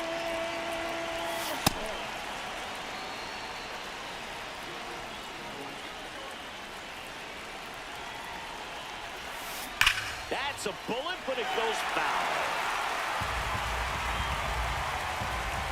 2 down, nobody on. Hammered down the right side, the foul.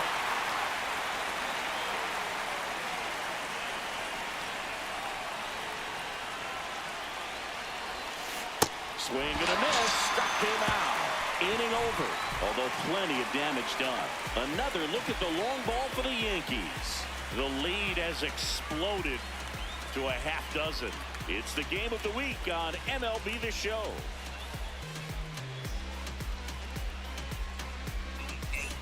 Back here on the south side, bottom 4, Miguel Vargas steps to the plate for the White Sox. Four-seam fastball. Well, every pitcher wants run support, and having a lead is nice, but it can be challenging for some pitchers. I think keeping the mindset to attack instead of trying to be too fine and have too much finesse. Go after hitters and get quick outs.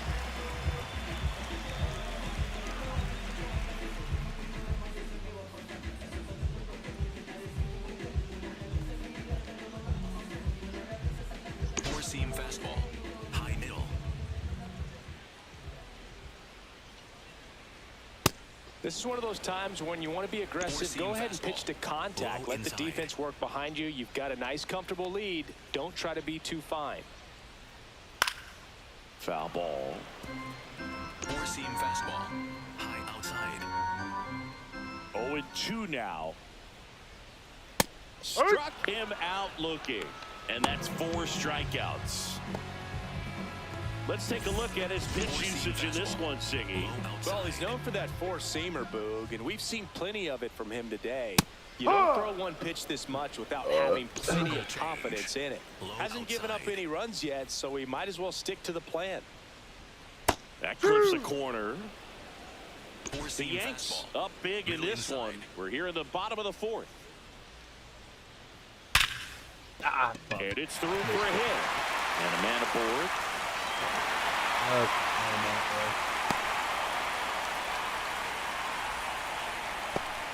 Seems like he got exactly what he was looking for right there. Got the top of the ball a little bit, but not much. That was hit pretty hard through the infield, so I think he'll be happy with that swing. Definitely generated some good bat speed. And that one wrapped foul. Four-seam fastball. High outside. Goes down looking. I'm not saying it wasn't a strike or, you know, it was a ball, whatever, but just the location with that velocity. It's hard enough to, even if the velocity's not great, but that velocity, that location, tip your cap. And here is Sosa to the plate. He's 0 for 1. Slider. Middle inside. And That's the the slider ball. just misses. Four-seam fastball. Montgomery off of first with 2 away. Comes up empty. That's strike 2. See if you can go upstairs a little bit. Make sure you miss up and out of the zone since you're head. A swing and a miss. That retires the side. And that'll do it. Here on the south side, ready now for the 5th inning. Brooks Robinson stepping in now for the Yankees. Drilled in the air, high and deep right field. That's back. And out of here. His 4th home run of the season. And they add on.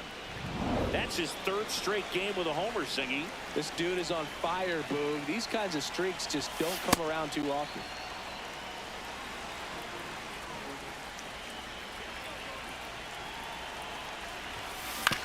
On the ground right side. 1 away here in the 5th. It's a good recovery, though, after giving up the home run. Not allowing it to stay in the head, but going to work at the next hitter, and a tough one at that. Pudge at the plate now as he chases after that one. 1 out, bases empty, and a run in, and we're in the top of the 5th.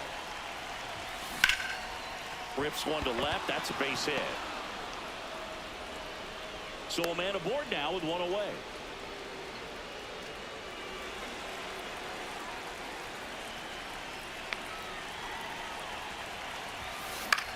Popped up. Baldwin moving under it. Takes it in for the out.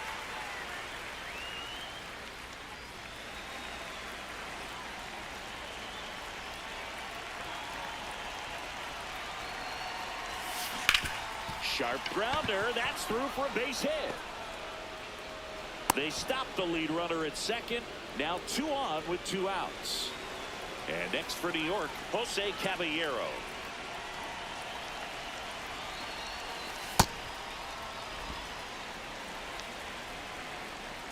Oh yeah, and we're gonna do Ghost Recon Breakthrough.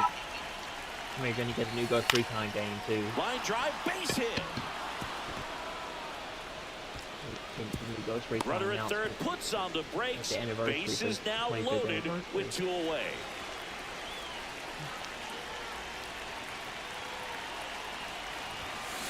Tap foul at the plate.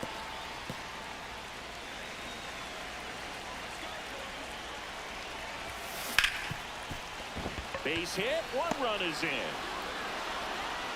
Ball comes in. Runner stops at third. Bases still loaded with 2 out. Now it's Trent Grisham to the plate. Out towards right center field. Pereira on his way over. And that is that. Welcome back as we take a peek at the starting pitching so far this year.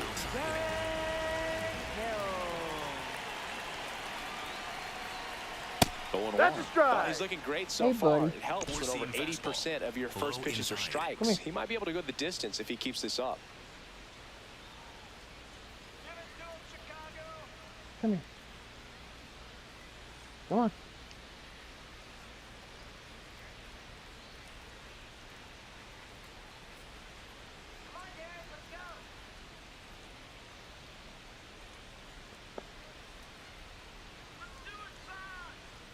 Come here.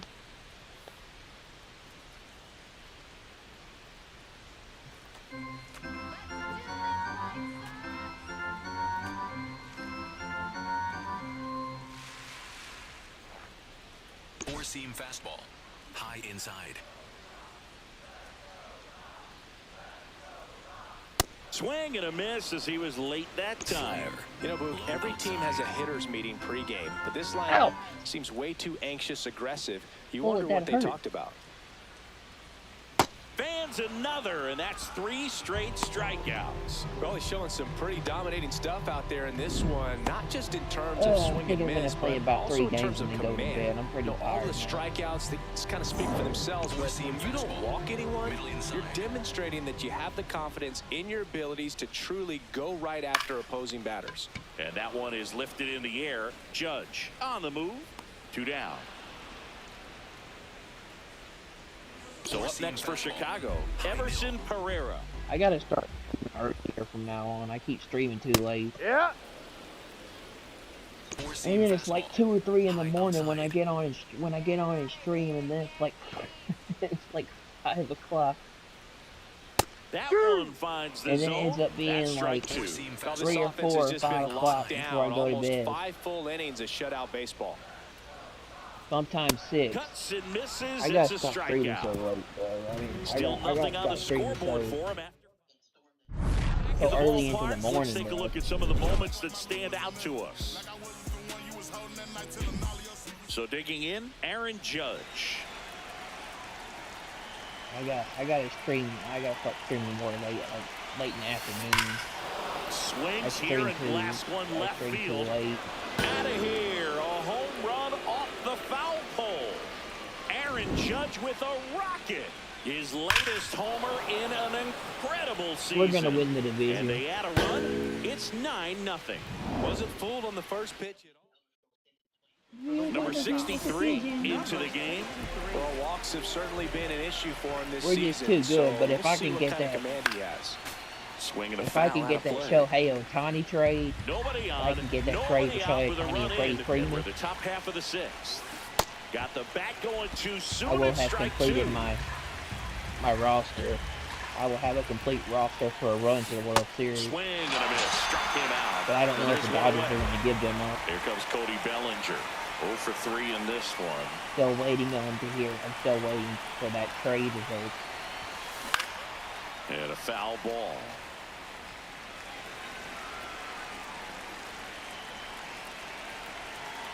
Now the 0-1. In the air to left center. Hill under it. Takes it in for the out. Up next for the Yankees, catcher Ivan Rodriguez.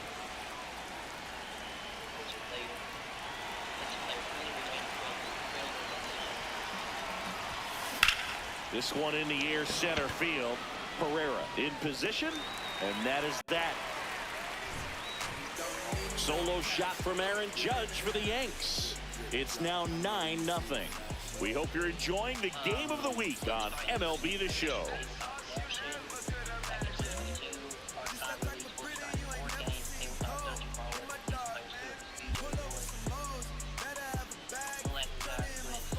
Back here at the ballpark, let's check out the latest news from around the league.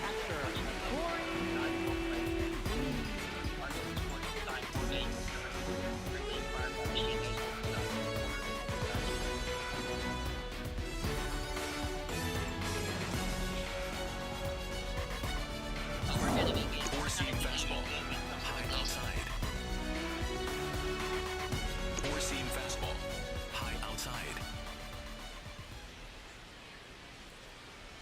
You know, these White Sox, from what we've seen, I think it's fair to wonder if they've been too patient at the plate. We've seen them go down looking several times, just not really showing much fight in a lot of their at-bats so far. Four-seam fastball, high outside.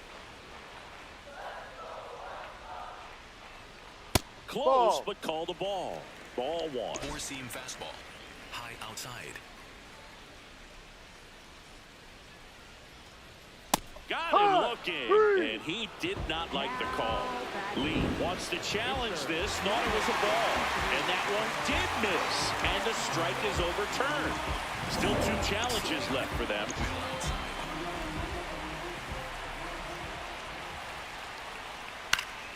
Foul ball, another 2-2 upcoming. Four-seam fastball, high outside. Fouled off. And they'll do it again. Circle change. The White Sox with a lot of ground to make up here in the bottom of the 6th. Struck him out looking with the off-speed stuff. Well, I think that was just a case of a hitter quitting on a pitch. He was looking fastball and didn't see it out of the hand and just left the bat on his shoulder. That was a changeup right over the plate. Probably not the location he was looking for, but the change of speeds is what fooled him, and he got the out. High middle. 0-1 down. Swings through that one for strike 2. Singing he's currently the team leader in runs scored.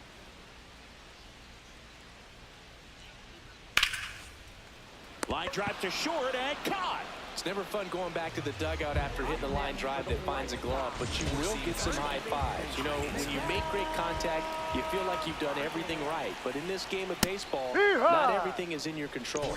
Vargas in the box now. No balls and a strike. Swings through that one out in front that time. High inside. Swing and a miss. And he strikes out the side here in the 6th. Sir Anthony Dominguez taking over on the mound. He pitched yesterday, and we'll see him once again. Up the middle. Handles, throws to first. 1 pitch and 1 out. Ooh, tired. Hit hard on the ground to short. And 2 away to start the 7th. Yeah, I gotta stop. I really do need to stop streaming so late. I get on here about like 2 down, bases empty. And stepping in for the Yankees, Jose Caballero. I sleep all day, bro, and then I get on here for about like I get on and stream like around like 9 or 10 o'clock at night. Fast. 3 outs and then I stay on here till about like 5 or 6 in the morning. I think I was up yesterday. I think I was up yesterday about 6 a.m. working on getting my emulator, getting my ROMs done for my emulator. Four-seam fastball. Low middle. Setting them up so that I can I probably am going to stream me playing emulation in the future. I'm impressed by the number of first pitch strikes. He's not afraid but I gotta of stop contact. getting on streaming so late. They'll nibble just because they don't want to get hit hard. That's not what we're seeing here. I used to be up during the afternoons, man, but now it's like I used to be up during the afternoons, but now it's like I don't. Right here. That pitch he I just dedicate my time to full-time streaming and doing content now. Pitch like that from a top-level guy like this. That I get on about like 10 or 11 o'clock at night and then stream until about like sometimes till like 5 or 5:30 in the morning, sometimes 6. I do a variety stream, or I do gaming news and I talk about stuff, and then I play the show for a bit. And it's fouled away. Well, here's a good but I gotta stop getting on here so late streaming. Hardly order coming up right behind him. It throws everything off I do. Towards right center field. And then I get on late again. And there's 1 down. And stream like really early in the morning or at night. Finding a good rhythm at the plate. Their swings are disjointed, which tells me they're having issues with pitch recognition. So late. Sosa in the box again. Stream so late at night. I literally sleep all day and I don't wake up till like 7 p.m. at night. Swing and a miss. There's the changeup. Quickly in an 0-2 count, you got to figure out a way to shorten your path to the baseball. Put it in play somewhere, then you got a chance. Swing and a miss. Struck him out. Now 2 away. Now, Boog, it becomes pretty difficult as a teammate when a guy's struggling like this. You don't know if you want to go up and tell him to keep swinging at like that. And then I do, and then I play. Yeah, I do gameplay of me playing the show for a while. And you're just hoping that somehow, some way, it'll click and he can get out of this as quickly as possible.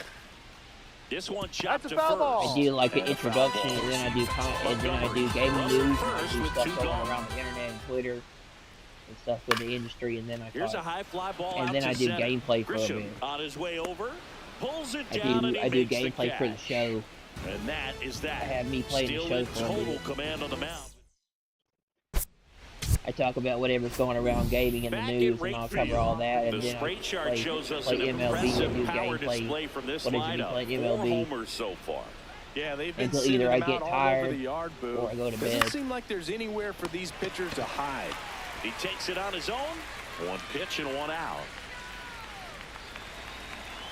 Which I'm kind of feeling kind of tired now, so I'm probably not going to play long.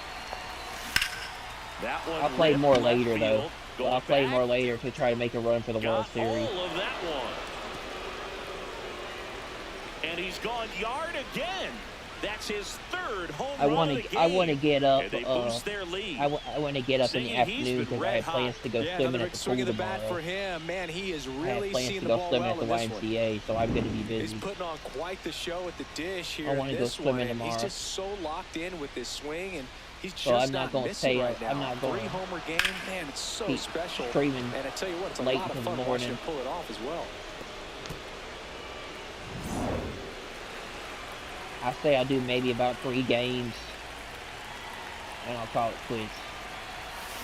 That one fouled off.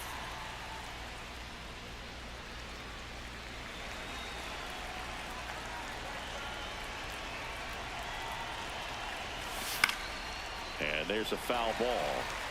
Some real good I get on here and I stream way too late. And then nobody's really on around that time because they're either asleep or they're in bed or they have to get up to go to work. But this is kind of what I do now. Now the White Sox I manager is kind out of of the dedicated my dugout time to and becoming will a make a move full-time to the streamer pen. and Anthony Dominguez out of I the dedicated game. my time to We'll be back becoming in a minute full-time with a new arm streamer on the mound. and I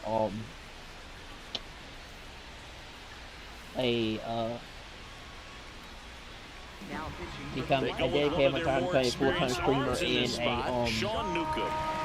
variety streamer He's been really good where I this do season variety keeping the content. ball in the park. Not an I easy do guy to gaming take news, I do deep. different things, I cover stuff around the internet, and I do gaming. Pulls that one I foul. do gameplay of stuff. Mainly, I do gameplay mainly right now. If it be playing, it'll be the show. But I can do other things. I can do other games and other stuff if you guys let me know what you want me to do.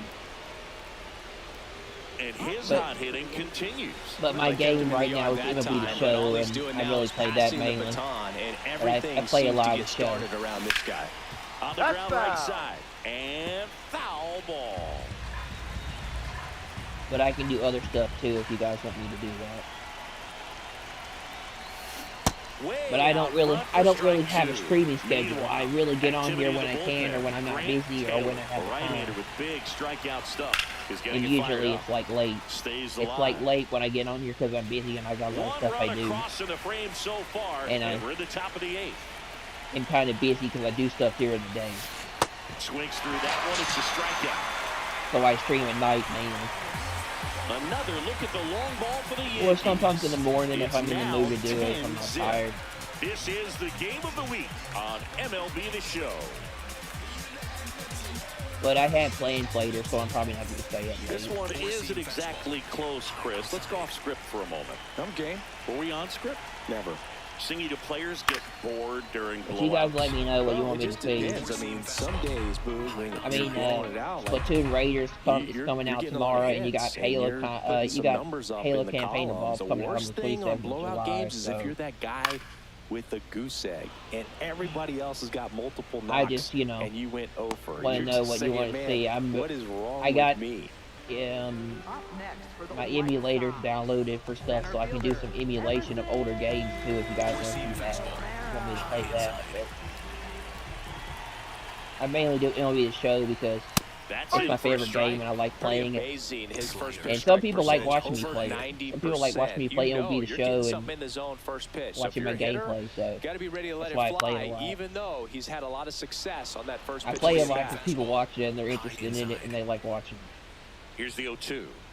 But Cut on and miss. I stream full time now when I do variety streaming, and it's kind of what I kind of built my platform off got the of. swing and miss, and I'm sure a bit of sigh of relief after seeing I kind of chose to dedicate my time to becoming a full-time streamer and trying to grow my channel and make my content really good. But I want to be a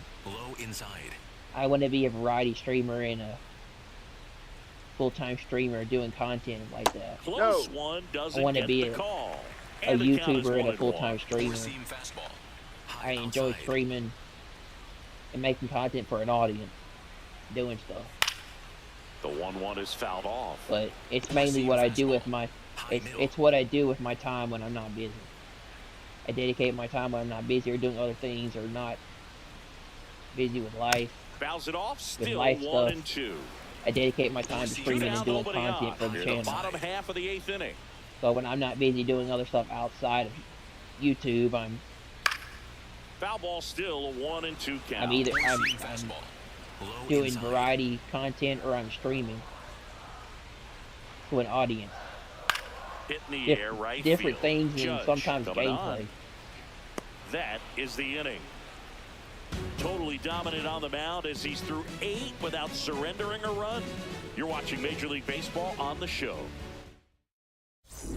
Back here on the south side, they put themselves out in front with a nice display at the plate. Take a look at People the like watching my gameplay and me playing the show, so that's why I play it a lot. I get a lot of views for it. From the graphic right here, might be time for the And I like playing it because I'm just good at it and I like showing off my skills. On to first. I'm good at the game and I like showing off my skills because I'm undefeated. I'm practically undefeated. I'm like 107, 100-something wins to nothing, to no losses. No chance I'm for a undefeated. play, and let's hope the left-hander's not hurt out there. He gets smacked in the And now head. they'll hustle out to check on him. Yeah, he That was did. He got quite a smacked in the shot head and he took got knocked as you see down. him down on a knee. Yeah, clearly in some real pain, but he will not want to come out of this game if he doesn't have to. It's That looking was to a me like he's gonna dude. try That to was a shake it off comebacker and pitch that continue. hit him in the head, and he got knocked. He got knocked face down. He couldn't Foul move. ball. He was seriously injured there. I'm surprised it didn't kill him. Here comes the 0-1. Rips that one to right. But I love doing YouTube. I love doing content creation. There's 2 away. I like streaming to an audience, and I like doing variety content. Jose Caballero stepping in But now I for mostly the like Yankees. talking about gaming and gaming news and all sorts of stuff going around with the industry and stuff. And I like doing gaming. In the air, Gaming out content. towards left center. Stretches out and hauls it in. I've kind of gone back to my first love, and that is video games and Bottom of gaming. the ninth coming up, and we'll see And if he covering can news complete. on video games and the industry. We have a pinch I hitter used to to lead love to off. do that a lot. Case Mydra. But I stopped doing that for years. Pitcher off the bench here, Stopped Boo. doing I mean, that for they months. must be trying to Went save a what they different have left route, in but I've terms of gone back position into. players for later or something. I mean, his efficiency. I've gone back ability to get talking ahead of the about count, gaming and at doing times gaming pitch to content. contact, let the defense work behind And him. That's being why a he's still variety in the game streamer. here in the ninth inning. That's what I like to do. Slings to first, and the leadoff man retired here in the ninth. Back to the top of the order now. Miguel But I do getting ready get to on here hit. and I stream way too late. And then it's like in the You morning just by the don't time see I it get that off much and anymore. A guy go to being bed. this efficient and getting this deep into the But game. when you dedicate I wonder if when he's you gonna be when you able to dedicate close your it out. time Just to something being a about full-time that streamer ninth inning, but being and at under a 100 variety pitches, streamer, he's still got plenty of fuel left you in the put a tank. lot of time in what you do, and it takes time and effort to make really good stuff. So High fly ball, right I field. say that Judge kind of moving this under is what I one. kind of do 2 for away now. a living now, bro. Kind of. But I don't make money off the channel. But this is kind of the path of career that I want to go down and choose, and I want to make. This is the path of career that I want to become. I want to. Outside with a breaking I want to be ball. an entertainer. I want to be a content creator. I want to be a streamer, a variety streamer. I want to dedicate my time to making content for an audience. Like, I'm really good at it. I'm really good at it, and I want to grow. I'm good at making content people want to watch. They're down to their final strike. The Yankees up big in this one. We're in the last half of the But ninth you guys inning. just tell me what you want to see me make. Right through there, got him. And that is the ball game. That's It has 110 become wins now, bro. increasingly difficult to throw a complete game shutout because of all of the offensive I think that was a prowess sweep too. that I these think that's hitters are such a showing white around top. the league today. But he had total command of this game, and he saw it all the way through to the end. I'm just really good at MLB, man. Tip your final in this I'm one. really good at For the Chris game to a Singleton point that and our that's why I entire play it a crew lot. here at MLB The It's Show. probably Thanks for stopping probably by one the of the game of best the week. games. I'm It's John probably one Schaub. of the We'll games talk I'm to really you good soon. at. I played it enough to become really good at the series.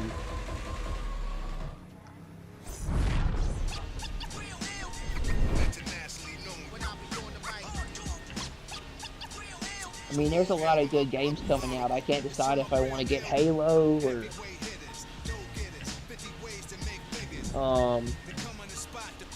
or eBaseball Pro Spirits or eBaseball Pro Spirit 2026, even though I heard that game's really good. Or just wait till August and then see what's coming out then. August and September. And of course I'm going to play the open beta for Modern Warfare 4, but yeah.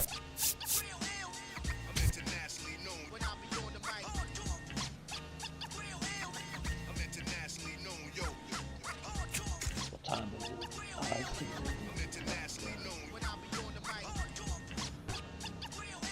Yeah.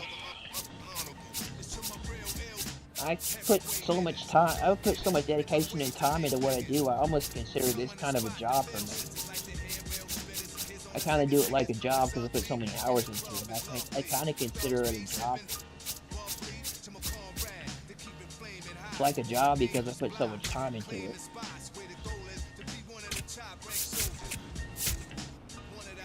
I like being a streamer.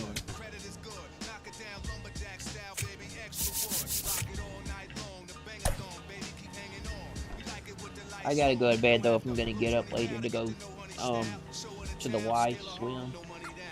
I'm not gonna be streaming anymore. I'm gonna be streaming longer.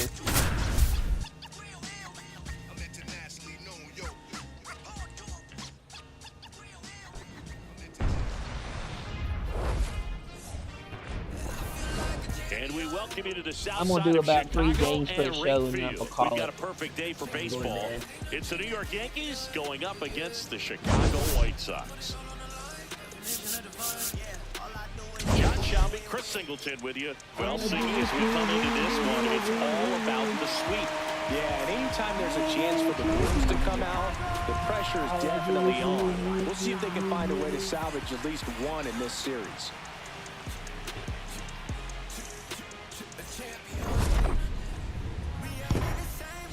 First pitch coming at you. I'll be right back.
after the break.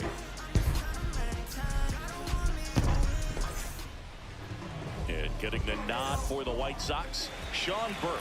And Singy, he likes pitching at home. Well, truly for him, there is no place like home. He's been so dominant here. And as a teammate, you expect him when pitching at home this year to go out and dominate just as he has. The fans expect it. And I think everyone around here knows that he's a good pitcher. Even though we don't see the same splits on the road, we're going to start to see that translate as well.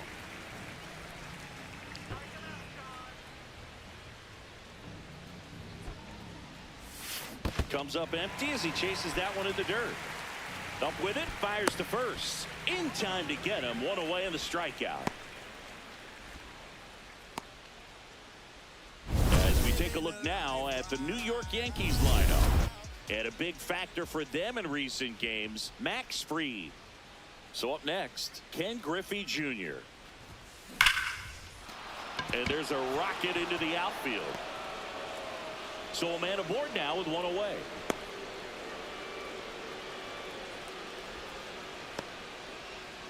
Second in the AL in home runs.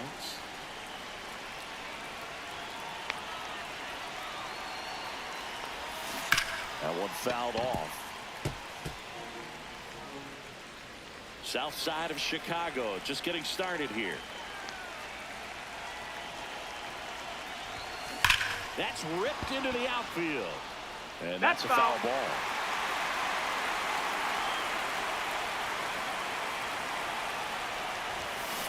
Swung on, belted.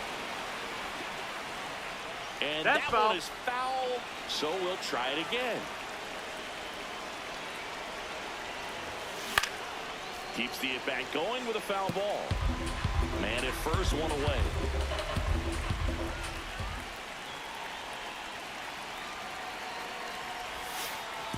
Oh, right to the backstop.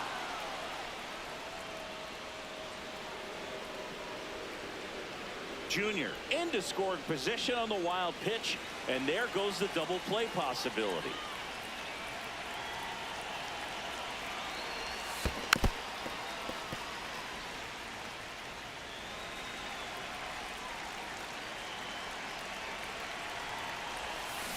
Hard grounder into the outfield for a knock.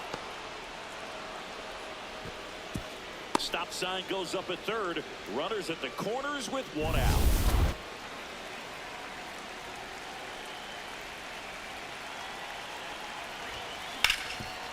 Hot shot, and he can't knock it down.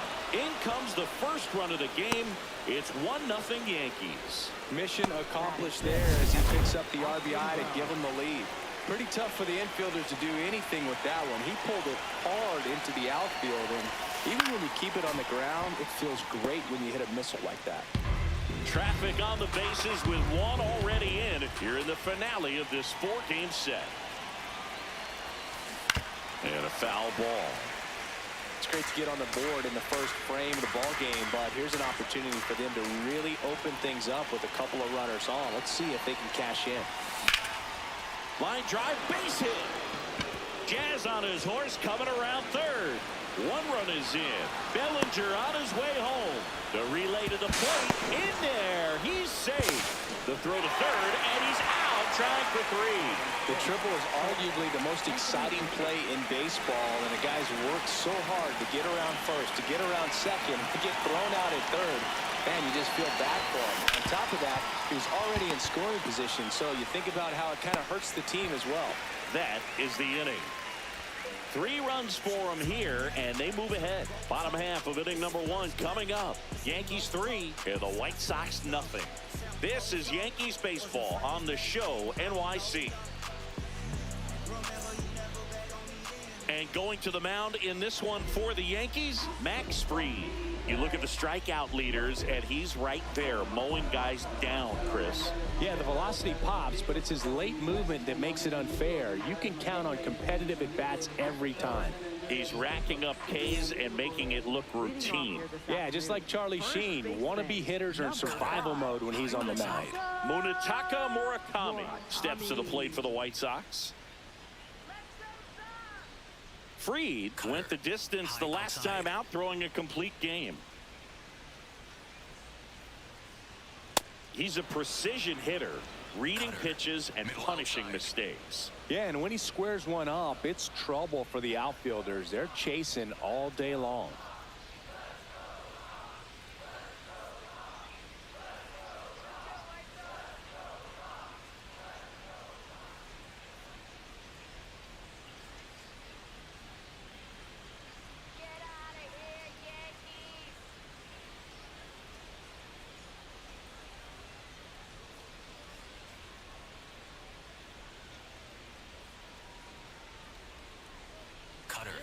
Low outside. The 0-1. Swing and a miss, and that's strike 2. I loved watching him throw that complete game, Boog. Just not that common anymore. Think about this. In the 21st century, only 2 pitchers have had a season with 10 complete games. In 1998 alone, 3 different pitchers did it. He showed some rare stamina. Popped up to the left, into foul ground. And there's one down. Time to check out the lineup for the White Sox. Someone who makes things happen for them, in part with his legs, Luis Angel Acuna. Swing and a pop-up in foul ground. That's out number 2. 2 down, base is empty. And here's the veteran outfielder, Austin Hayes. Hee-haw! Sinker. Low middle.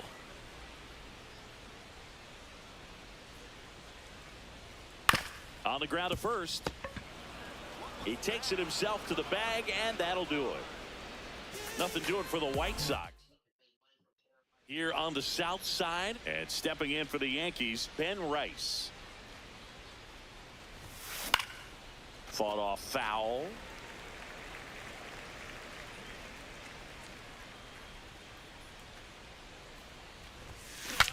Swing, and he breaks his bat. 1 up, 1 down. That was a good hard fastball with some nice ride up in the zone right there. Hitter looked like he was on it, but I think that velocity at the end just beat him. Instead of a line drive or something hit deep, it's a pop up and an easy out for the defense. Hey!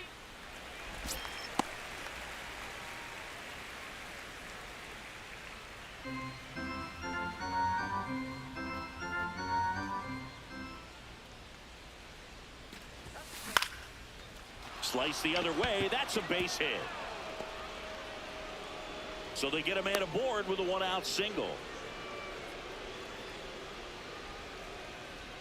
Max Fried stepping in now for the Yankees. I'm liking what I've seen from him at the dish lately. Working on a 5-game hitting streak. Hit on the ground to short. Montgomery. 1 at second. Double play. What a clean killing to end the inning. No run. Back here on the south side. Now here's the cleanup hitter for the White Sox, Colson Montgomery. A 3-0 lead is great, but you can't get too comfortable. Got to stay aggressive, keep attacking hitters, try to cruise through this ball game. Swings and misses, and it's 0-2.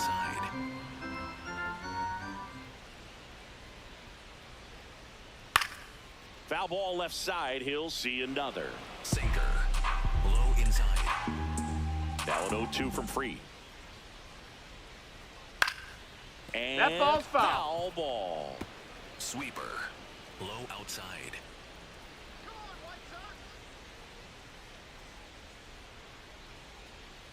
Swings through that one. It's a strikeout. 4-seam fastball. Middle inside.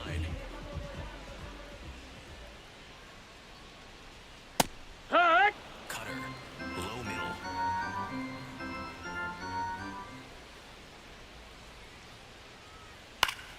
Foul ball there. Cutter. High inside.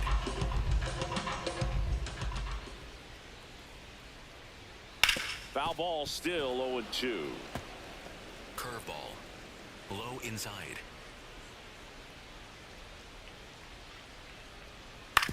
Ground ball right side. Chisholm throws to first, Already 2 out here in the home half of inning number 2. 2 outs, base is empty. Lenny Sosa steps to the plate for the White Sox.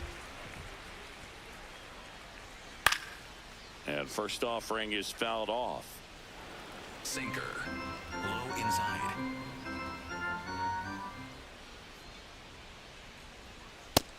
Ball. Sinker. Low outside. Right through there for a strike. See if you can go upstairs a little bit. Make sure you miss up and out of the zone since you're heading to count 1-2. Don't miss in the zone because that's where you get hurt. Got him. 3 up, 3 down, inning over. Yankees 3 and the White Sox nothing.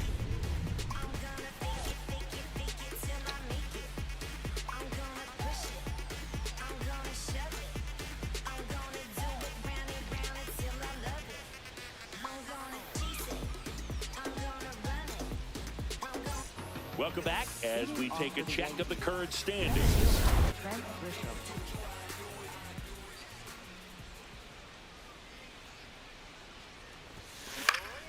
And first offering is fouled off. You know, these Yankees doing a good job of putting the ball into play, and that makes things more challenging on the defensive side. They're hitting everything thrown at them. Their contact rate is in the low 90s. It's like they know what's coming, and that's just pretty ridiculous what they're doing right now. Those numbers are well above the major league average.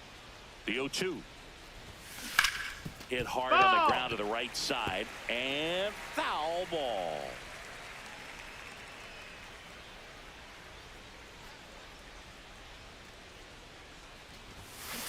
Stays alive.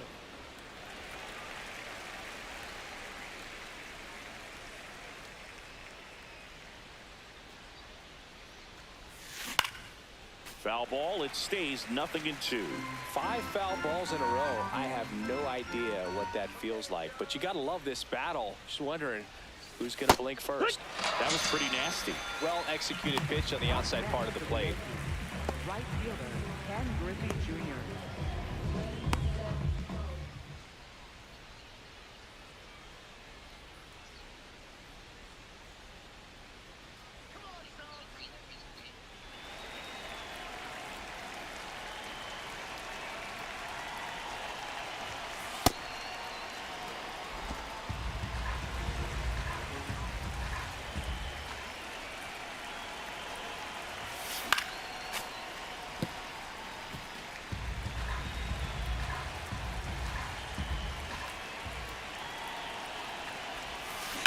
Swing and a ground ball into the outfield, base hit. So a man aboard now with 1 away.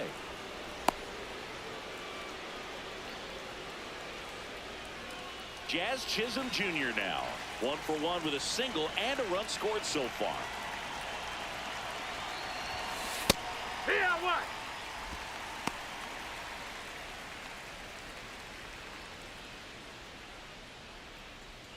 Jr. over at first with 1 away.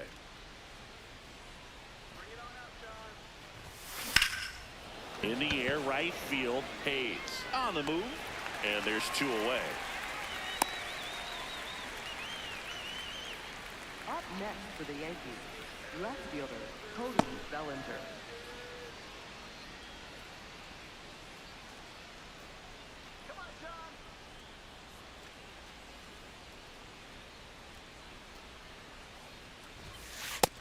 That's a ball.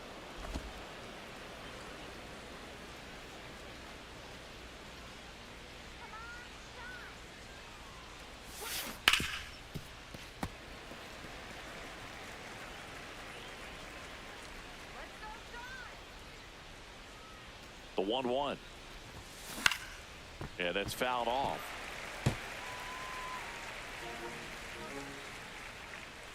Here's a 1-2.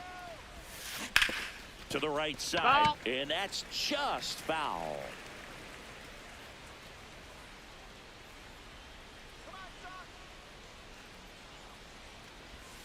Comes up empty as he chases that one in the dirt. In time, the 2-3 strikeout ends the inning. The Yanks lead 1, but they lead at 3-0. Welcome back. Let's check out what's been happening of late. Really been playing well. Teal getting the starting catcher, hitting 7th in today's lineup, and his slugging percentage so far this year right around .450. Goodness, I think he just took the best pitch he's going to see in this at bat. You don't get many like that in that location. I don't know if you take that pitch against any pitcher out there on the mound.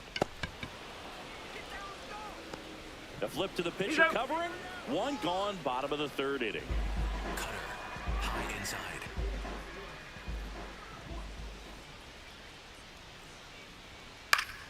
Foul ball. Cutter, low inside.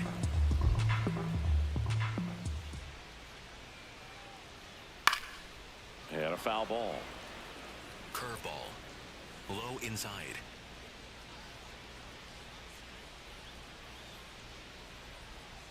Fights it off. He'll see another. Cutter, low inside. Here's the 0-2. Cut on and miss, struck him out. That K is his 3rd of the game. Well, he's got great strikeout stuff on the mound, doesn't he? I mean, double-digit strikeouts in his last start, and he's just racking them up again in this one. This guy can really dominate a game out there. Not a fun assignment for any lineup.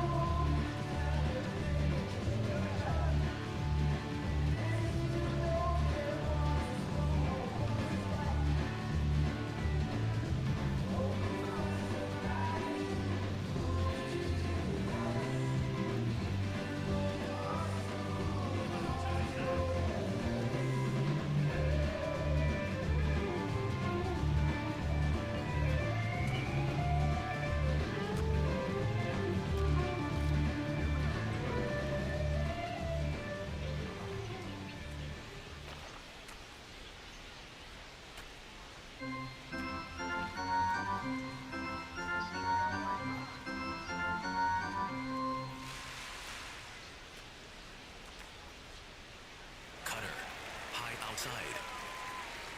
Now here is Sean Burke. Sinker, low outside.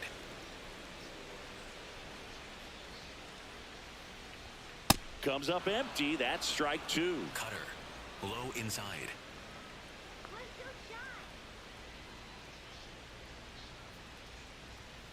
Fights that one away, and the count remains 0-2. Cutter, low inside. 2 down, nobody on. Right through there, got him. Max Fried, another strikeout. Back in the ballpark, and in this series, it has been ugly on the mound as we look at the numbers. That one to first, slides for the stop. Go to the pitcher, and very nicely done for the out. Just so impressed with the movement on that play. Footwork was excellent. The arm strength was there. And, of course, the most important part was getting the out. This one in the air, center field. Out number 2. And up next for New York, Ben Rice. He's 0 for 1.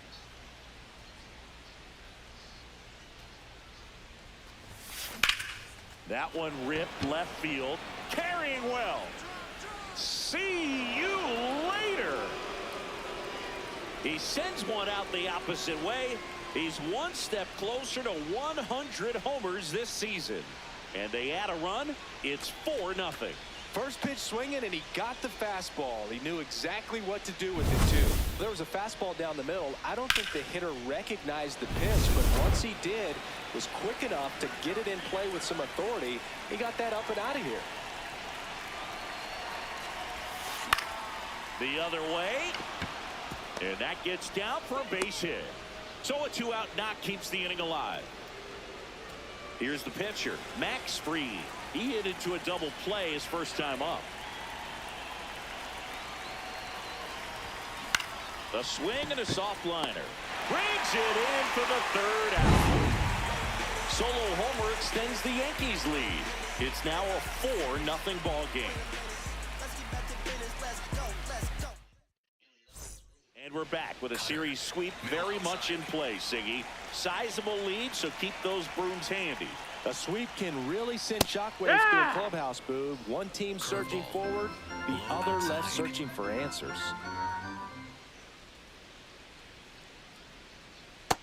Ball. Sinker. Middle inside.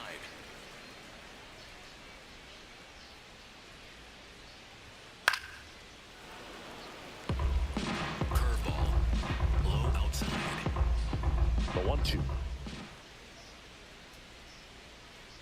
Well, he That might have to missed, look that's for the a ball. different put-away pitch right here, 2-2. He's already seen the curveball a couple of times in this at-bat, so might have it timed up and ready for it. Fans another, and that's 3 straight strikeouts.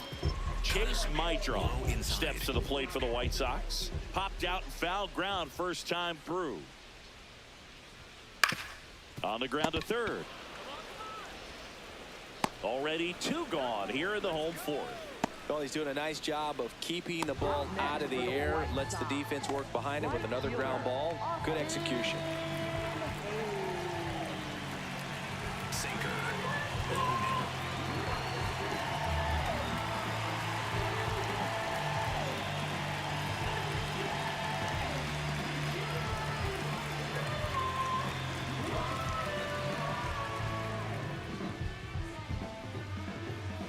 Sinker. Low middle.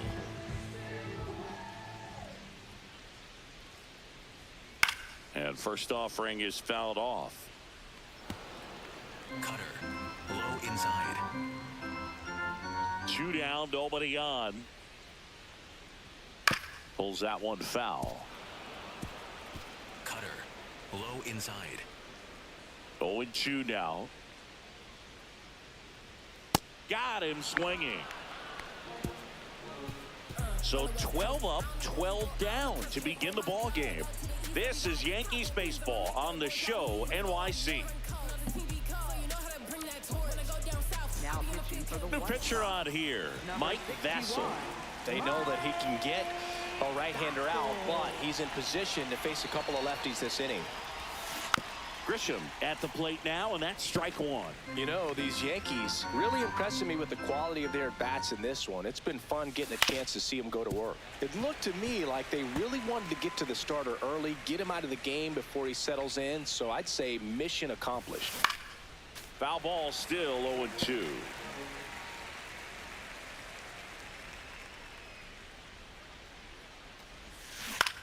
Out towards right center field. It falls in, and that's a knock. And the leadoff man aboard. Ken Griffey Jr. stepping in now for the Yankees. He's 2 for 2. And he hits a ground ball right side.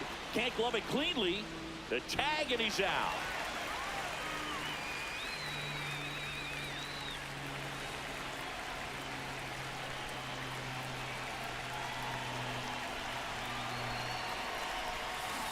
On the ground, right side. Nice grab. Takes it himself, and he got him. Nicely done at first for the out. Big spot, and Cody Bellinger stepping to the dish.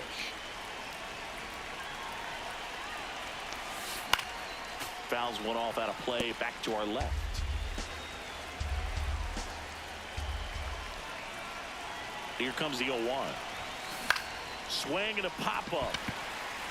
Maidron settles under it. Brings it in. And that is that. One left for the Yankees. Back at right field. Bottom of the inning. Colson Montgomery steps to the plate for the White Sox. You know, these White Sox just aren't putting together very many good at-bats in this one. We're in the back half of the game, and they're still searching for a base runner. He's been great out there on the mound, no doubt, but it's also been a disappointing performance at the plate to this point. This one in the air. And a quick out, number 1. Well, that's a frustrating end to the at-bat for the hitter right there. I mean, that pitch was right down the middle. I think he got a little too excited, came out of his mechanics, and instead of driving that ball somewhere, he popped it up. Unfortunate for him. If I'm at the dish right now, I am aggressive over the heart of the plate. This guy's been filling up the strike zone, so you know you're going to get a good pitch to hit. And as nasty as his stuff is, you might as well take all 3 swings. That one fouled off. The heater can be a tone setter for a pitcher, but if it's not effective, it goes the other way. It becomes a tone setter for the offense. They just haven't been able to do much with it in this one. Lenny Sosa steps to the plate for the White Sox. This one in the air center field. Grisham settles under this one. And that's the 3rd out. We're back, and here's a look at how we got to this stage of the game. I said the windows tinted and I ain't renting. Baby was with it in mid-sentence. I feel it. Austin Wells stepping in now for the Yankees.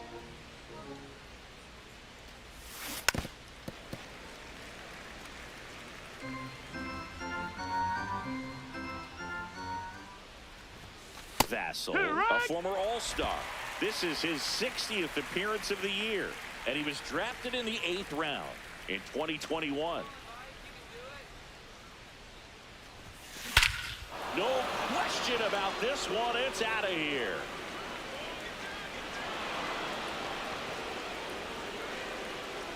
A solo shot, his 72nd home run of the season, and they add on.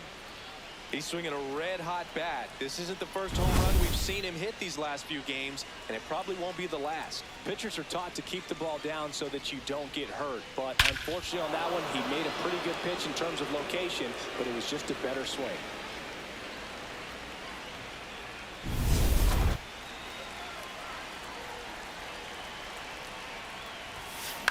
Up the middle. Base hit, and a man aboard.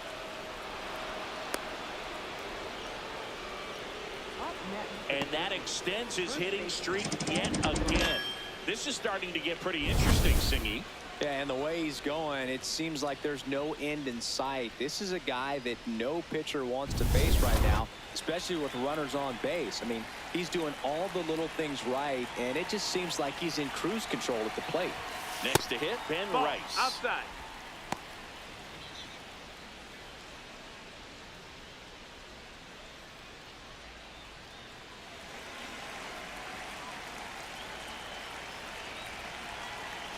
And the 1-0.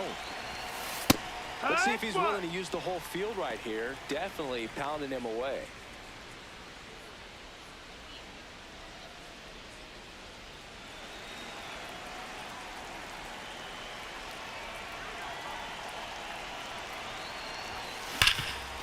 Dives, and he can't hang on. To first, and he beats it. Everyone's safe.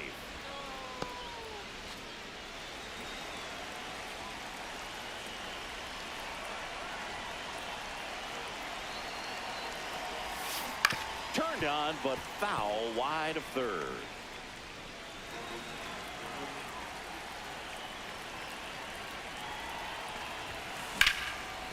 Oh, look at the stop. There's one. To first. Get out of there. Nicely done. Now the White Sox going with a new arm, Tyler Gilbert. Well, he's been hit pretty hard at times this season, as you see with the big ERA. So this is an important outing for him to get on the right track. Lined, and that's a base hit. Volpe scores. It's an RBI single. It's 6-0. Go ahead, Singy. Say it helps his cause. Helps his cause. Get that guy a jacket. He might be standing out there for a little while. Now here's Trent Grisham. And first offering is fouled off.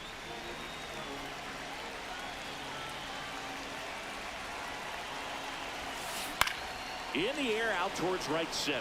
Acuna moving under this one. And that is that. 7, 8, 9. Here on the south side. Well, we go bottom 6. Kyle Teal steps to the plate for the White Sox. And that is out of play. I'm impressed by the number of first pitch strikes. He's not afraid of contact. Some guys, they'll nibble just because they don't want to get hit hard. That's not what we're seeing here. Sinker. Low inside.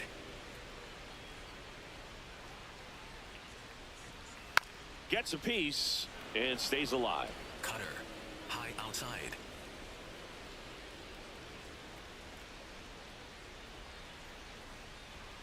got him swinging for the K. Strikeout number 8. That cutter right there had just enough movement on it to get the swing and miss. It wasn't a great location by any means. That's typically a spot that hitters can handle. So I'd say he fooled him with just enough of that late action. Fouled off left side. Sinker. The White Sox yet to pick up a hit here.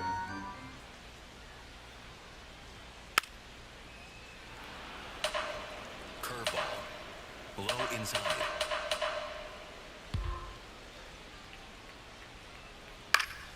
Now this is in the air down the line. That one is foul, and he'll see another. Low inside. The 0-2. Really Outside, good take, that's a ball. especially with 2 strikes. High inside.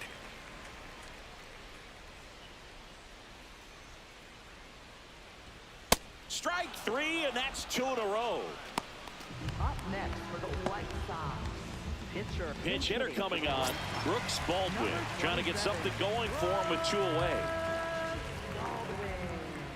Cutter. Low outside.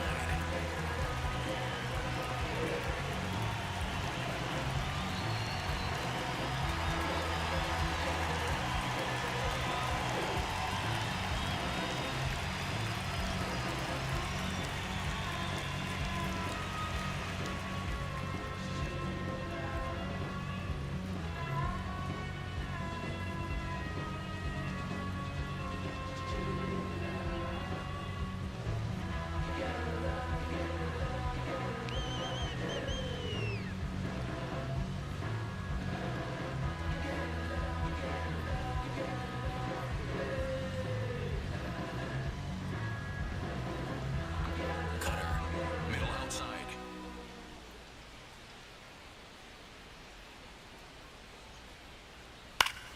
And that one wrapped foul. 4-seam fastball. High inside.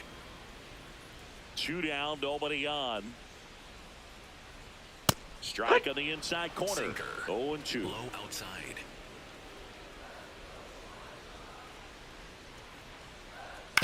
On the ground, right side. Jazz tosses to first. That's the inning. So he's perfect through 6. Back after this on the show. Who am I? You know the name. You know the name. Who am I? You know the name. Now pitching for the Number White Sox. 62 gets the Number ball now. 62. Well, they need someone to stop the bleed and keep the score right where it is. Seems like a tough task today with the way this lineup is swinging it. Stepping in, Ken Griffey Jr. This guy is one of the best athletes in the sport. With this kind of lead, he can swing freely, try to hit the ball out of the park, do what he loves to do.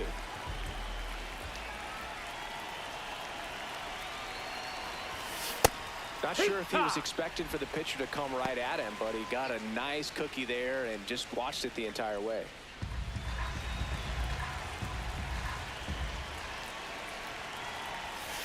Strike 2.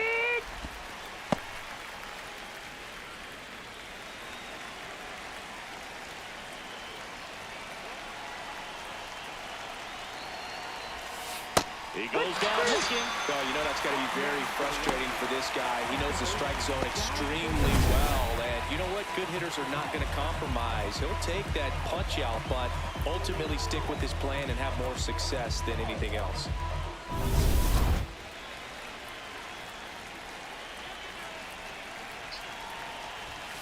Oh, he doesn't get the missed. That's call. a ball. Ball 1. Catcher challenge. We'll take another look. And it's a called strike after the review. Still 2 challenges left for them.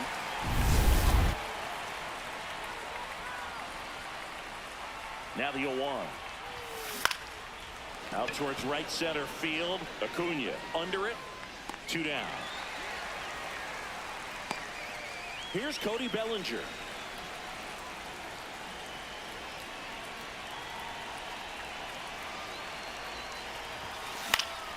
And first offering is fouled off.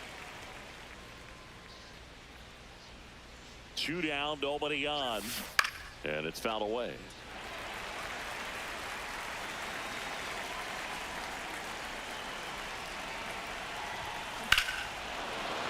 High drive, deep right field. That one on its way. It's a belly bomb. Cody Bellinger blasts one out. His latest homer in an incredible season. And they add to the lead. It's 7-0. And that shot makes their grip on the lead even tighter. That one pushed foul, out of play off to the left.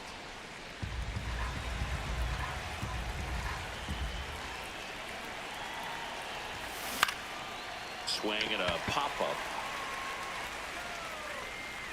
And that is that. The Yanks do get one on the solo homer. It's now 7-0.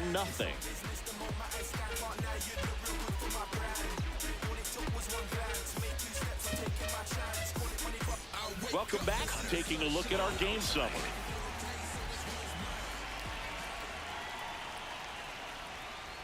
And first offering is fouled off. Cutter. High outside.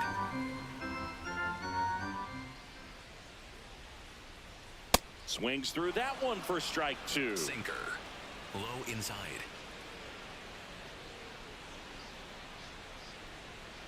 Swings through it, and that's a strikeout. Up next for the White Sox. Sweeper. Low outside. My draw.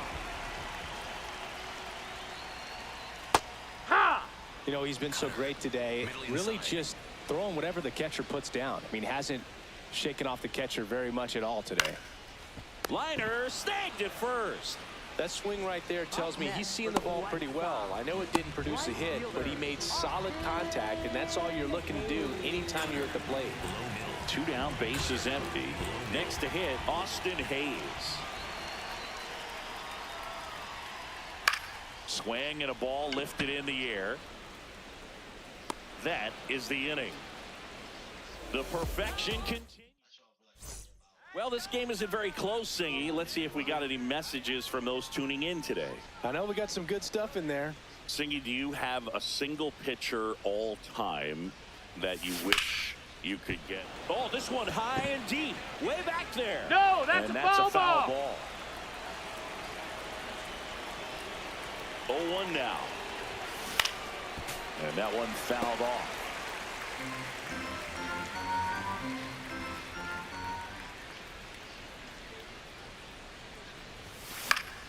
Battling here as he fouls it away.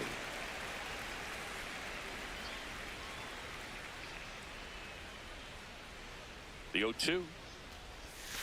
Fouls that off to the left, and we'll do it again.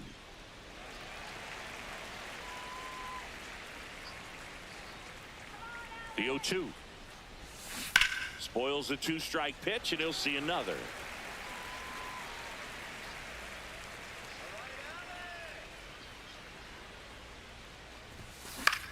Popped up. And there's one down.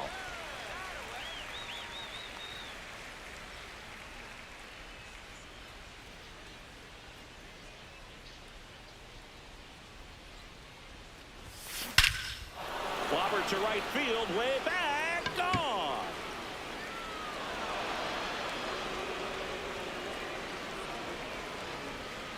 Another homer, his 100th home run of the year, and they add to their lead.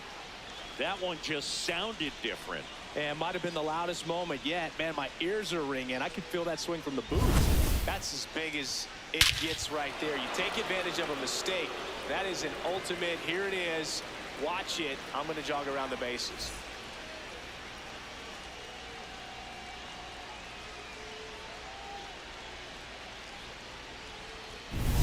Down to third baseman, Jose Caballero.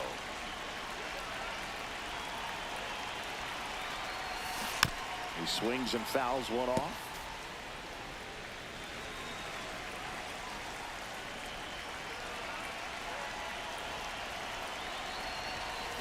Slapped hard the other way, but foul.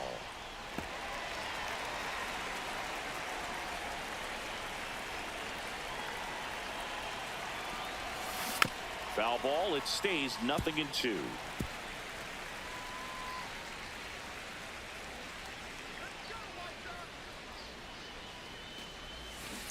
Fouls it back with 2 strikes. 1 out, base is empty, and a run in, and we're in the top of the 8th.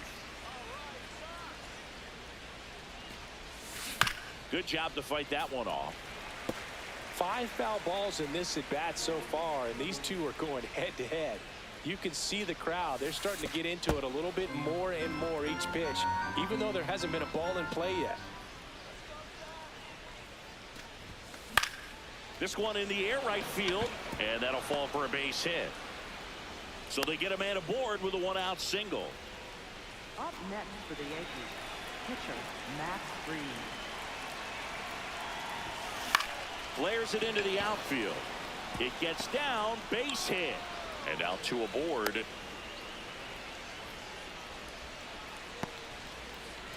Trent Grisham, the next to hit.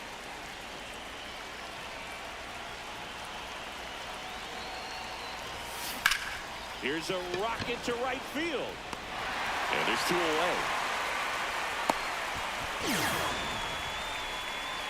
Manager out of the dugout, and he's going to make a change. So out of the pen comes the right-hander, Jordan Hicks. Well, he struggled quite a bit, so this is another opportunity to get on the right track. He's given up more than 1 hit per inning pitch so far this season.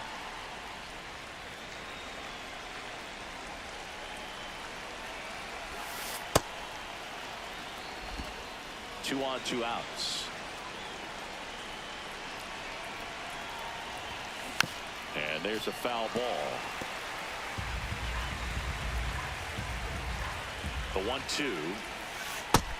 Ball.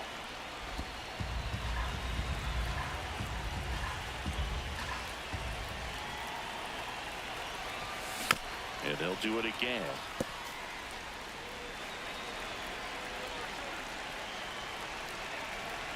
Two on, 2 outs. Still 2-2 after the foul ball.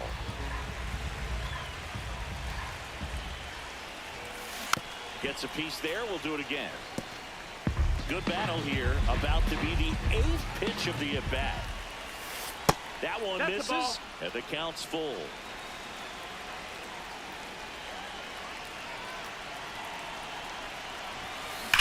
Line drive.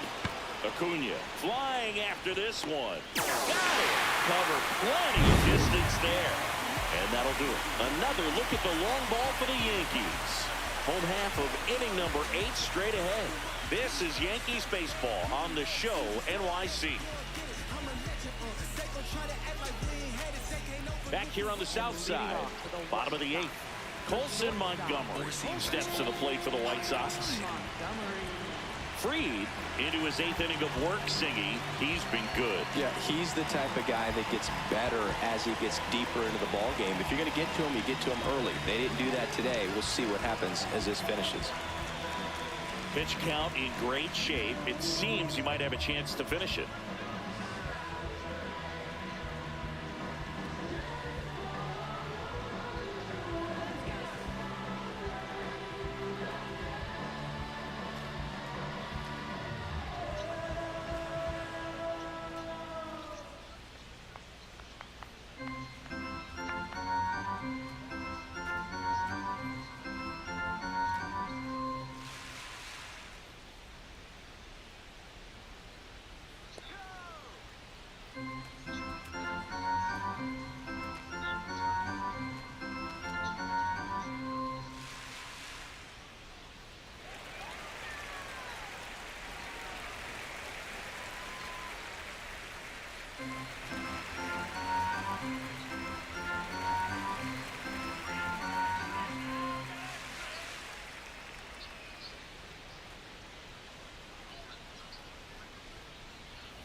Four seam fastball.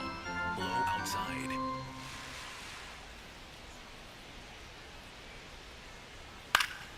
Popped up to the left, into foul ground.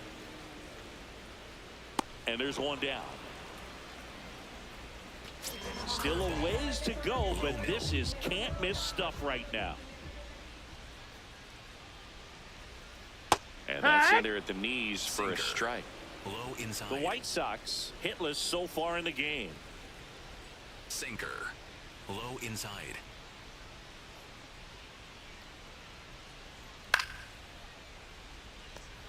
Curveball. Low inside. Here's the 0-2. To the right side, Rice. He'll do it himself. Now 2 away. So just 4 more outs to get through, and the tension is building in the ballpark right now. Yeah, and we can feel it in the booth. He's got these hitters locked up. This one popped up. Foul ground first base side. And that will end the inning. So now 24 have been set down in order. 3 left to go for perfection. You're watching Major League Baseball exclusively on the show. Now pitching for the White Sir Anthony Sox. Dominguez Number 58. taking over on the mound. And with the big deficit on the scoreboard, he almost has to just put that out of his mind. Every outing matters for relievers and their numbers, but I think it's tough to get up for this type of appearance the same way you would for one in a close game. That's out to center field. And there's one away. Really nice job to get your first out of the ball game. Up next for the Yankees, left fielder Cody Bellinger. And here comes Bellinger. Hit an absolute tape measure shot last time up. And first offering is fouled off.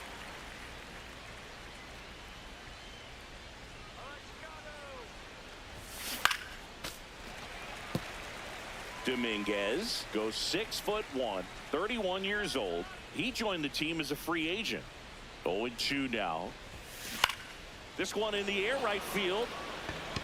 He dives, but he can't make the catch. So a man aboard now with one away. Those plays are challenging for outfielders because of the chase to the ball. You know you have to do everything perfect just to track it down. Sometimes even that's not enough to make the catch. What?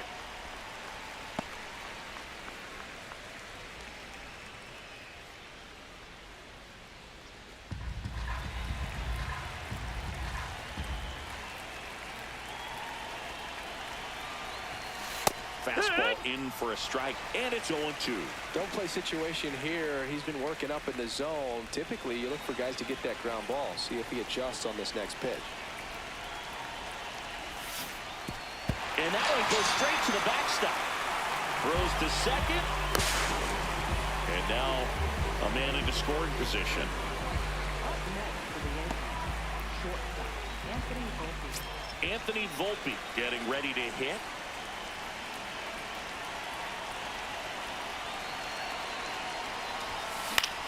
This one in the air, center field. Acuna settles underneath it. And that is that.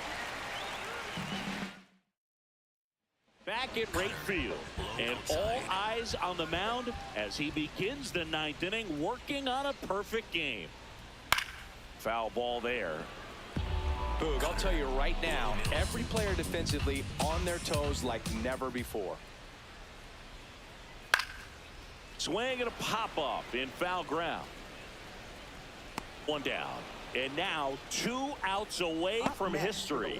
Well, I hope he gets this done. I mean, this is the kind of feat that can define a career. Hard not to root for him at this point. Hill, he knocks again, takes a strike. Cutter, high inside.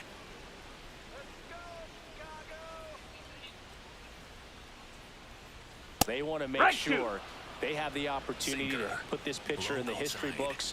They're going to make the play. Sit down on strikes. White Sox down to their final out.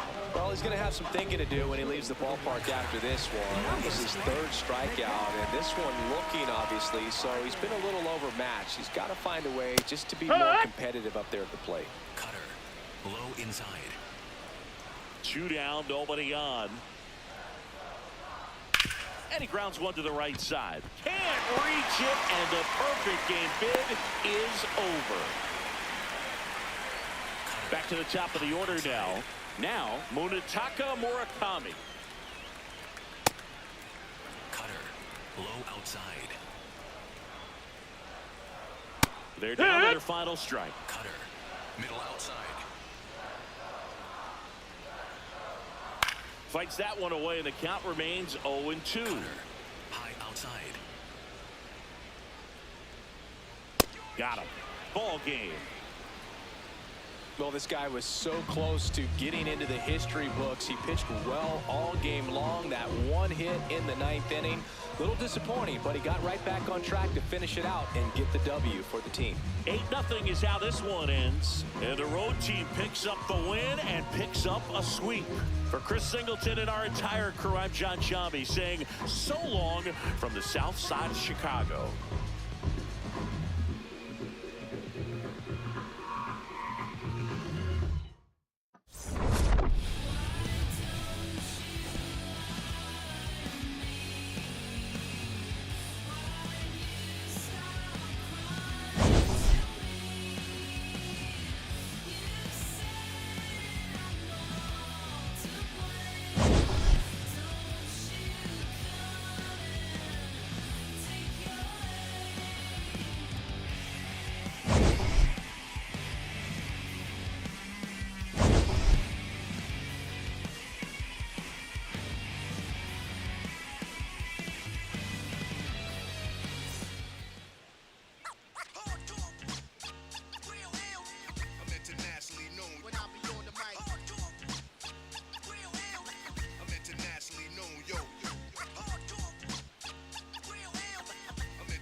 To my real ill heavyweight hitters, go-getters, 50 ways to make figures. They come on the spot to fail sisters like the head rail spitters, the kids on the ziggas. When it's ugly, then the club is lovely. Thugs be sipping bubbly to my comrade. They keep it flaming hot on dangerous blocks, claiming spots where the goal is to be one of the top-ranked soldiers. One of the high rollers, get respect in the hood. Credit is good, knock it down lumberjack style, baby, extra wood. Rock it all night long, the bang-a-thon, baby, keep hanging on. We like it with the lights on. Don't have to blow 20 down to get to know honey style. Show her the town, steal her heart, no money down. I'm internationally known. When I be on the I'm internationally known, yo.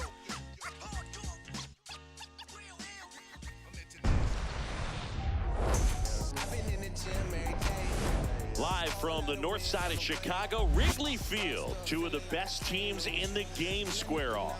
It's the New York Yankees and the Chicago Cubs. We don't fall off, levitate. Bossed up, feeling like I can't lose. I've been running up the plate through the back door. Feel like Shaq when he snapping, broke the backboard. Work hard, play hard, yeah, we been there. Alongside Chris Singleton, I'm John Shambi. Key matchup on tap today as they could clinch the division title with a victory, Singy. Yeah, this team has worked all season to get to this point, Boog, and the opportunity is there for them to achieve one of their biggest goals. Pressure is on. Should be a good one.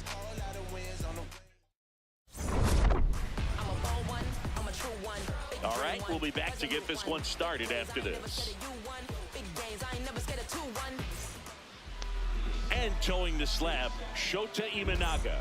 What should we keep an eye on here? Ready to go now? Here's Cody Bellinger.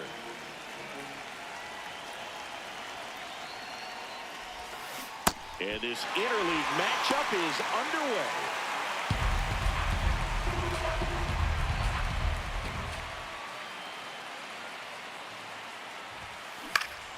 Foul ball there.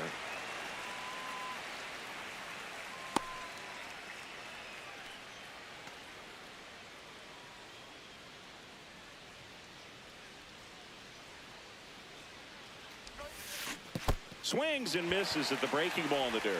In time to get him. One away in the strikeout.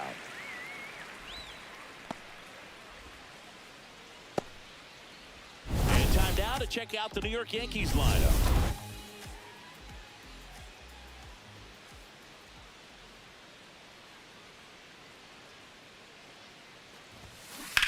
Fouled off left side. Just underway here from Wrigley.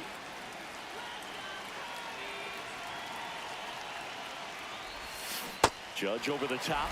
Good late sink on that fastball. Out of the hand, looks so good, and then by the time it gets in the hitting zone, hard to get the barrel to it.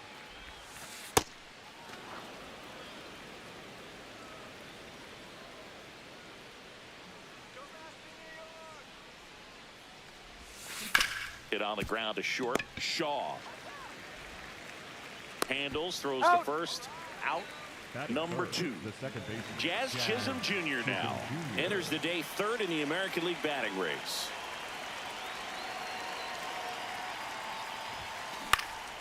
In the air, center field. Crow Armstrong should have this one, and that is that. End of a half inning of play. And taking the ball for the Yankees, Garrett Cole. His ERA ranks among the best in the league, and it's earned. Yeah, Boog, he's not giving away free passes and consistently missing barrels. That impact, it just shows up on a regular basis. It's been an impressive season up to this point. Everything's down in the zone, and everything's working for him. Unlike your hips, the stats don't lie, Singy. Well, the numbers say elite, and the eye test backs it up. Need to put that arm in bubble wrap. It's a long season. They're going to need this guy. Here's a look at the Cubs lineup. So digging in, Michael Busch, having a nice year in terms of power. Right now, he's 7th in the NL in home runs. Cole went the distance the last time out, throwing a complete game.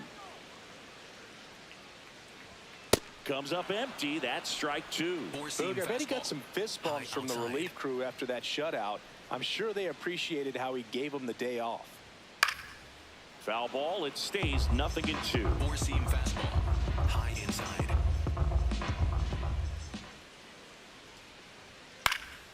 Fouls it back with 2 strikes. Knuckle curve. Low inside. Knuckle curve. Low inside. And that's ruled a swing. It's a strikeout. Well, big power guy right there and generating so much bat speed. It's hard to bring that to a halt once you've committed. They tried to check the swing, just couldn't do it. Low outside. 2 down, nobody on. And that drops in for a strike. Looks really sharp at the start of this one. This is how it's going to be today. It's going to be a tough one for this lineup. Fouled off, and they'll do it again. 4-seam fastball. Low inside.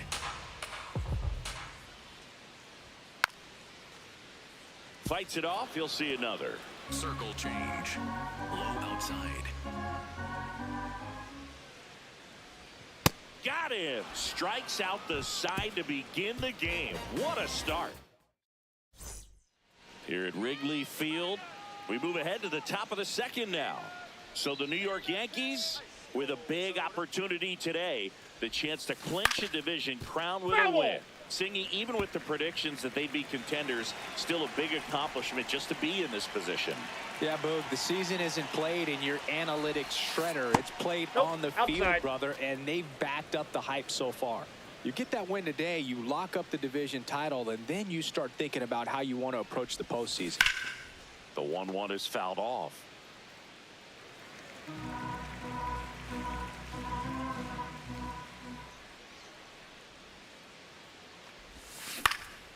Knocks that one away, and we'll do it again.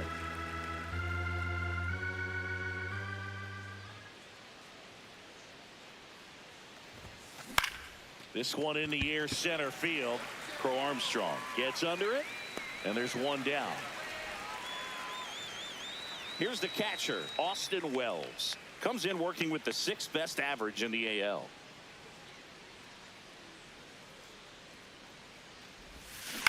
Swing and a ground ball, and it goes just foul.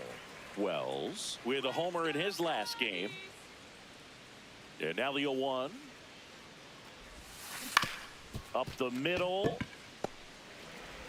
Tosses to first. 2 up, 2 down in the top of the 2nd.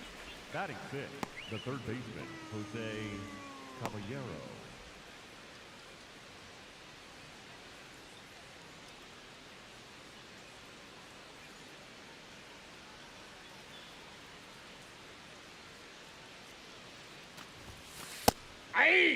love seeing someone drive in a bunch of runs like he did, Boog.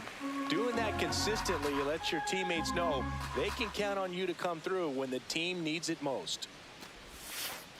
That's a ball.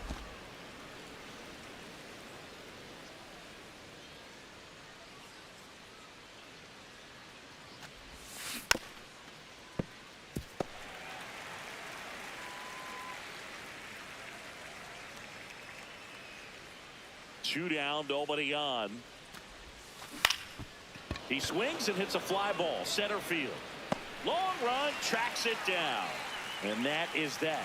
Nothing across here this half. We go to the bottom of inning. Back here at the friendly confines. Division clinching game, Singy, and we're still tied. You can feel the intensity in the air. What a scene. Oh, yeah, it's got that postseason buzz, Boo. You win today, you get the hat, the shirt, and maybe even a Gatorade bat. Stakes don't get much bigger in the regular season. Got some cut action to it. Velocity pretty good on that slider. So far, moving the ball around nicely. That's foul off to the right side. Keeps the AB going. Cutter, low outside. Grounds one to short. And that one finds its way through. And a good start to the inning. I'd say a mistake pitch in an 0-2 count. Too good of a pitch to hit right there. You have to expand the zone. Keep that leadoff man off first base. Ian Happ, the batter now as he swings and misses for strike one. No, he's really working him away this at bat. Sometimes take a little bit off velocity. Try to get a rollover, something on the ground. Stay away from that big hole on the right side of the infield. Goes down swinging for the strikeout. And that's 4 strikeouts.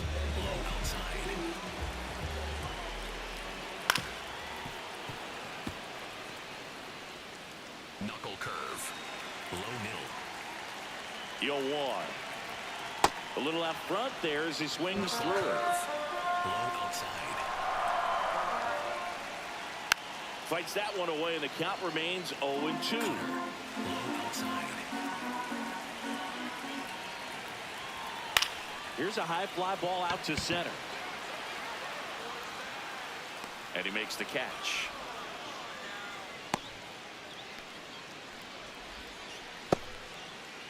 And now it's Miguel Amaya. Low inside. Ball one. Cutter. Low inside.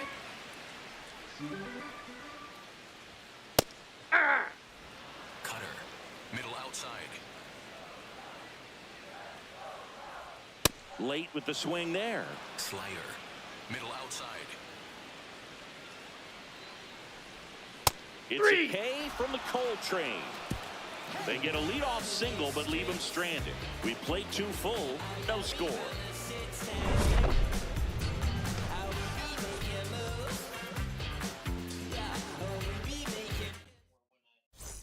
Back here at the ballpark, coming off a series where they were red hot at the plate, and a look at the numbers. Inside. No, inside. Ball one. 2 of the most potent offenses in the game squaring off. And there's a foul ball.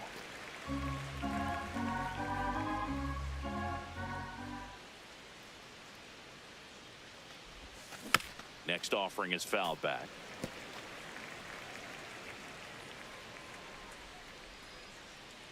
Here's a 1-2. Swing and a ball popped in the air. Bush. And there's one away.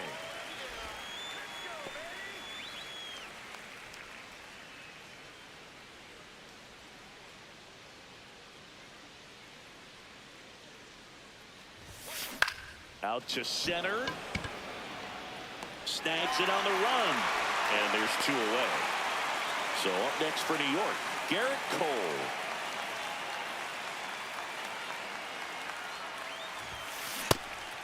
Cole, multi-time All-Star, hitting 9th in today's lineup. And, of course, has a Cy Young to his credit. Foul ball.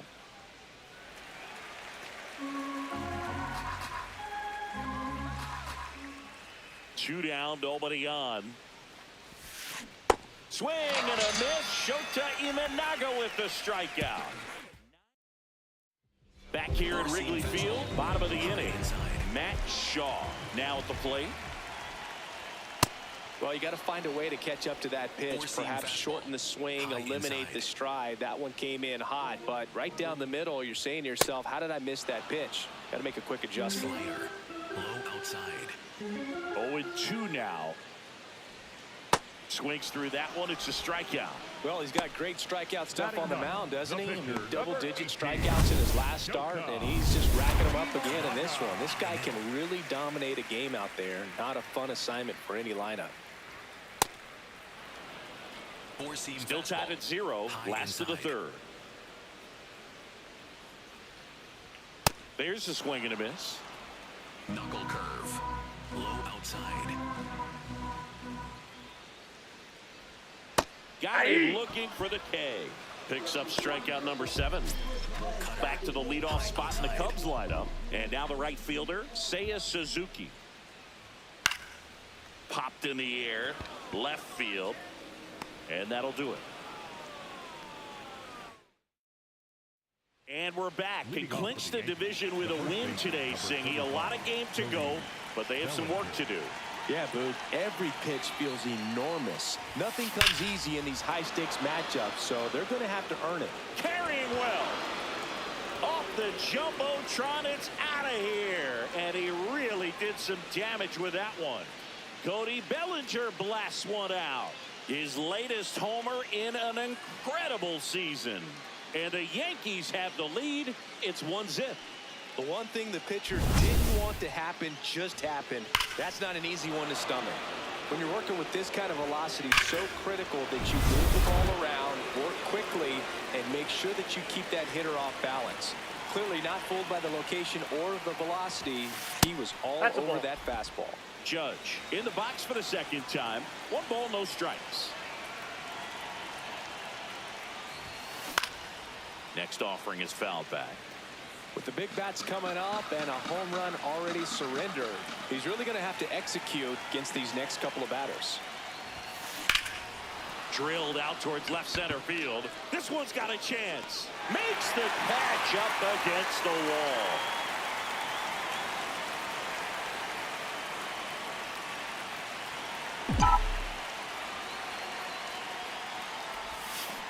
And a foul ball.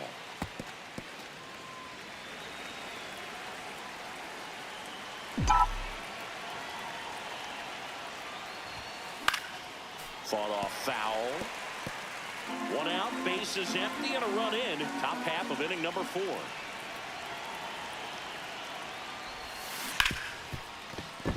Base hit. That was smoked through the infield. So they get a man aboard with a 1-out single. Now it's Trent Grisham to the plate. 0 for 1 with a fly out to center. That one to first. Bush to second. What a double play that was. Inning over. Another look at the long ball for the Yankees. It's now a 1. Bottom of the 4th. And here's the first baseman, Michael Bush. Drilled in the air out towards right center. Grisham has a beat on it. Takes it in for the out. 4-seam fastball. Middle outside. Yeah, that's fouled off. Home team down a run. We're here in the bottom of the 4th. Swings and misses. 0-2 now. It's a tough pitch, but in terms of the best pitch you're going to get to hit in the at-bat, that fastball was down enough where you're going to catch up to one, that's the one. When he elevates, hitters aren't touching it. And after review, it was a ball. Good eye. Still 2 challenges left for them. The 1-2. Strike 3, and that's 2 in a row. Well, he's been racking up the strikeouts, and what's so impressive, not walking anyone. I mean, this guy's just going right after hitters, filling up the strike zone, and it looks like hitters, they're trying to think with him, but they just are a pitch behind. Dominating stuff out there on the mound. 2 down, nobody on. Swing and a miss as he was out front that time. Stays alive. Knuckle curve. Low outside. 0-2 now. Got him! And how about that? It's an immaculate inning. He's saying, who needs the defense? An immaculate inning. 3 strikeouts, 9 pitches. We just witnessed something really special. On the north side of Chicago, John Shelby and Chris Singleton, Austin Wells. One of the league leaders in doubles, Singy. He's basically turned the gap into his personal express lane. Yeah, Boog, and the outfielders keep paying the toll. Hit it where they ain't. Seems simple enough. Man aboard on the leadoff single. Up next, just one of those seeing high base hits through the infield. He just kind of rolled over on it a little bit, but sometimes those can find a hole and get you a knock. That's out to center field. 1 down.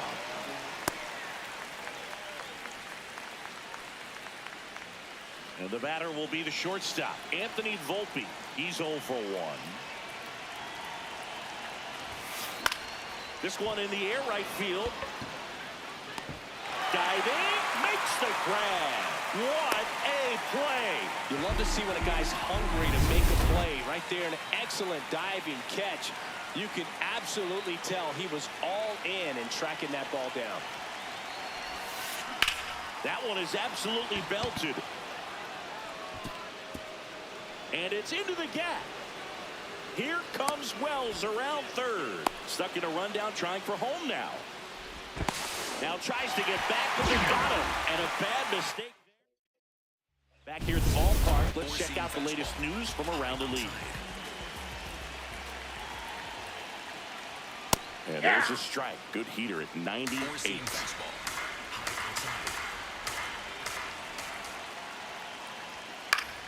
Swing and a foul out of play.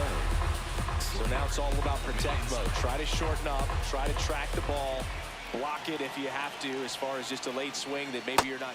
Got him swinging. It's a strikeout. Looks like he's picked up right where he left off. Cutter. High inside.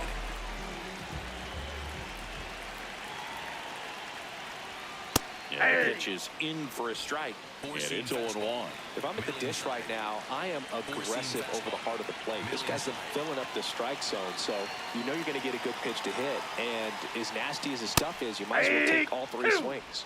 Knuckle curve. Low middle.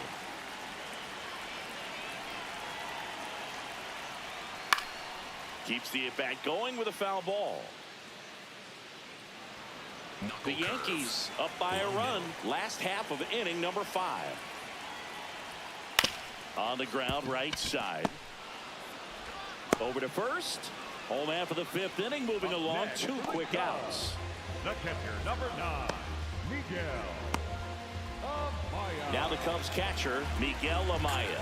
His first at-bat was a strikeout. Right through there for a strike. If he doesn't get a knock right here, that pitch he just took is going to eat at him for a while. Slider. You might not see another outside. pitch like that from a top-level guy like this. And he can't come up with it. Gets off a throw, gets him easily, ends the inning. Still nothing on the scoreboard for him after 5. You're watching Yankees baseball on the show, NYC. Welcome back. It's been a great game, so let's take another look at the most important moment so far.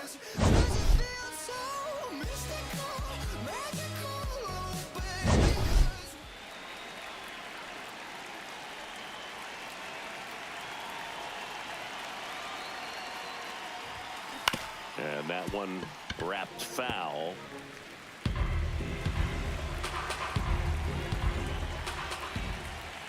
The 0-1. Misses the zone, and he gets him to chase. Just an outstanding job of spinning the baseball, moving it around, doing what he does. Now here's a flare off the bat. Makes the catch, 1 down. Here comes Cody Bellinger. He's produced the only run of the game with his solo shot earlier. Yeah, the pitching's been outstanding in this one, so that home run has really been the only big sign of life from either offense.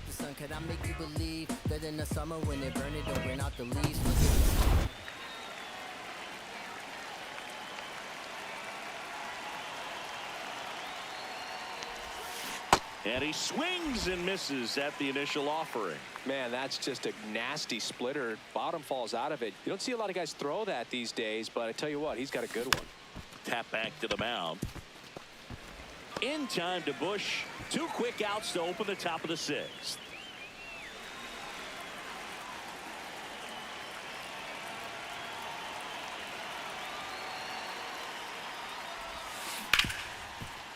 Hit hard on the ground to short. And the Yanks go quietly. Yankees won. Here at Wrigley Field, leading off, Matt Shaw.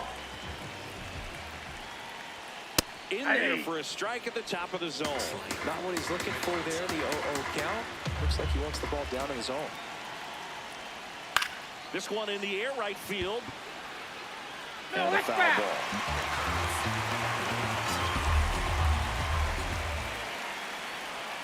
Got him swinging for the K. He swung over top of the curveball.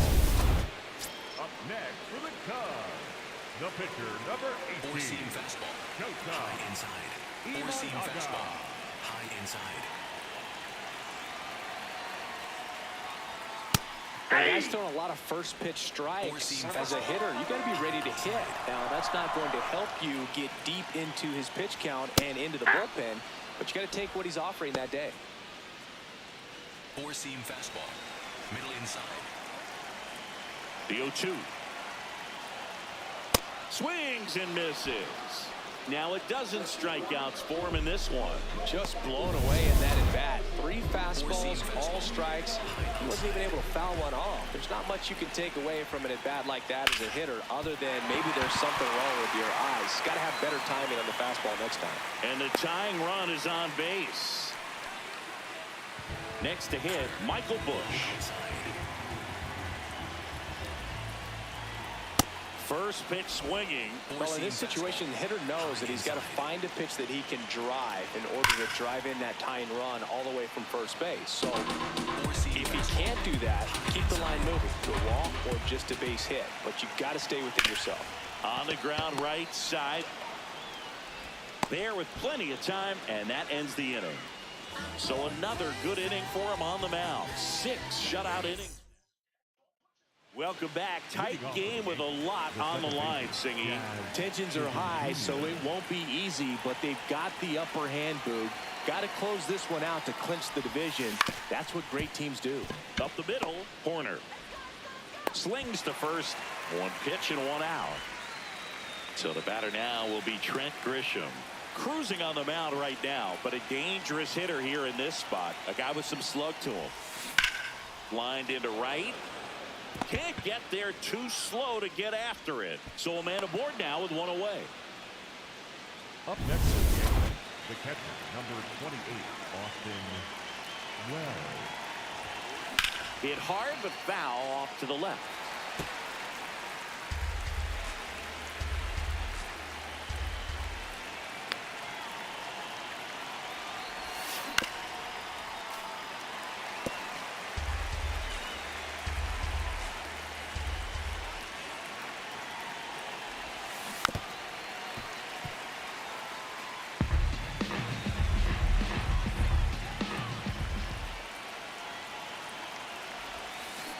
Gets a piece and stays alive.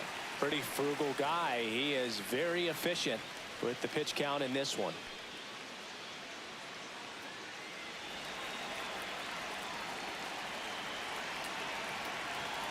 The 0-2. Here's a high chopper. The flip. There's 1. Double play. What a clean killing to end the inning. No runs, 1 hit, no errors, and no one left. 7th inning stretch time. Yankees 1 and the Cubs nothing. You're watching Yankees baseball on the show, NYC.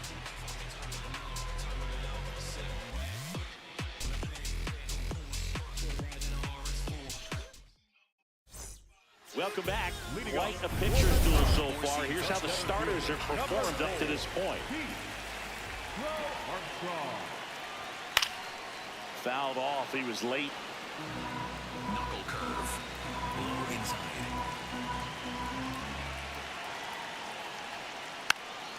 Tap softly to the right side. That's and a foul ball. Circle change. Low outside. Looking to get the tying run on base. In there. Sets him down on strikes. One away. Big time out leading off the home seventh. Turned on, but foul wide of third. Four-seam fastball. High inside. And the 0-1. And that one fouled off. The Yanks trying to hold a one-run lead here at the bottom of the seventh.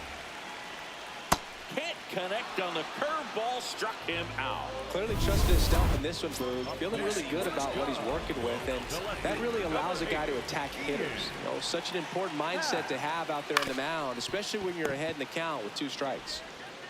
Fires over to Bellinger. 3 up, 3 down, inning over. Still in total command on the mound with 7 shutout innings.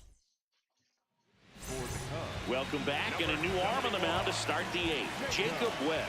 He doesn't get a lot of strikeouts compared to other relievers, so he relies on getting that soft contact and the defense doing work behind him. They'll have to be on their toes with him on the bump.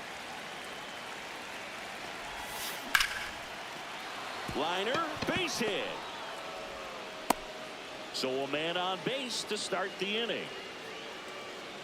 The batter, number 11. Anthony Volpe stepping in now for the Yankees. And a little something extra at stake in this at-bat as he's hitless so far with his hitting streak in jeopardy. This one in the air right field, and it's out of play, a foul ball.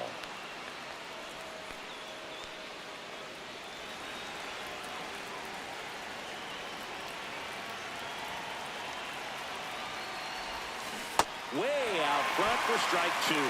Movement in the Cubs bullpen. Caleb Thielbar, the left-handed reliever, appears to be getting loose. Miller warming up as well. Swings and lines a base hit into left field. Throw back in quickly. First and second now with nobody out. And his hitting streak continues. There have been almost no bad days for him in the past month. This guy's running hot, Boog, and people around the league are paying serious attention to this streak now, especially the pitchers that are trying to slow him down.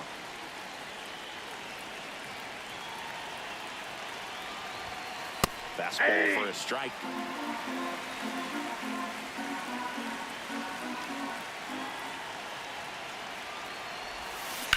Out towards right center field.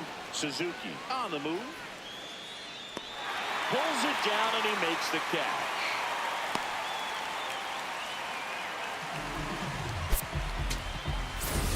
Garrett Cole, the next to hit.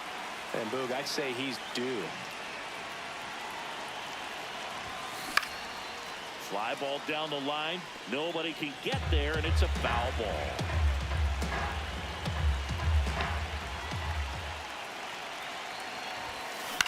That one hit to right. And there's 2 away. Up next for the Yankees, the first baseman, number 35, Cody Bellinger.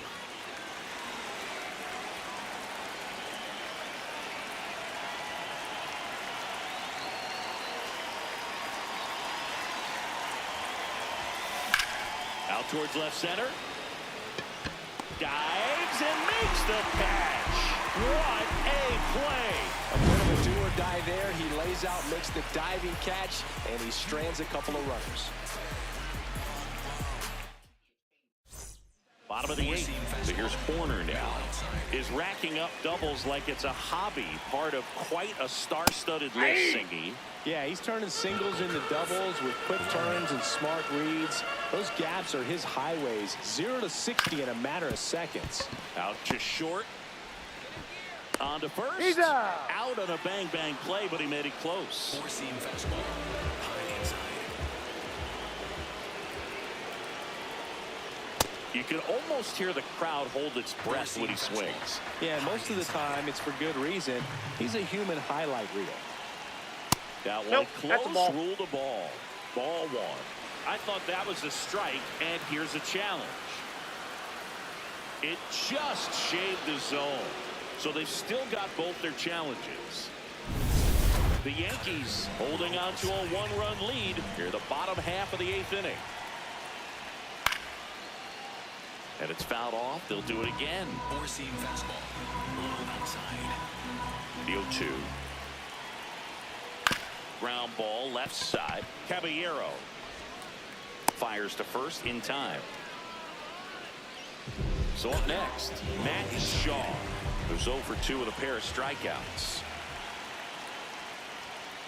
Pretty amazing, his first pitch strike percentage, over 90%. You know you're getting something in the zone first pitch. So if you're a hitter, you got to be ready to let it fly, even though he's had a lot of success on that first pitch of the at-bat.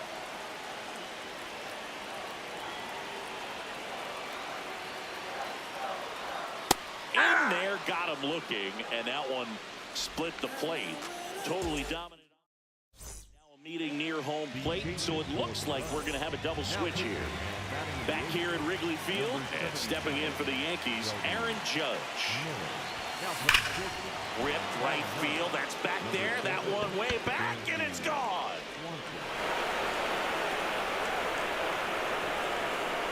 Aaron Judge with a rocket. His latest homer in an incredible season. And they tack one on the board. It's 2-0. A little more breathing room is always a good thing in baseball, and now they have it.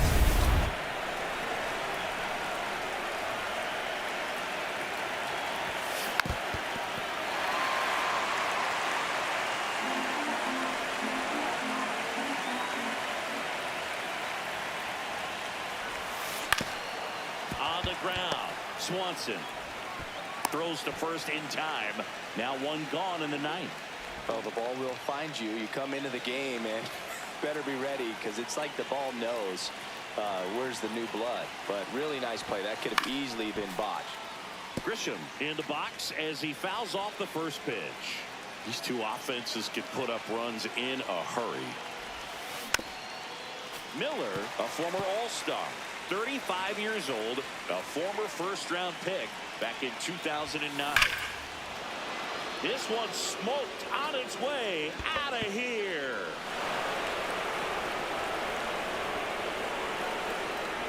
It's their second home run of the inning, and they add a run. It's 3-0. That's their third home run of the game. They're having a lot of fun at the plate in this one. They've got the long ball working for them on autopilot. Power versus power right there, like two locomotives colliding. Who's going to win? Well, a really good job there by the hitter, getting the top hand working. Powers that fastball out of here.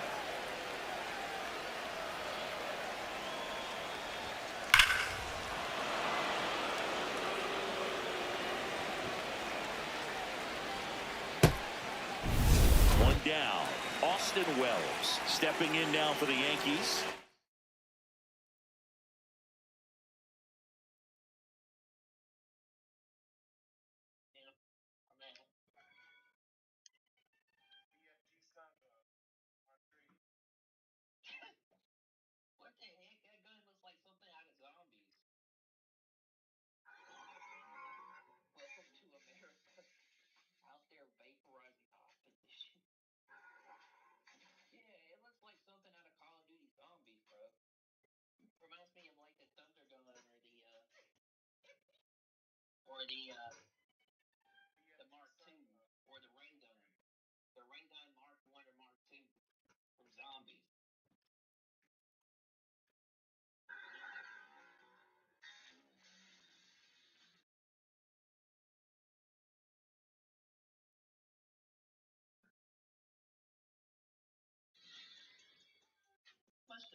He's one of the best players in the game.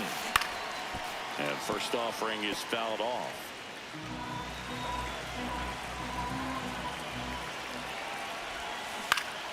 That one fouled off. Yankees up by 3 here at the top of the 9th. Spoils a 2-strike pitch, and he'll see another.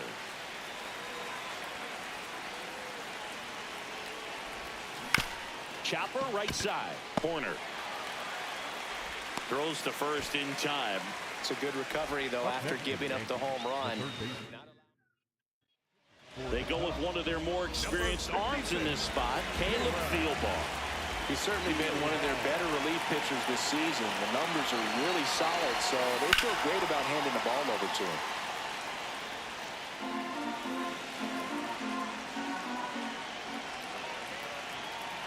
Two down, nobody on. Sliced hard but foul.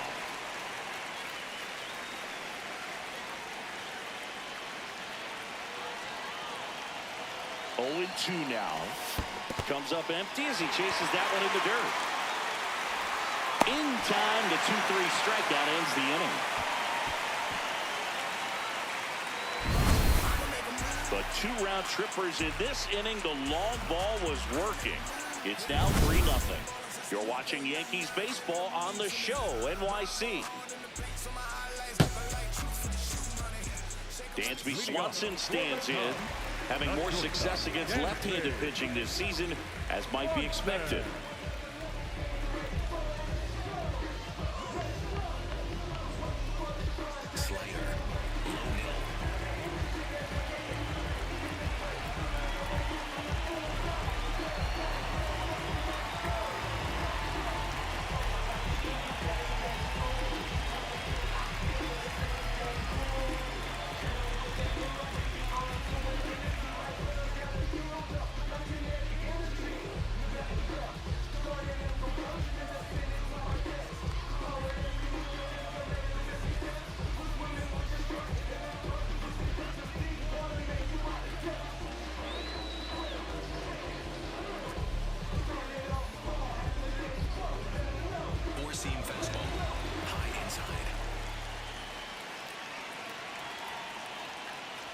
I mean, his pitch efficiency, ability to get ahead in the count, at times pitch to contact, let the defense work behind him. That's why he's still in the game here in the 9th inning.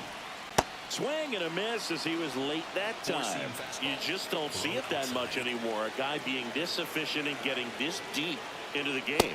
I wonder if he's going to be able to close it out. There's just something about that 9th inning. For being at under 100 pitches, he's still got plenty of fuel left in the tank.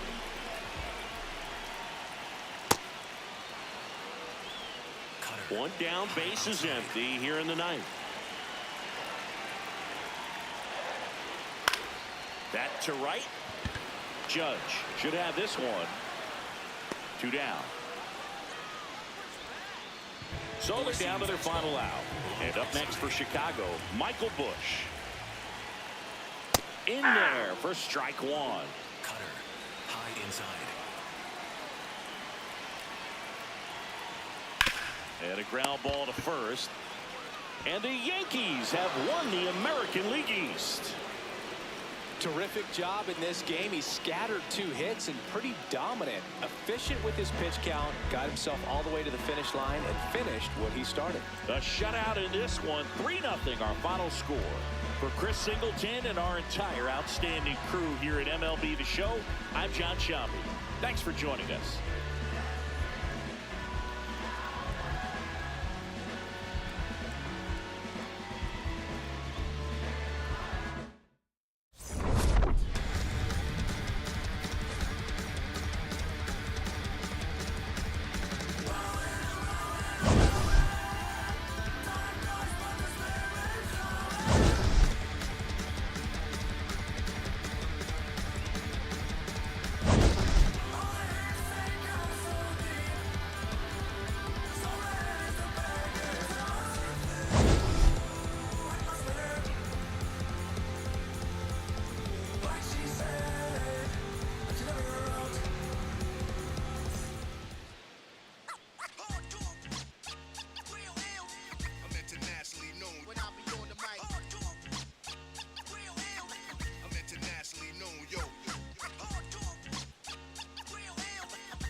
To my real ill, heavyweight hitters, go getters, 50 ways to make figures.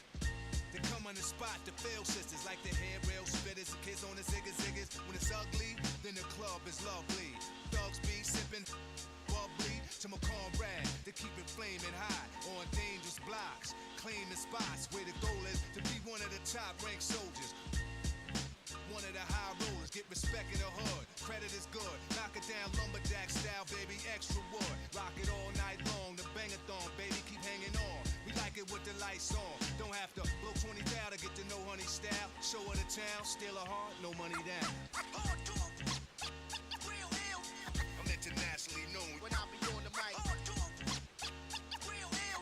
I'm internationally known, yo. I'm internationally known when I be on the mic. So all hail the honorable. How about some hardcore? Yeah, we like it raw for sure. On the floor, wall to wall. It's more at the door, players ball to score. Cause this right here is for all of y'all. Rockin' my primo, yo, I got what you need, bro. You go see a show, tell me, yo.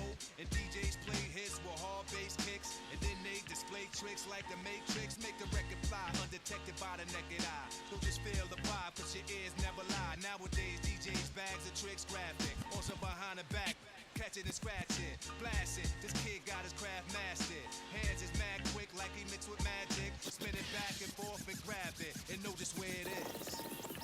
There it is. I'm internationally known when I be on the mic. I'm internationally known, yo. I'm internationally known when I be on the mic.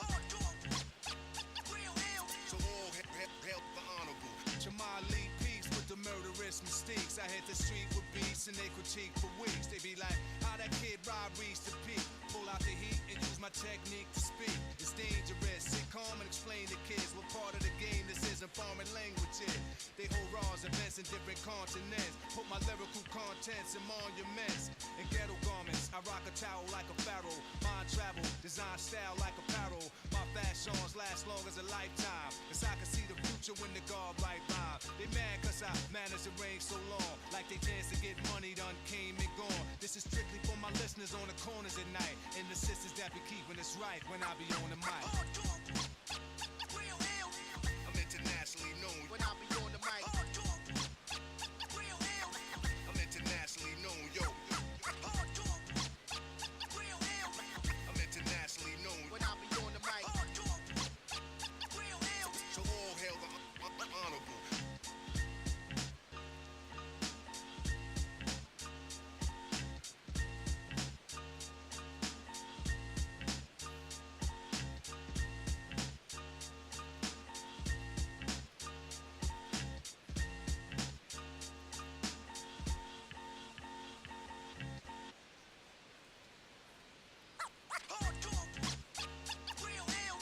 I'm internationally known when I be on the mic.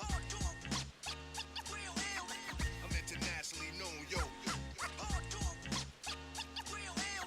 I'm internationally known when I be on the mic. So all hail the honorable. It's to my real ill heavyweight hitters, dope getters, 50 ways to make figures. They come on the spot, the fail sisters, like the hair rail spitters, the kids on the ziggas ziggas. When it's ugly, then the club is lovely. Thugs be sipping bubbly to my comrades to keep it flaming hot on dangerous blocks, claiming spots where the goal is to be one of the top ranked soldiers. One of the high rollers, get respect in the hood. Credit is good, knock it down lumberjack style, baby, extra wood. Rock it all night long, the bangathon, baby, keep hanging on. We like it with the lights on. Don't have to blow 20 down to get to know honey style. Show her the town, steal a heart, no money down. I'm internationally known when I be on the mic. I'm internationally known, yo. I'm internationally known when I be on the mic. So all hail the honorable. How about some hardcore? Yeah, we like it raw for sure. On the floor, wall to wall. It's more at the door, players ball to score. Cause this right here is for all of y'all. Rockin' my primo, yo, I got what you need, bro. You go see a show, tell me, yo. And DJs play hits with hard bass kicks. And then they display tricks like the Matrix, make the record fly undetected by the naked eye. Don't just feel the vibe, cause your ears never lie. Nowadays, DJs, bags of tricks, graphic. On some behind the back, catch it and scratch it, blast it. This kid got his craft mastered. Hands is mad quick like he mixed with magic. Spin it back and forth and grab it, and know just where it is. There it is. I'm internationally known when I be on the mic. I'm internationally known, yo. I'm internationally known when I be on the mic. So all help the honorable Jamal Lee Peace with the murderous mistakes. I hit the street with beats and they critique for weeks. They be like, how that kid Rob reached the peak. Pull out the heat and use my technique to speak. It's dangerous. Sit calm and explain to kids what part of the game this isn't foreign languages. They hold raws, events in different continents. Put my lyrical contents in monuments. In ghetto garments, I rock a towel like a pharaoh. Mind travel, design style like apparel. My fashions last long as a lifetime. Cause I can see the future when the guard right rhyme. They mad cause I managed to reign so long. Like they dance to get money done came and gone. This is strictly for my listeners on the corners at night. And the sisters that be keeping us right when I be on the mic. I'm internationally known when I be on the mic. I'm internationally known, yo. I'm internationally known when I be on the mic. So all hail the honorable.